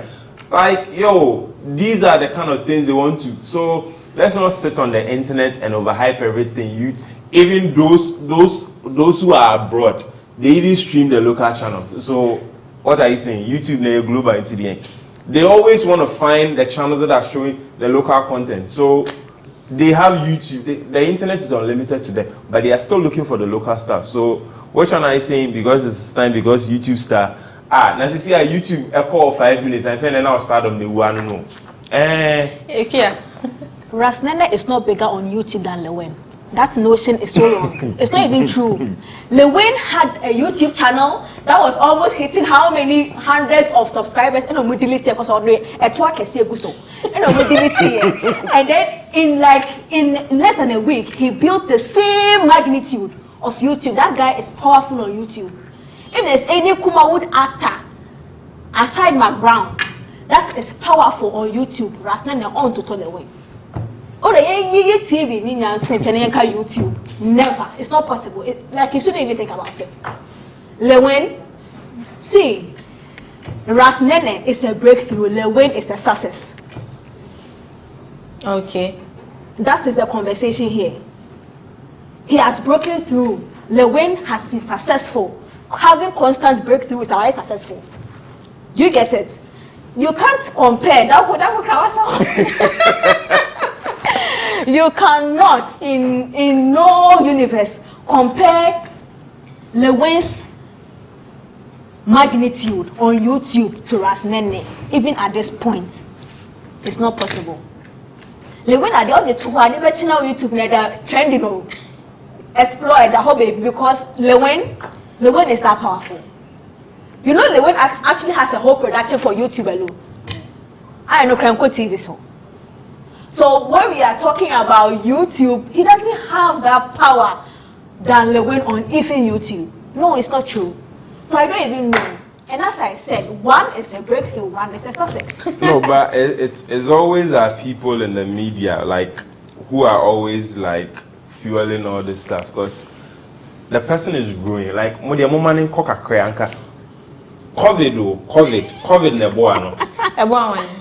Rasnene. Nanka by this time ye muna obi twa sene na ye production.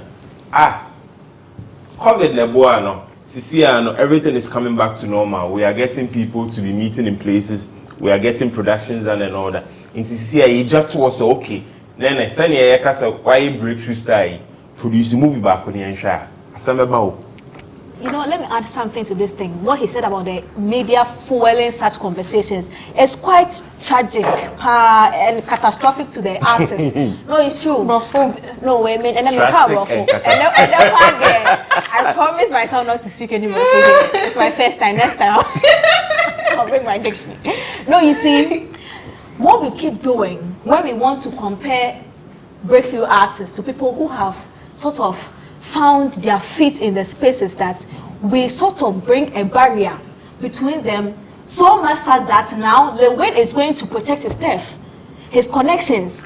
That's one advice he could have given to Nene for him to reach his level or make KP. That is what we do to the people. We kill the industry. We kill the industry. Media kills the industry. That's true. Because then, now that you are even here making this very, very unfair comparison, do you think if Lewen and Rasnene sit on a table and he has an advice or a link that can put him to the next level, he will do that? He wouldn't do that. But quite unfortunate, we need that conversation to happen so that we can build that universe of stars. Aboche, Hollywood, Omudoso, Beba, Bebre, Sugana. Because we keep making it feel like the breakthroughs are bigger than them. So if you are bigger, be big. Let me also be big in my corner. That is a problem. The media, we are being unfair to these artists. We should stop. Moving forward, still on the legendary discussion. So we have another story on GhanaWeb.com, and the headline is "Stop calling me a legend. I haven't reached there yet at all." Kofi Kinata begs. Multiple award-winning artist Kofi Kinata has emphasized that he doesn't think he's gotten to the level in the music industry to be called a legend. I don't think I deserve to be called a legend for now because there are greater things ahead that I need to accomplish, Kofi Kinata said in an interview. I should go, eh? Yes. Okay, so Ghana has a more legendary status. So he has found a trick. Once they start calling you legend, know that the next conversation, he knows it. He knows it. He knows that once they start calling you a legend, they are trying to retire you. Fans they bring Ghana you. in this our Ghana, fans be brave.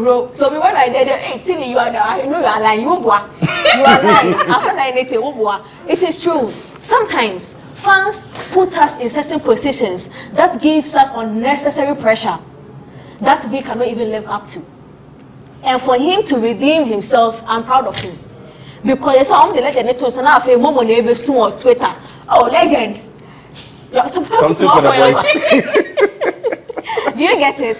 So he just wants you to know now that, you know what, when I reach that status in life, I mean, you can't be a legend when your pocket is not legendary. Come on. I mean, if you tell me I'm popular, I'm telling you that my pocket doesn't show popularity right now. Do you get it? I just feel like he knows his place. He knows his level. He trusts the process and he knows the pace he's going. So he won't let him jump when he's not there. Giving him legendary, and then we'll call what's his name? TK Mensa or to what? I think somewhere in 2019, Obrafo, or is it Obrafo, yes. Or no, so he declined to be described as a legend. I think he wasn't quick enough, because as soon as they declared him, they put him. He should have been quick like him. But looking at Obrafo's achievements. Oh yeah, I mean, you can call Obrafo a legend. You can. You can't call him a legend. However, Kinata said, baby, I may call me, baby, I may do no legendary. So don't put it on me. Else, trust me. Which is why if you're a lady and you're watching, please keep your age off social media. Because after a certain age, you'll start to worry. Those kind of things, it's like they are tracking you. They have these unrealistic projections for artists. God, for you, we have these unrealistic projections for artists. Today, I've started to start calling, hey, this girl, she be the best, she be the this. Next 2 years, oh crap. Like, you get it? That is our nature. So for him, knowing his journey and knowing his pace, he won't let him jump things unrealistically, knowing where he is. No, he's done well. Kofi Kinata, he was more of a rapper, and he joined the high life scene with the singing. Ask yourself, how many albums has he even released? How many sales has he made when it comes to physical copies of CDs, when it comes to streams? Numbers in the cry saying 100 million withdrew. Please, I won't answer. He hasn't even gotten to 100 million streams alone. I'm not talking about which one, Audiomack. No. I'm not talking about Audiomack. I want something like Apple Music or Spotify. That is where the money is. The paying platforms. Audiomack, they are free. Jara. It's for those who like doing Father Christmas stuff. He hasn't really gotten those numbers. And look at his catalogs. Look at the songs that he has. He's done a lot of features with a lot of people. But the recognition, it drew him. How many people even in Ghana know about Kofi Kinata for you to call him a legend? And Accra Takrade Kumasi na Ghana no. Yeah, in the music industry, yes. No, in the music industry. But if you look on the map itself, it goes way beyond. It goes to all the 16 regions. Every artist has a plan. Every artist has a projection that they want to see themselves in. He hasn't done even international. The only feature he's done is with Pato Rankin. Yeah, so far, and apart from that, I haven't seen anything else. So for people to start legend, like all my fans might I say no, but that is not enough. And quite unfortunately too, when people start that thing, it's something to get into your head to make you feel comfortable and relaxed. When you allow that thing to get into you, you forget where you are going. You just enjoy the hype, and you start churning out lazy stuffs. Lazy content. Yeah, because you feel you're a legend. So then that means anything I bring out, they would accept it. So you can just even cough and spit. Excuse my language. Cough and spit on the microphone and just record it and feel people are going to know. It is quite a way to also like bring you down, unfortunately. If you really know yourself well, if they are calling you a legend and you Ankasa, you know that you are not. You Ankasa, you watch yourself, you know the stuff that you are doing. And if you compare it to your colleagues in other continents, look at the level that they've reached. You can legend, MJ Moon, like those stuff that they've done, the awards that they've won, Grammy, Beyonce crying friend legend, Pusa. Now, you're from legend or Ghana, because Oba show no nyanko for 3,000, 4,000. No more ba ni ehelu. Oba call Instagram na we pussy na we nya 10,000 comments and way. So you think, how many deals have you signed? What impact have you even brought onto the community? Ujai in your crisis. Kenyatta has no. Ujai in your bosses here. What will be the conversation about? Would you vanish just like that? I'm not sure Kenyatta will vanish It's not just like that too. You know, this are Ghana no. Retire, Krania retire. Hold on. Retire, Krania retire. Once they don't hear from you one or two now, hey, Wabre, we hardly play our songs back to back like that. We are always looking for new music to play and other people's songs to play. I don't want to mention any country before they come and attack me, but one way or the other, you need to understand that you know where you are going to, you know your direction. There are certain things, they are just said to get into your head just to sway you away from your direction. So do you think Kenyatta was being modest with his response? Of course, because he knows the impact that he can have with his craft. Because switching from someone who is a rapper to high life is not that easy. He's very strategic in releasing his songs. Good. So anytime Biaso releases a song now, so he knows the direction that he's going towards. So he wouldn't allow certain words to sway him off his direction. Because hey, and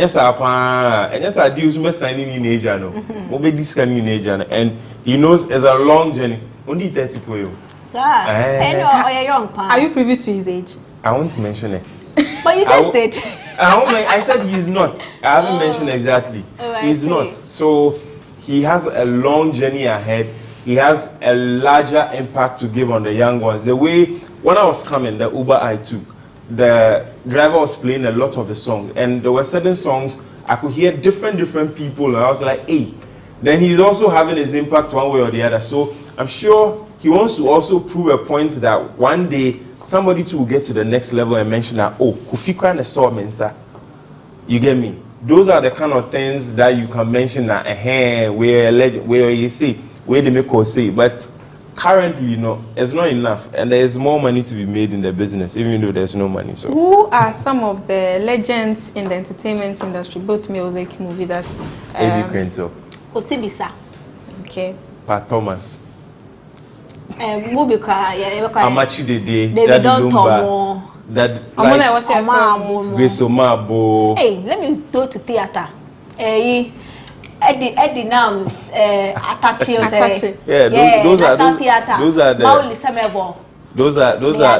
are legendary because the laboratory, they are the legends. Pascal and Edwards.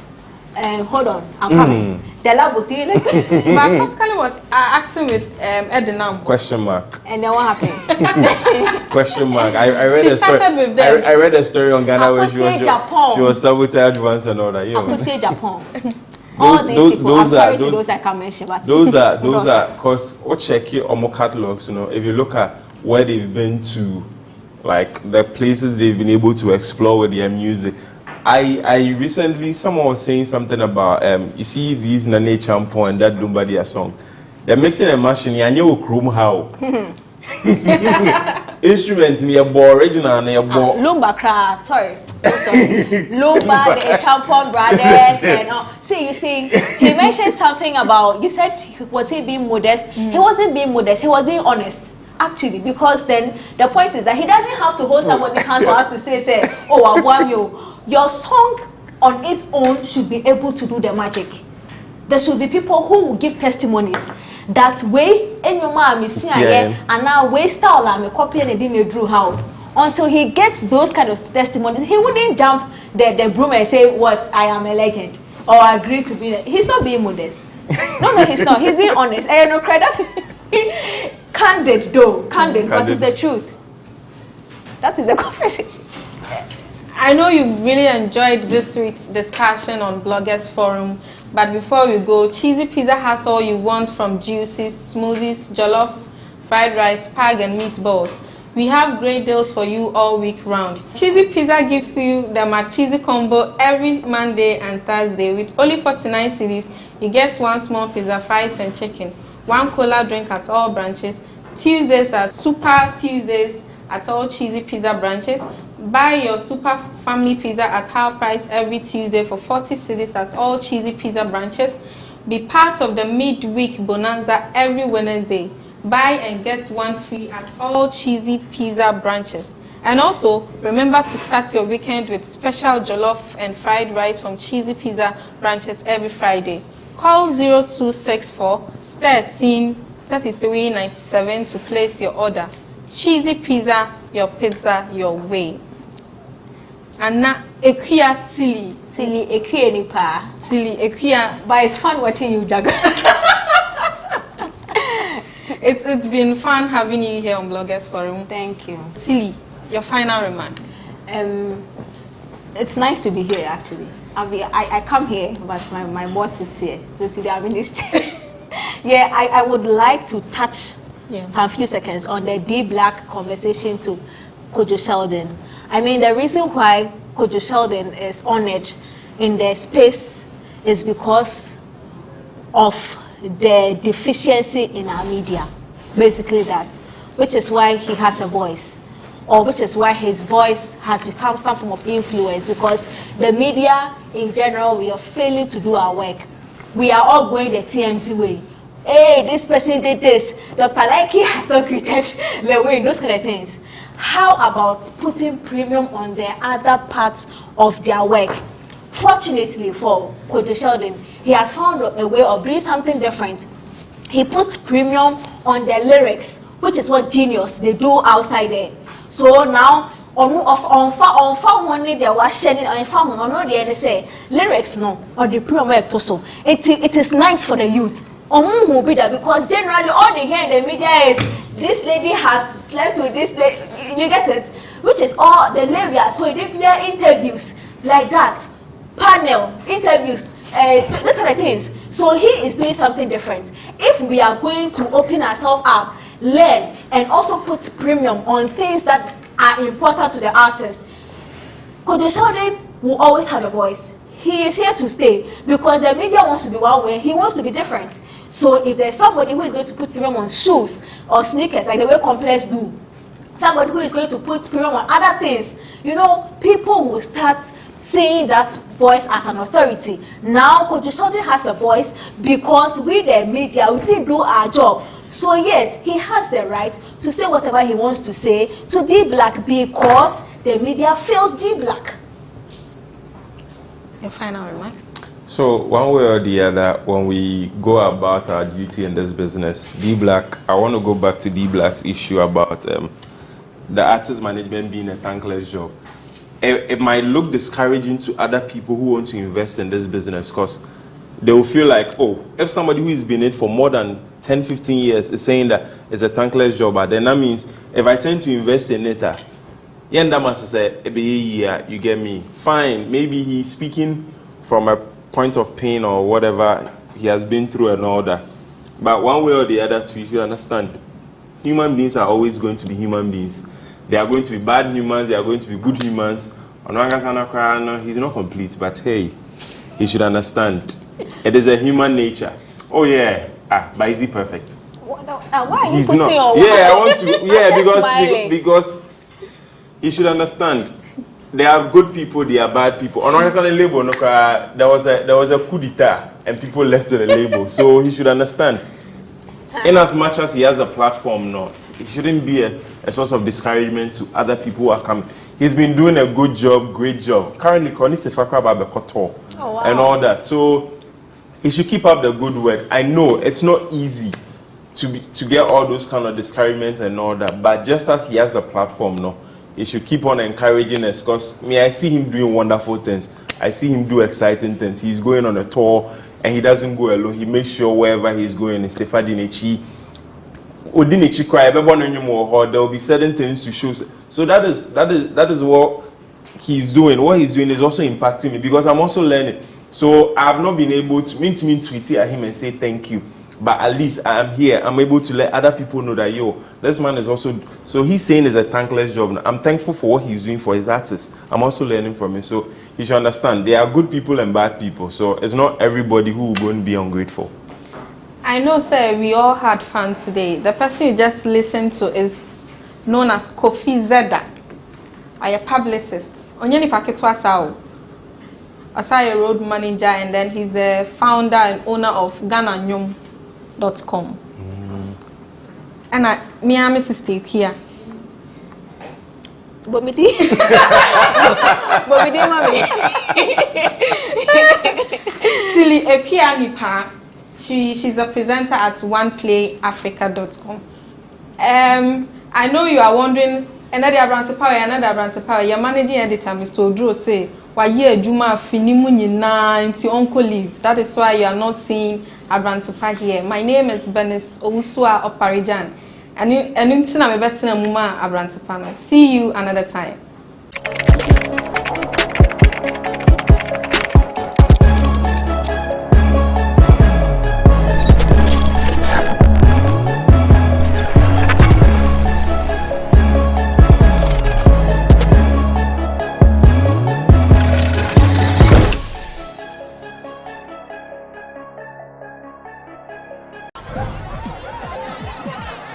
Powers and principalities. There's so much fire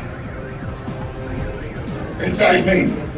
Tragedy struck when part of the largest hillside at the kosher rubbish dump collapsed. It's going to be fun to see how he goes about approaching this game.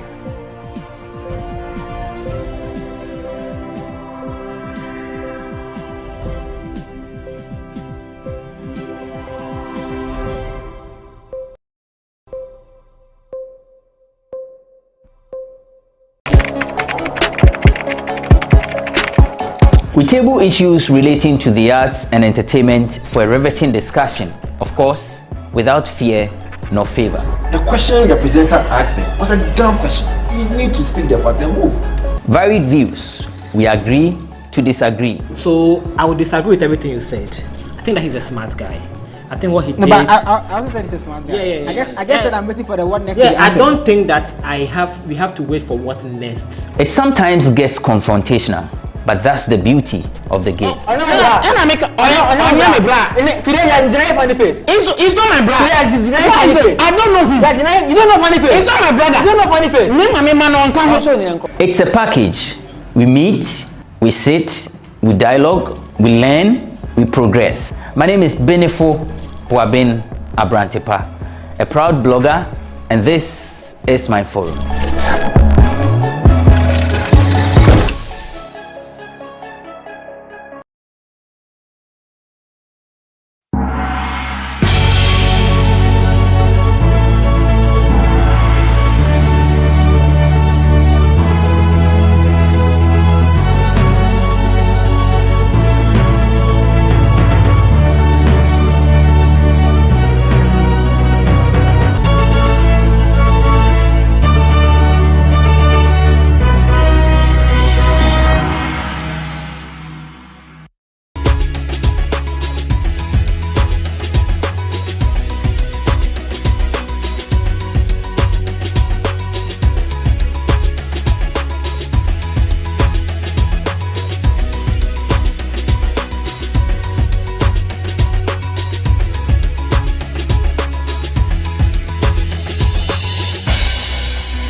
want a wedding that will be the talk of town, every popular wedding vendor must be on board. The category is luxury. After all, wedding is just once in a lifetime and I must leave a lasting memory. Well, I, on the other hand, I want an intimate ceremony, maximum 100 guests. They say that marriage is not all about the ceremony. The real deal is after the marriage ceremony. A lot goes into organizing a dream wedding, but how extravagant should it be? And must a lavish wedding always be expensive? On this episode of Moans and Cuddles, my guest and I walk you through on how to plan a dream wedding without breaking the bank. My name is Paulina Deda Opoku. We'll be right back.